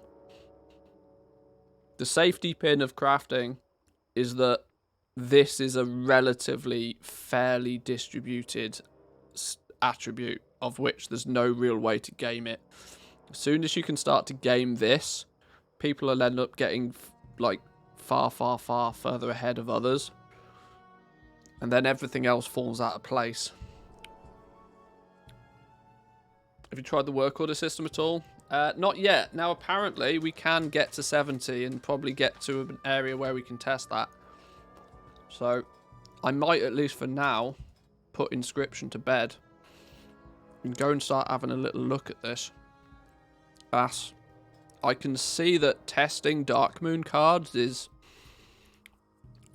even though we have a test environment, still a time-consuming thing, because I'm going to have to sit here milling a bunch of inks to make a bunch of packs, to make a bunch of decks, to do a bunch of stuff. It's going to be difficult to test properly, speedily at least. Let's make these last 5 packs.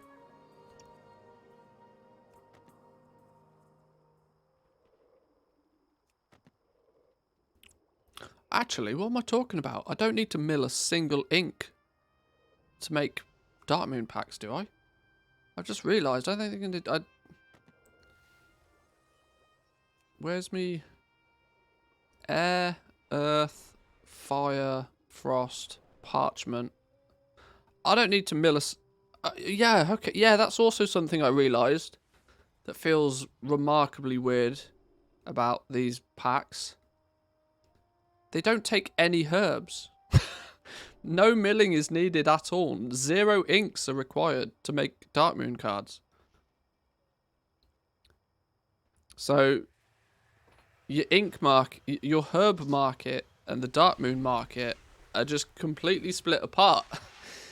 Because you don't need a single herb or a single ink to make Darkmoon packs. How can you write without ink? Exactly, it's madness. Actually craziness.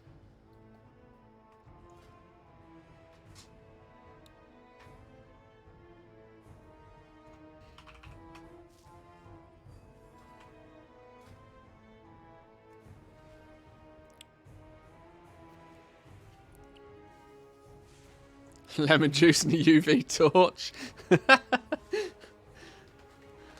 Isn't that what blood was designed for? To send ominous letters?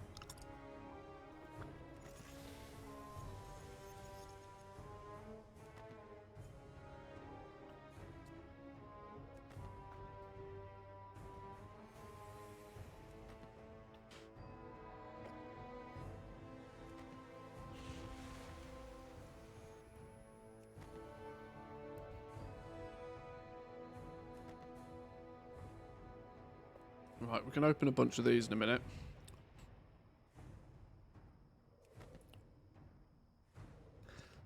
Let's make it so we can at least make one of each trinket. Don't you get the awakened stuff from milling too? Well, that's true. These do pop out from... you get... Yes, you do. If they end up being... Although they're not going to be the only way to get them. It might be the most reliable way to get them to begin with. But the awakened air, earth, fire and frost... You can also, presumably through some other methods, get the... Let me put it this way. These are not going to be the bottleneck for you crafting the packs. The bottleneck will be the artisan's metal. So ultimately, it's your ability to get these that's going to be the issue, which in and of itself doesn't require any herbs. These are kind of going to, for scribes, I would imagine these will end up just being a byproduct of milling stuff anyway. And you may find that you need to end up buying a couple of them because you're going to be milling saxifrage like a beast. That provides you with awakened fire. You may end up buying the other ones you need rather than even milling in some cases. It feels a bit weird. I can't deny it feels a bit odd. Let's open some packs though. Let's get some cards on the go.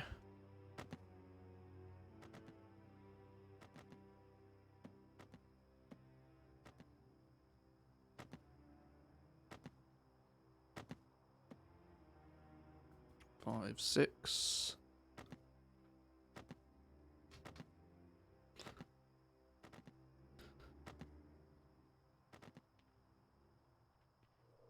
Be nice if the crafting complete window would just say ×3 or so, instead of having a separate instance for each of the same item. Oh, right, yeah. Yeah, you're right.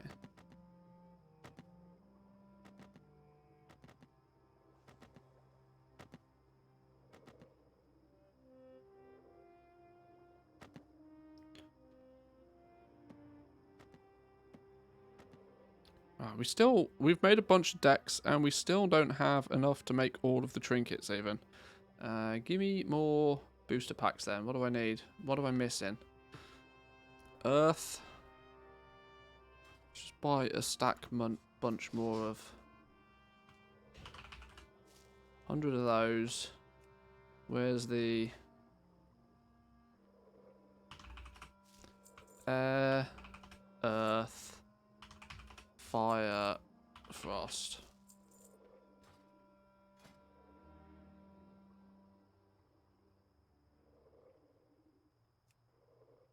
Where's it gone? Who stole it? There it is. Go.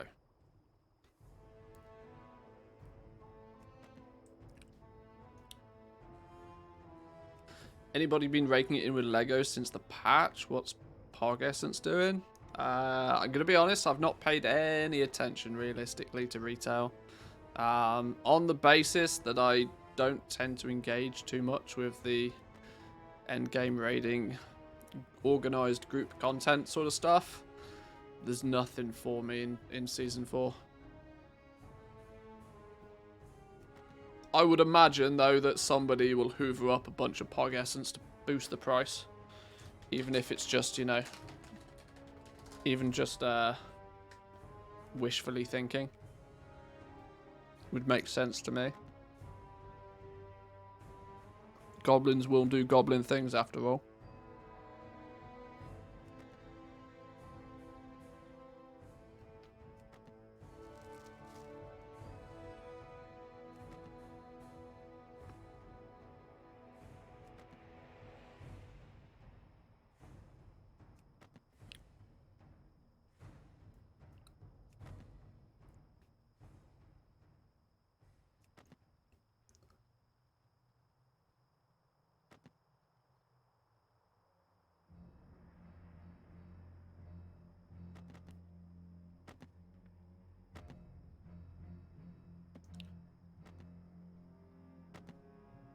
What am I missing? I'm missing a 4 of frost. 4 of frost, 5 of... Oh, there we go. There's a 4 of frost. Oh, and an 8 of earth. I just need the 5 of air, if possible. It's still recharging. There we go. I can't use that item yet. Shush. There we go.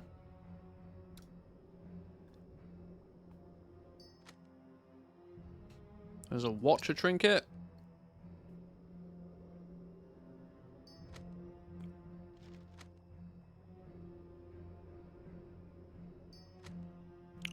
Boom. World first Dark Moon decks. Probably not. Now, in theory, we could upgrade our Dark Moon decks if we wanted to.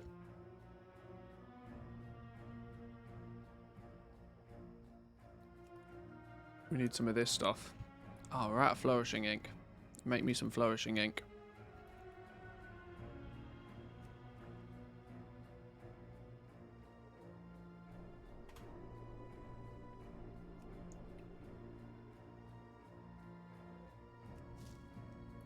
The stuff I mentioned the other day is back with a vengeance. Even shows on clips, so it might be on your side somewhere. Oh, really? Let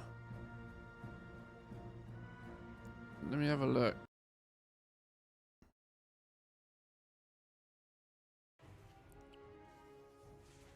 Lemon juice and a UV torch. Isn't that what blood was designed for? Yeah, that looks like an encoding error. My end. I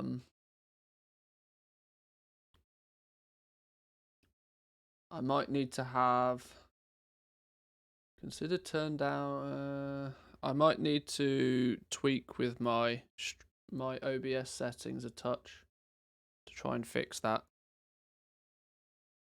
Turn off the miner. The miner's not running. The miner's not running.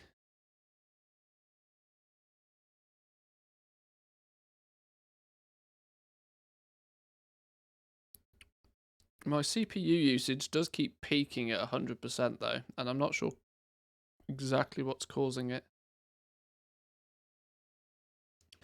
I will keep it open on screen and I will try and pay attention to it.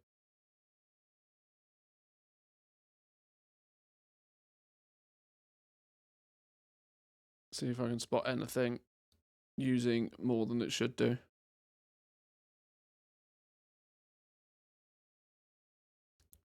I also need to just clean my computer.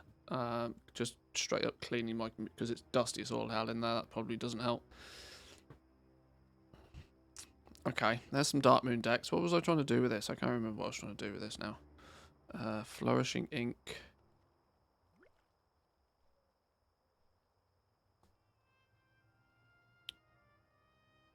Close the TSM app. It can be greedy when generating backups, and you're on a lot of realms now. Oh, is that maybe a thing? Oh, you're actually not wrong. That could be it, you know. Because that's going to hoover up CPU usage like a beast when it does a backup. Go away. Yeah, you might not be wrong. Alright, for regular Joe, but not for when I'm streaming. OBS does get priority on CPU usage though, so it really shouldn't do that all the same.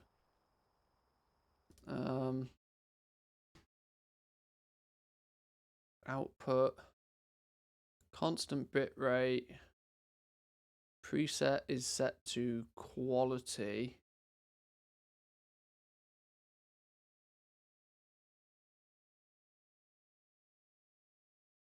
I probably shouldn't tweak with these things too much whilst I'm still live. I might break things.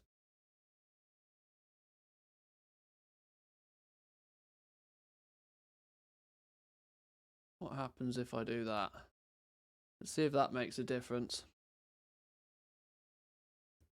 If it keeps happening, let me know.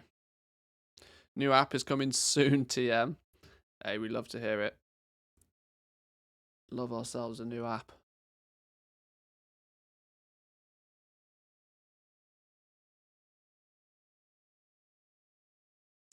Right. I don't think there's a huge amount more that, for now at least, I really want to play around with Inscription. It's there's been a fair amount of it that looks alright. There's a few weird eccentricities that need to be weathered out. But for the most part, it feels alright. Very intrigued to learn how these are a thing. They all use this wilder cloth, which is seems to be deliberately so that we can't. No stutters since you closed TSM anyway. I mean, it could have been that. It could have been TSM doing its backups. And on 50 realms, that's oh wow, I think I've got 27 realms or something set up. Yeah, there's nothing on the auction house. There's literally one page of stuff on the auction house.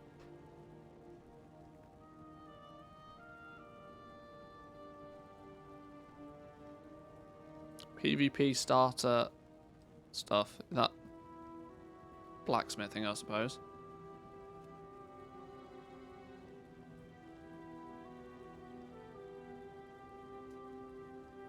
Not quite sure why people put stuff on the auction house on the alpha, but they do.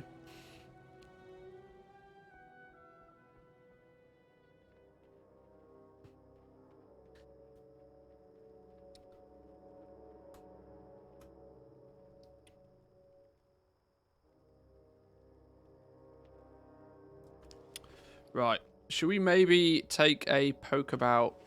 Let's talk to you. I have my talents, my gear equipped. I'm ready to adventure into Thaldra. Well, I don't have any of that set, but let's just claim I do. I'm now level 68. Boom, check me out.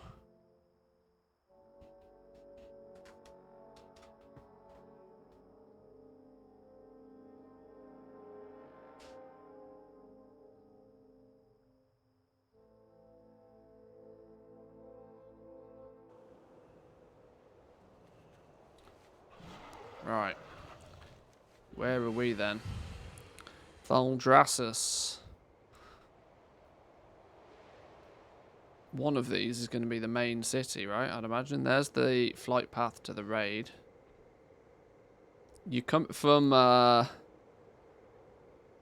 We played a little bit last week in the Waking Shores. I'm really kicking myself that I didn't spend more time playing in the Waking Shores, but I only got the alpha on Friday last week. So, and I wasn't able to play all that much over the weekend. So unfortunately, I didn't really get to play the Waking Shores all too much. And now it's gone. And yeah, so now it's gone.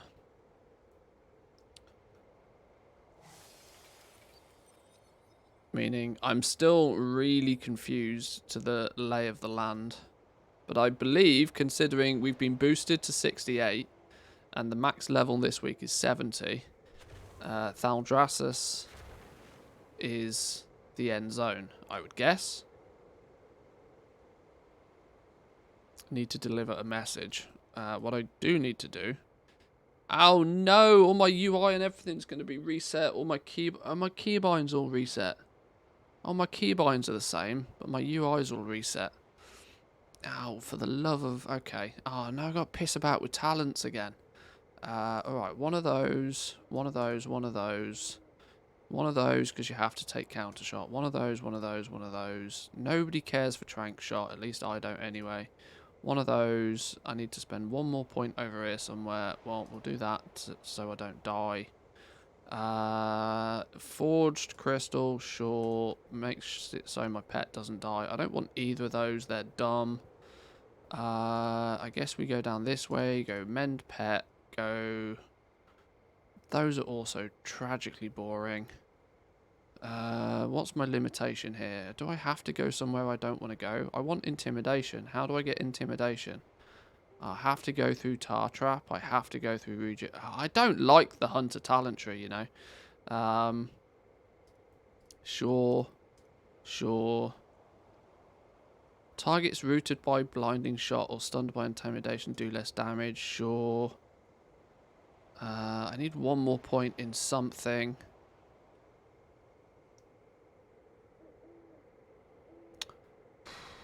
Do we end up having to take trank shot just because it's the thing that's... I mean, for leveling, concussive shot is technically better. Crit by 2. Where do I want to end up? I want to end up...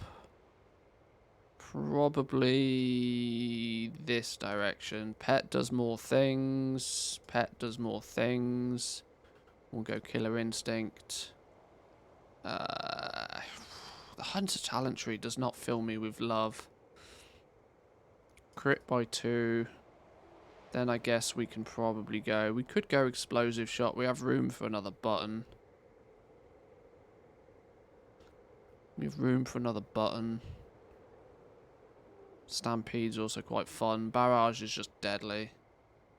I don't use Freezing Trap because I'm a scumbag. Ah, it's weird. I've got 3 points to spend and none of it really fills me with love. Alright, we'll just go with that for now. Camo's amazing when leveling. Well, I suppose you're not far wrong. Does it lead on to anything good? Reduces aspect of the cheetah and aspect of the turtle by 8%. Cooldown on tar trap. Well, that's useless if you don't bother using tar trap, isn't it?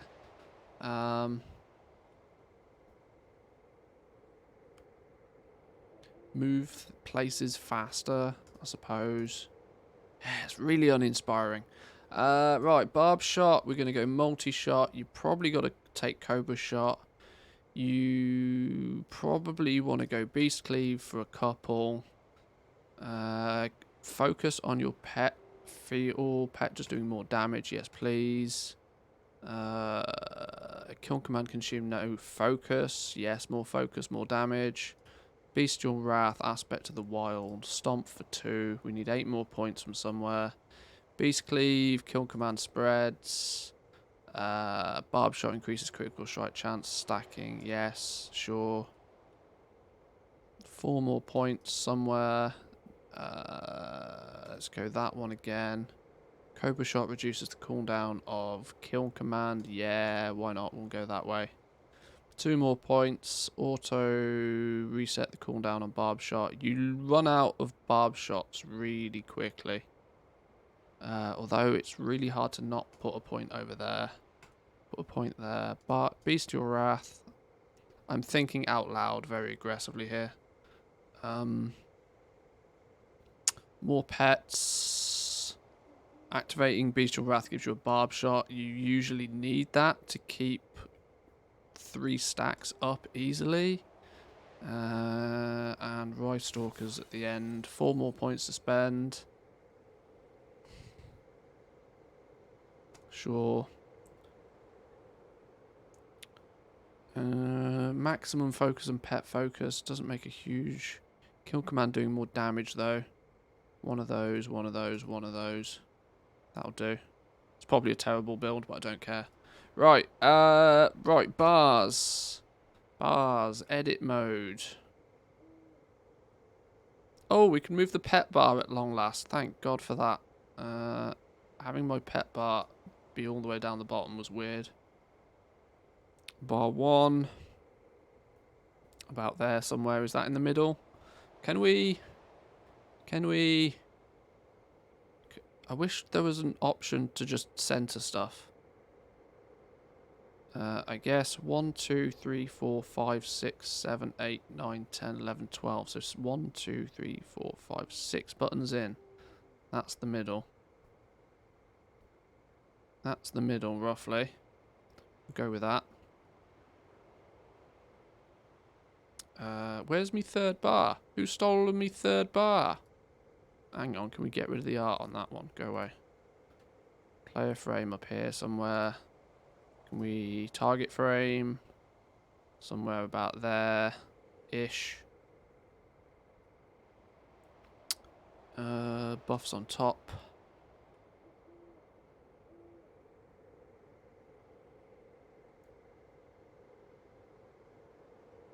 I'm missing a bar.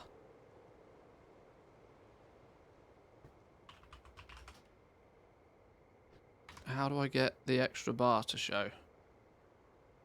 Where did that go?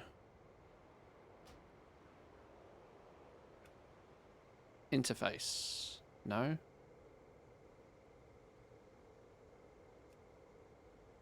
Action bars. Here we go. Action bar 3. Where'd it go? Who stole it? Hang on. Hang on.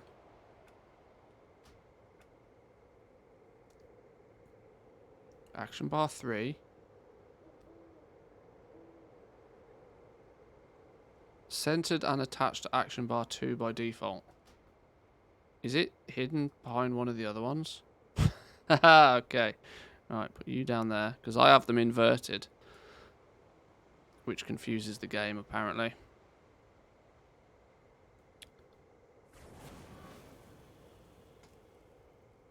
Quick keybind mode, action bar settings. Oh, there is an action bar settings button straight from there. That's much better. Okay.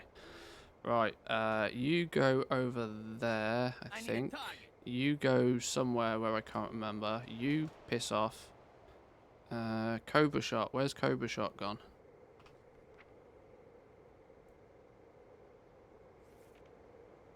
What's a flogged crystal?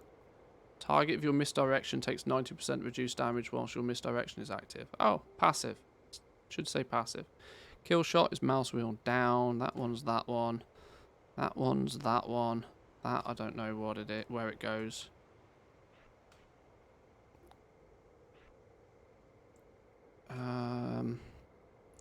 Wing clip doesn't go there. Okay. Got to sort me buttons real quick, boys and girls. I apologise, I apologise. Mouse wheel. Shift mouse wheel down, I think? I can't remember.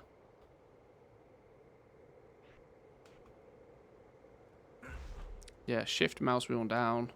You know that... Does anybody else have this where you just genuinely straight up cannot remember your key bindings because it's just muscle memory? And you almost have to press the button to even be able to remember what they are? I'm sure that I'm not the only person that happens to.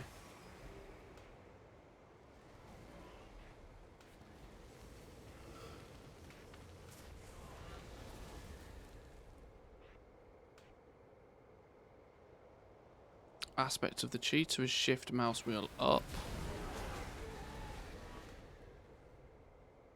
I think.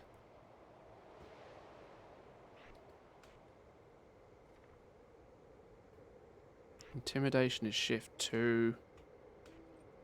Misdirection is that one. Pet utility, but mend pet is Q. Shift Q is exhilaration. Steady shot. No, we don't use steady shot. Who stole me? They've moved all my buttons about. There we go. Barb shot is 3. Bestial wrath is shift 3. Cobra shot is 1. Multi shot is 2. Aspect of the wild is shift 4. What am I missing? Why have I got empty holes? Oh, where's crows gone? I like to have crows for leveling. Did I not pick crows? Have they moved crows somewhere? Have they moved these about? Where did crows go?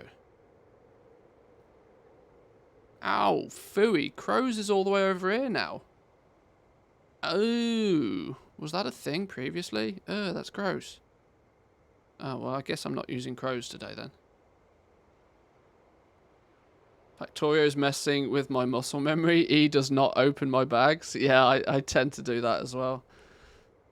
Ah, that'll do for now. Right, fine. Let's not mess about too much. Z.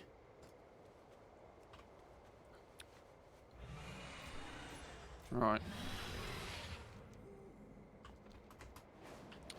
Let's explore. We zoom.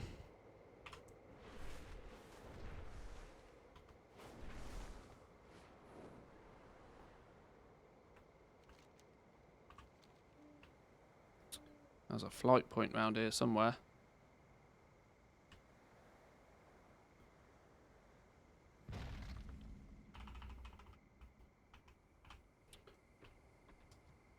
Yoink. First flight point. Let's grab a few flight points while we're here. Hey, this is a nice looking zone, look.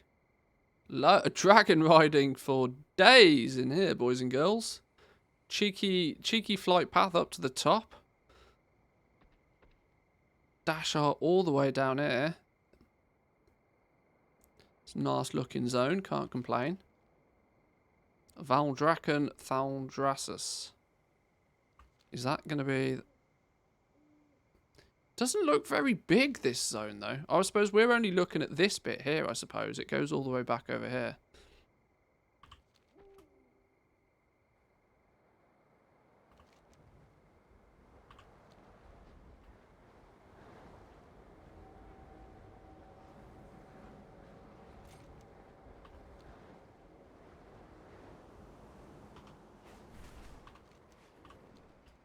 There's another flight point round here somewhere. Here we go. Kind of feels a bit cheaty to be able to Dragonflight all the way around here. Here we go. This seems like the capital city then, Valdrakken. This looks very capital city-esque. Is this going to be home, do we think? This looks like it could be home. If this is home then, where's all my profession stuff? Where's the, I want to know instantly, where's my inscription trainers down there? Let's go and have a little look down here. Right, let's have a nosy about. Inscription trainers here with a daily quest above his head. The most powerful tool, good documentation. My scribe apprentice, do you feel ready for writing today? The Dragonscale expedition has brought copious notes from their adventures. And they've asked to compile blah, blah, blah, blah, blah, blah, blah. Craft 2 core expedition explorers compendiums for something. Study the item to increase your Dragon Isle's inscription knowledge by 3. Boom. Daily quests. Still a stutter. I noticed that a second ago. It's an encoder overload, which makes me feel that my CPU is just not keeping up for some reason, and I don't know why. I'll do some testing after stream. Well, there we go. Daily quests for knowledge confirmed. This is where I need my screenshot button. Did my screenshot button take a screenshot? There we go. Screenshot added to gallery. Maybe I do a screenshot with the tooltip.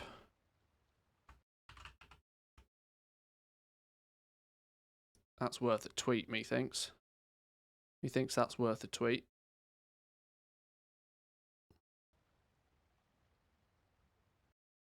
This might break the entire stream, I don't know. There we go. That's worth a tweet.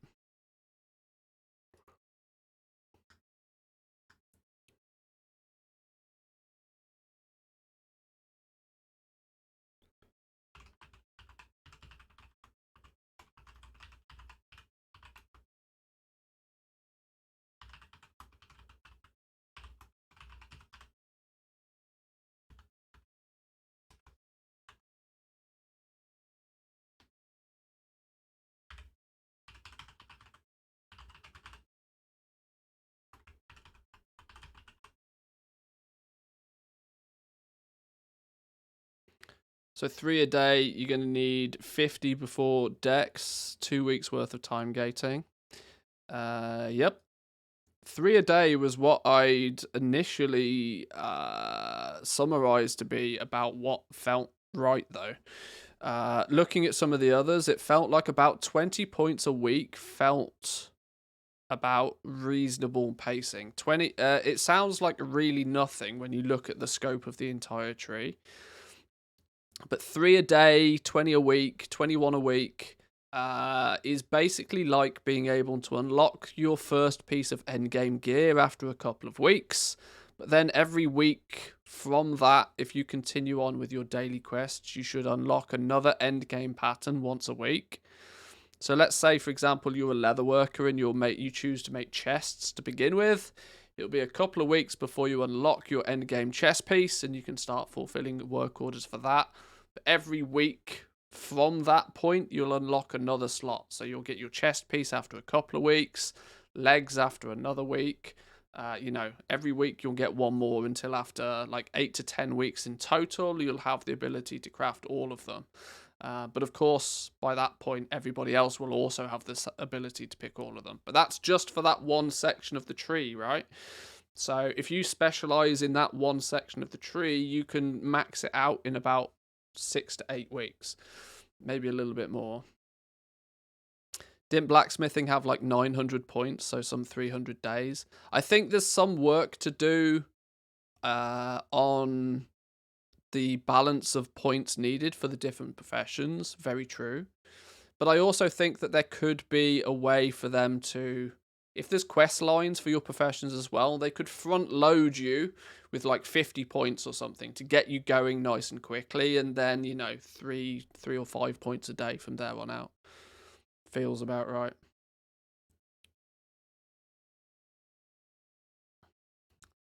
Let's throw that in the Alpha News section.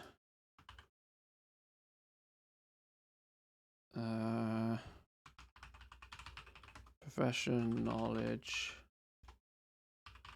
via daily quests.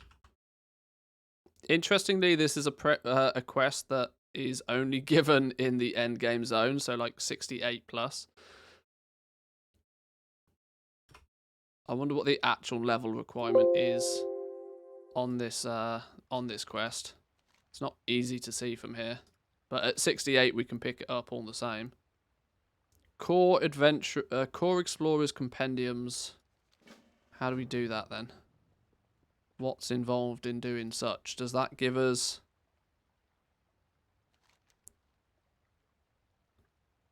Core Explorers Compendium.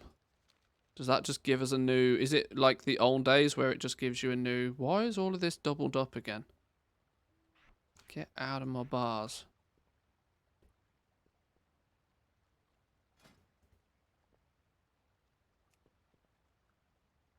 Oh.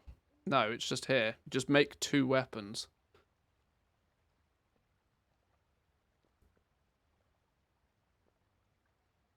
Three awakened earth, a burnished ink, a warm rune. That's not free either. That's not free. Can you try to switch professions to see if there's a daily up for all of them? Hang on, let me... it would be... Oh, hang on. What, can I learn anything else here? No. Hang on. We will. 2 Explorers Compendiums. Can I make these real quick? Real quick. Where's it gone? Hello? What do I need to make these? A burnished ink. I need 2 burnished inks. I can't make 2 burnished inks because, surprise, surprise, I'm out of pissing blazing ink. Always out of blazing ink.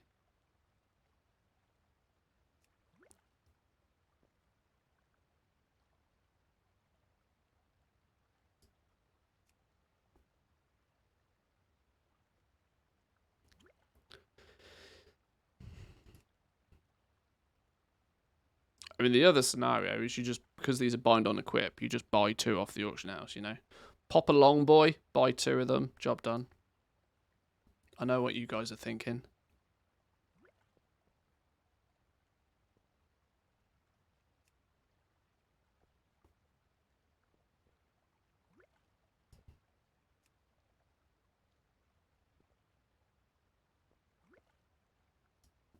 I need more pigments. To get more pigments, I need to mill more of this.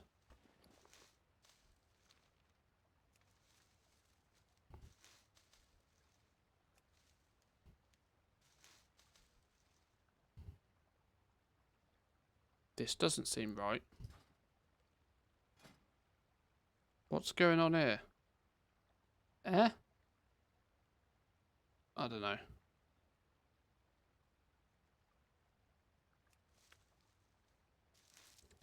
This seems to be completely Why am I not gaining any... Why am I now not gaining these?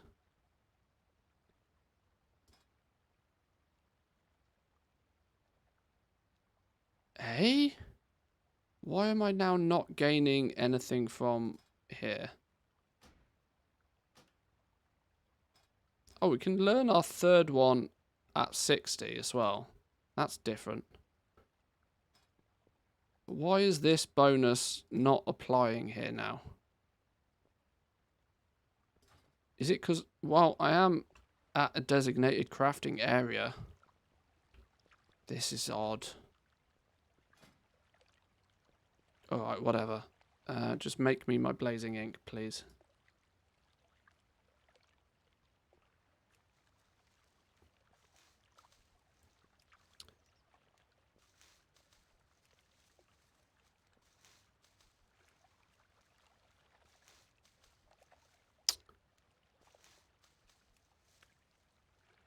Depends if everybody gets... Yeah, if everybody gets the same daily quest, then there's an opportunity there.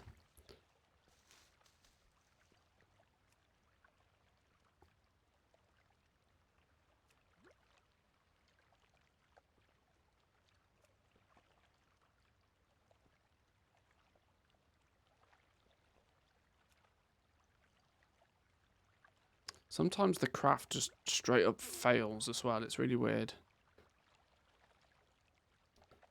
Definitely some bugs that needs to be polished. Oh, why can I still not make them? Oh, because I need 2 burnished inks. There we go. 2 burnished inks. Make those.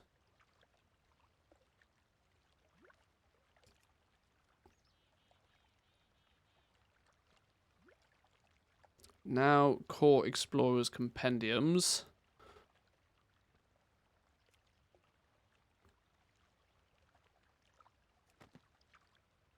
Boom.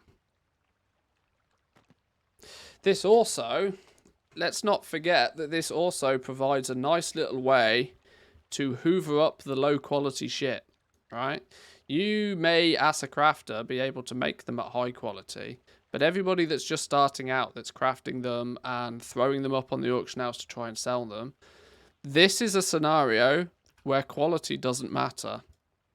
Meaning this will do, if there's enough daily quests and stuff, I mean, it's not going to be that effective, but the fact that there's no requirement of quality here means that the you know, people hoover up the shit ones because they'll be cheaper, right? It'll be a good way to filter through some of the trash, I'd imagine. And there we go. We get some scribes glyphs, which I presume is a bind on pickup on use item. Study the item to increase your Dragon Isles inspiration by 3. Boom. Now we've got 3 points more than we did 10 seconds ago. Now we're up to 63, look.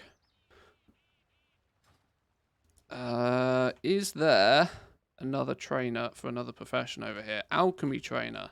If I pick you up, not that I care for alchemy just yet, but if I pick up alchemy, are you going to give me... Have a good one. I was wondering if you were going to give me a daily quest all of a sudden. There's a possibility that you need to maybe have a certain skill with a profession before the dailies pop up then. In fact, let's just do a reload. Maybe it might not have tracked that I have a profession. Okay.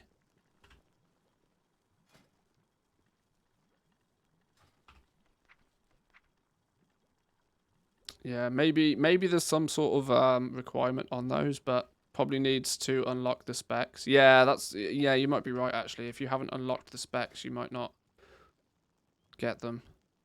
How many points can I choose from this?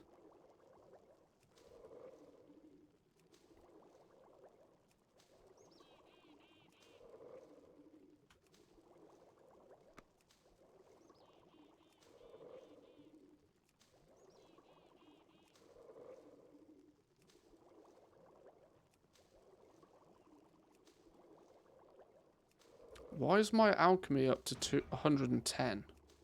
Oh, because I'm a goblin. Goblins get bonus alchemy, don't they? That's why I started on 10 points.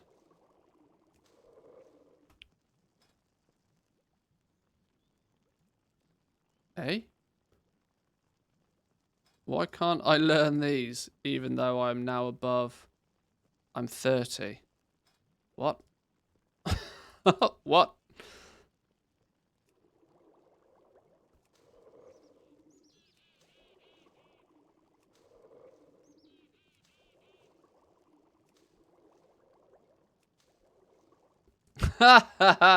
Okay, well, there's an answer that some people have been... there's an answer to a question that some people have had.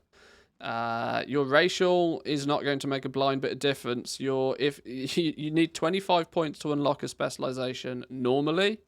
If you have a racial, you still need to gain 25 skill points in that profession.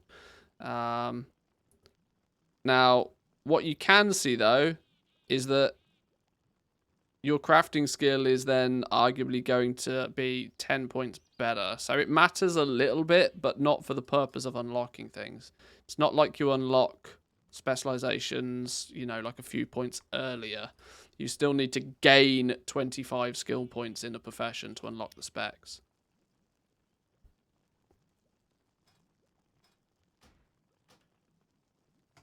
Hey, yeah, there we go. You lot were right. How are you? Until you've unlocked specs, you don't get the... Yeah, you need to have unlocked the specializations in your profession to get access to the dailies. What might be interesting to find out is if there's yet more things that unlock by, you know, maybe unlocking more or maxing it or something. I don't know.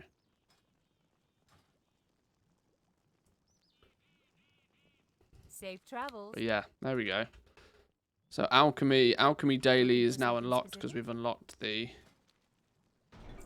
specs. I might as well take alchemy on this character anyway. We can have a play with alchemy. I've not done alchemy on stream, have I? I've just realised we've not done alchemy on stream. I tested that off stream. We'll probably take a look at that tomorrow. Activate the nearest demonic gateway. Gateway control shard. I don't know what that is, but I'm going to have one just in case. What do we got around here then? Herbalism trainer, not yet implemented. So this is the crafting corner by the looks of things. Take a look. Tell me about crafting orders. By speaking to one of our representatives, you can request made-to-order goods and equipment from our excellent artisans. Anything that our crafters can make on the Dragon Isles is available for request, and we're looking to expand to other inventory as well. If you are a crafter yourself, you can help fill these orders for incredible profits. You heard it here first, boys and girls. Incredible profits. Let's see, shall we? Let's see. I'm not sure I entirely believe in incredible profits, but sure. Better yet, build your clientele and fill personally requested orders with high quality goods for extremely lucrative sums. Extra doubt on that one. Okay. Sure. Keep an eye out for anything useful. From who and from where? You look like you might... Oh, you're a Jawn crafting trainer. Browse. Be careful. Are we upstairs for... Are you going to make us go all the way upstairs for the auction house?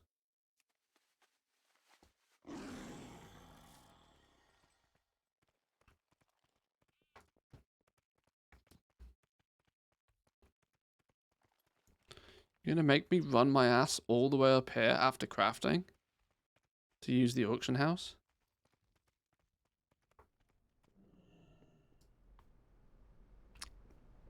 Right, what we got here then? You are standing next to a big old pile of gold. You're an auction house fella. You have buy, sell, auctions, all exactly the same as what we know and love. Profession equipment's got its own category now. Does that mean you're the work order fella? No, you're exactly the same. I was really hoping one of you fellas would be a work order dude. You're not, though. Okay. Huh. That's anticlimactic. I was really hoping there'd be... Is there any cloth? There's literally nothing here. Look how much of nothing there is. This is the entire auction house, by the way.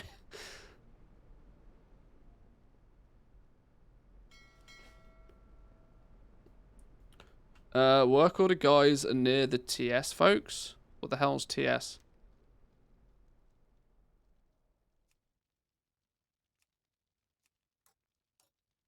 Oh, near the trade skill, folks. Why is there not the ability to talk to a guard and have them tell me this shit? Hey, tell me where none of those are. Point of interest.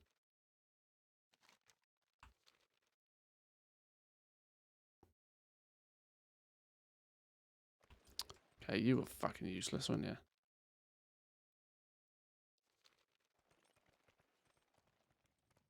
Flight master. Who are you down here? Trade coordinator, trade liaison. Why does that sound like what we actually need?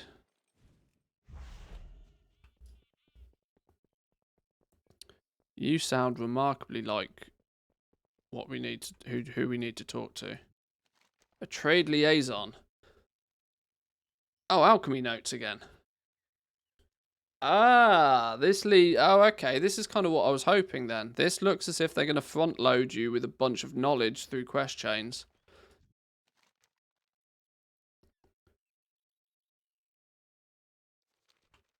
Who is this that speaks? Because those are one-time quests. Those are not daily quests. Artisans Consortium Quartermaster. A craft in need. Speak with some dude about fulfilling orders, then fill a crafting order.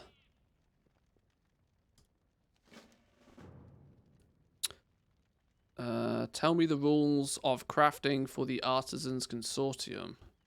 In order to be fair to other crafters of the consortium, you can only fill a number of orders per day. Oh, they're time gating the amount of work orders you can complete. Okay.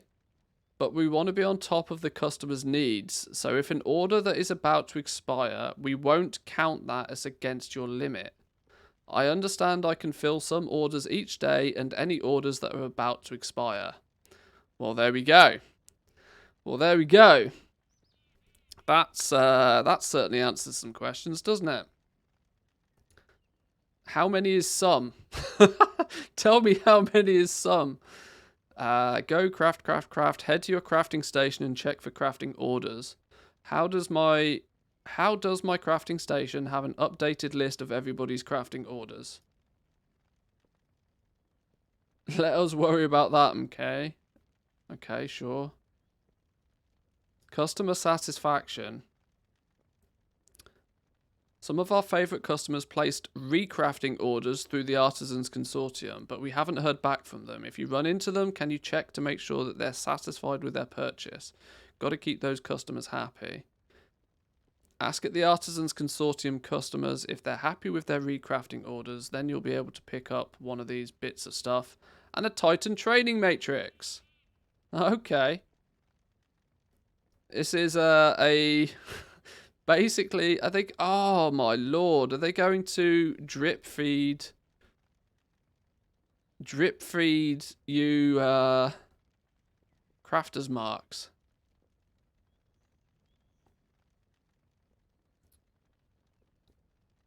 Blizzard 1, Goblins 0. I wonder if guild only craft orders and global ones share the same limit. Good question.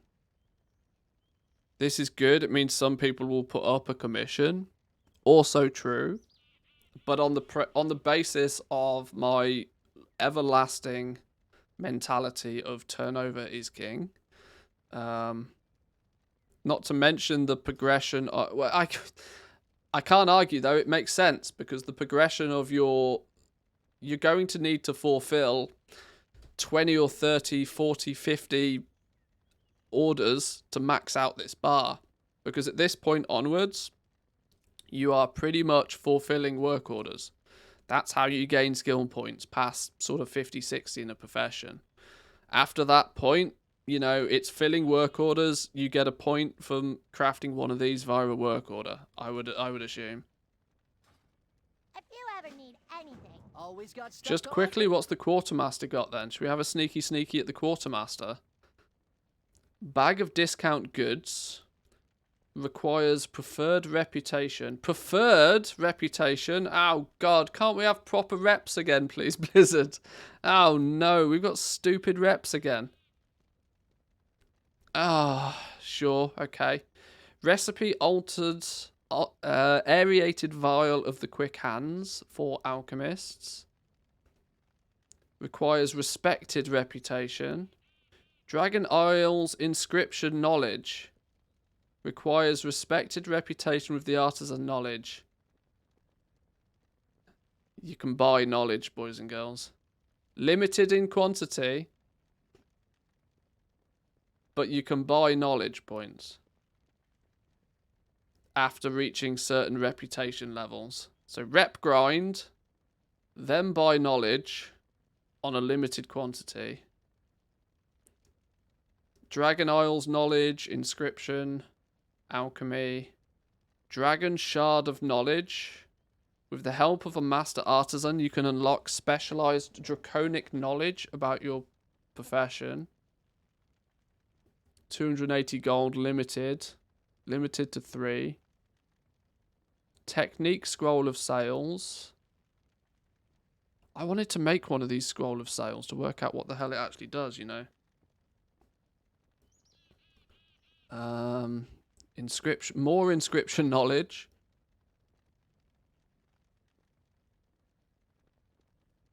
That's just duplicated it. That's okay, that's busted. It's duplicated the whole thing again. Artisan sign. Okay, it's then duplicated it a third time. And then you're once you are esteemed, you get your tabard. Keep an eye out for anything useful. Rep grind. So I guess it means that you're going to get like a small zerg of knowledge, presumably, once you gain certain reputations. All right, sure. Work orders. Here we go. Here we go. Let's take our first little look at work orders then. What's going on here then? I'd like to fill a crafting order. I'd like to open blacksmithing. I'd like to fit... What's... Huh? Test gossip for blacksmithing professions. Alright. Public. Guild only. Private. There's nothing to fill. Surprise, surprise, any economy-based stuff is remarkably difficult. I'd like to create a crafting order. This is interesting. So this is where I really hope that there's some sort of good way to browse. So what shit can we buy through crafting orders? Weapons, armor, profession equipment, battle pets. Hello? Alvin the Anvil. You can set a crafting order for Alvin the Anvil. So these are the reagents that you need. An earthen soul, a primal molten alloy, a frost fire alloy, and a bloody alloy. You can choose to, although it doesn't seem to work, you in theory... Oh, okay.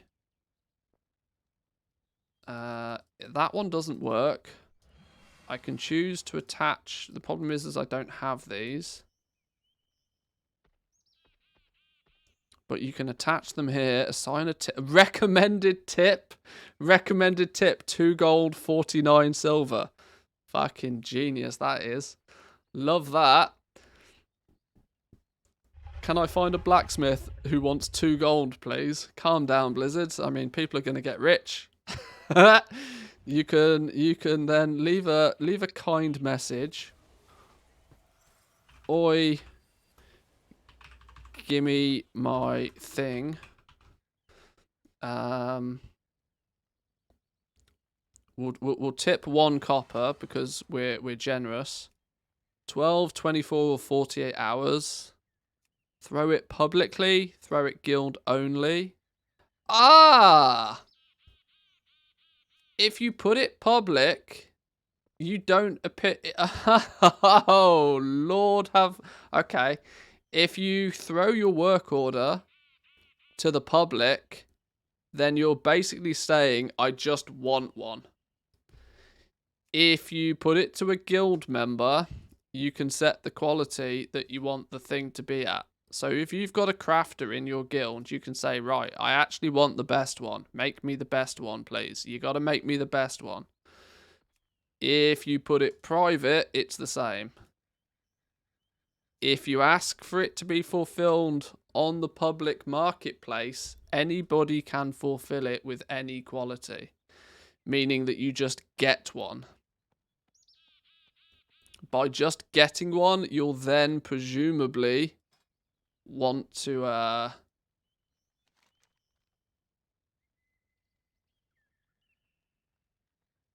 think I need to learn blacksmithing before I can test this properly. I think they're trying to make it so blacksmiths are what are used for testing this at the moment. Because now the whole system's bust.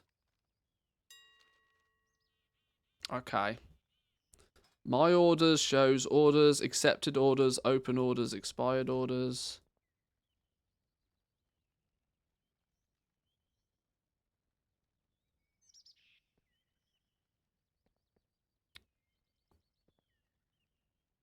So these are the end game patterns for blacksmithing.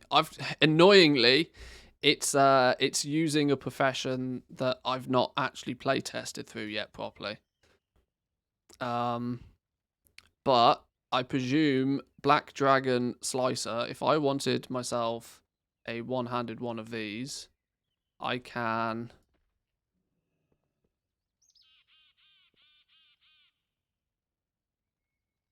You know what's interesting? It's automatically filling these two components. These are the two bind-on pickup components. This is like what I've been stating up to now, that the Primal Chaos and the Spark of Ingenuity are probably not required by crafters.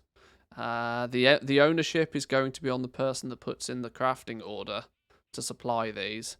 Whether they choose to supply these is then up to them. They can add one of these if they want. If they don't want, they don't have to. But you have to supply these two components. I can then say, right, I want a primal infusion on it. I want it to have... Oh, then it's using my missives and stuff to specify. So... I know this is very placeholder, I know this is very basic, but it worries me greatly that fucking nobody's going to care about this enough to actually bother. And anybody that has sold legendaries in Shadowlands will be acutely aware of that if somebody whispers you because they want something, the biggest problem is that they want something, but they don't know what that thing takes to craft and to need. If this is just not user intuitive at all, because the only reason you're going to know about any of these things or what they are or how they work is if you're already dabbling with the professions. If you do not care that much about professions and want to have other people craft your stuff, you're not going to know what any of this is. And I suppose in this scenario, if you are placing an order, you have to supply these, or they just won't need to be supplied. You can't specify that that's exactly how you want it. You have the ownership is on the player who places the order to put these things in, and if they don't put these things, or is it? Could I request that now? Could I request that at 419 super duper mega? I want this on it. I want this on it. I don't want any embellishments. I don't have these to add myself. I'm going to tip you 1 copper because I'm... Any quality, please. As long as it's got one of these on it. And it's got these secondary stats. But I've provided those. List order. So now does it say... Now I've got an open order for a black dragon seared slicer.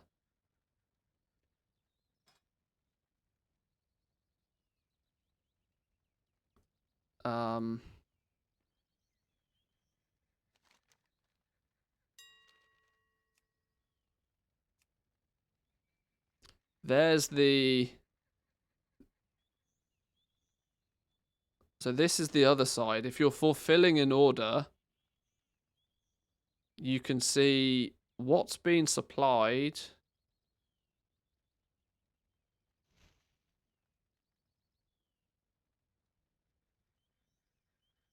You're going to need to... And then we click Start Order. Trade skill data source change. Trade skill list update. Timer has started. So you then have 30 minutes to presumably go away and craft one of these that qualifies.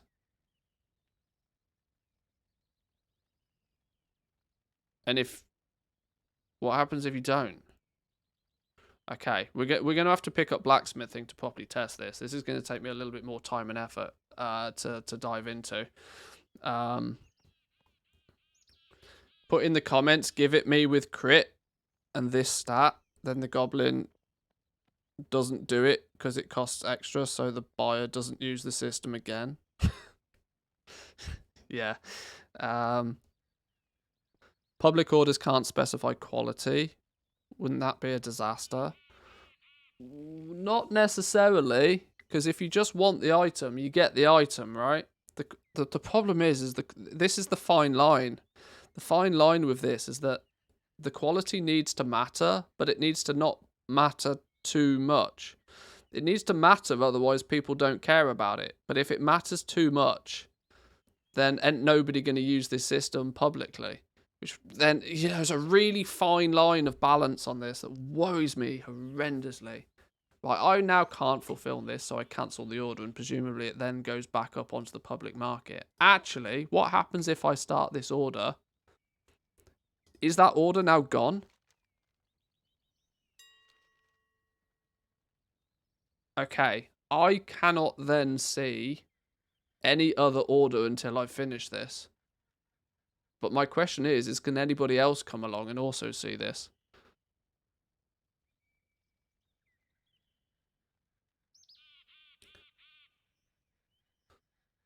I wonder if the limit is accepting orders and not fulfilling them. Well, you seem to only be able to have one at a time. So what you're going to do is you're going to pick it up. I'd like to fill that crafting order for this. I'm going to start the order. I can then run away.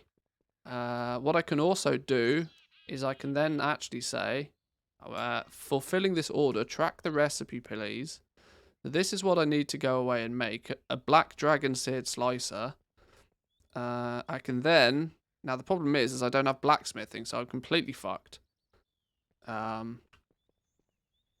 Okay, I'm going to need to go and pick up blacksmithing, level up blacksmithing, have a bit of a play around with this.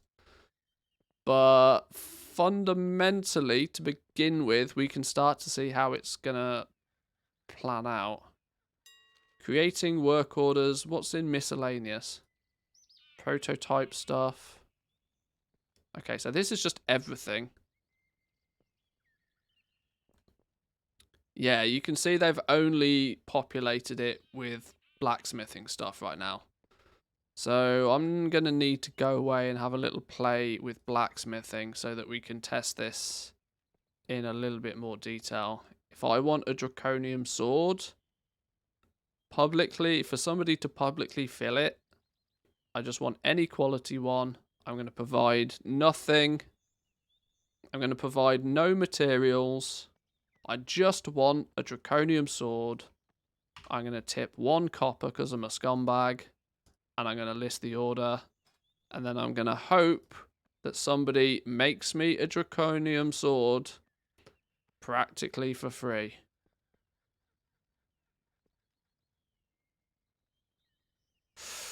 Ooh.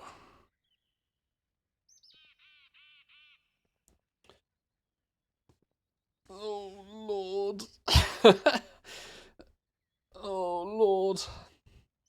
I'm not sure what to think about this. There's a lot of moving components in this.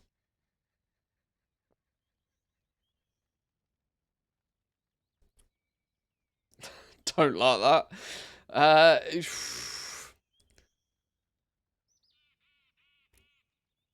Oh my days. Okay. Well, at least we can start to see what's going on. I've got an accept. Okay. What I also want is I want a PvP starter set, but I want private quality 1. Yeah. You can see it's like super duper mega early days, because like do you put, where do you put in a player name? Who am I sending this to? Okay. All right. I think we'll take a bit of a deeper dive into this tomorrow. I will, between today and tomorrow's stream, because I'm acutely aware that we've been streaming a long time now, I will level a character, get over here, make sure blacksmithing is up to scratch, so that we can try and play around with this a little bit. And we can go through this in a bit more detail tomorrow. So, on that note, boys and girls, I'm going to call it a day. Mostly because I'm absolutely starving. I really need to go get me some food. But thank you all for joining today. There's a leatherworking deep dive going up on YouTube in about 3.5 seconds, actually. If I go over to my dashboard, I can publish it literally right now. Dragonflight leatherworking alpha. Change visibility from unlisted to public. Publish. Go, go, gadget, go. So then, boys and girls, instead of hosting somebody, I'm going to be real double level cheeky, and I'm going to link you all to my brand new video on leatherworking. So if you haven't seen leatherworking, go watch that video. At the very least, give the video a like, you know, boost the algorithm. Thank you very much. Appreciate it greatly. And we'll be back again tomorrow. We will dive deeper into work orders and a few more professions. And over the next few days and weeks, we'll start to hopefully understand a lot more about how Dragonflight is going to, you know, pan out. So enjoy the rest of your day, boys and girls. Catch you tomorrow. Peace.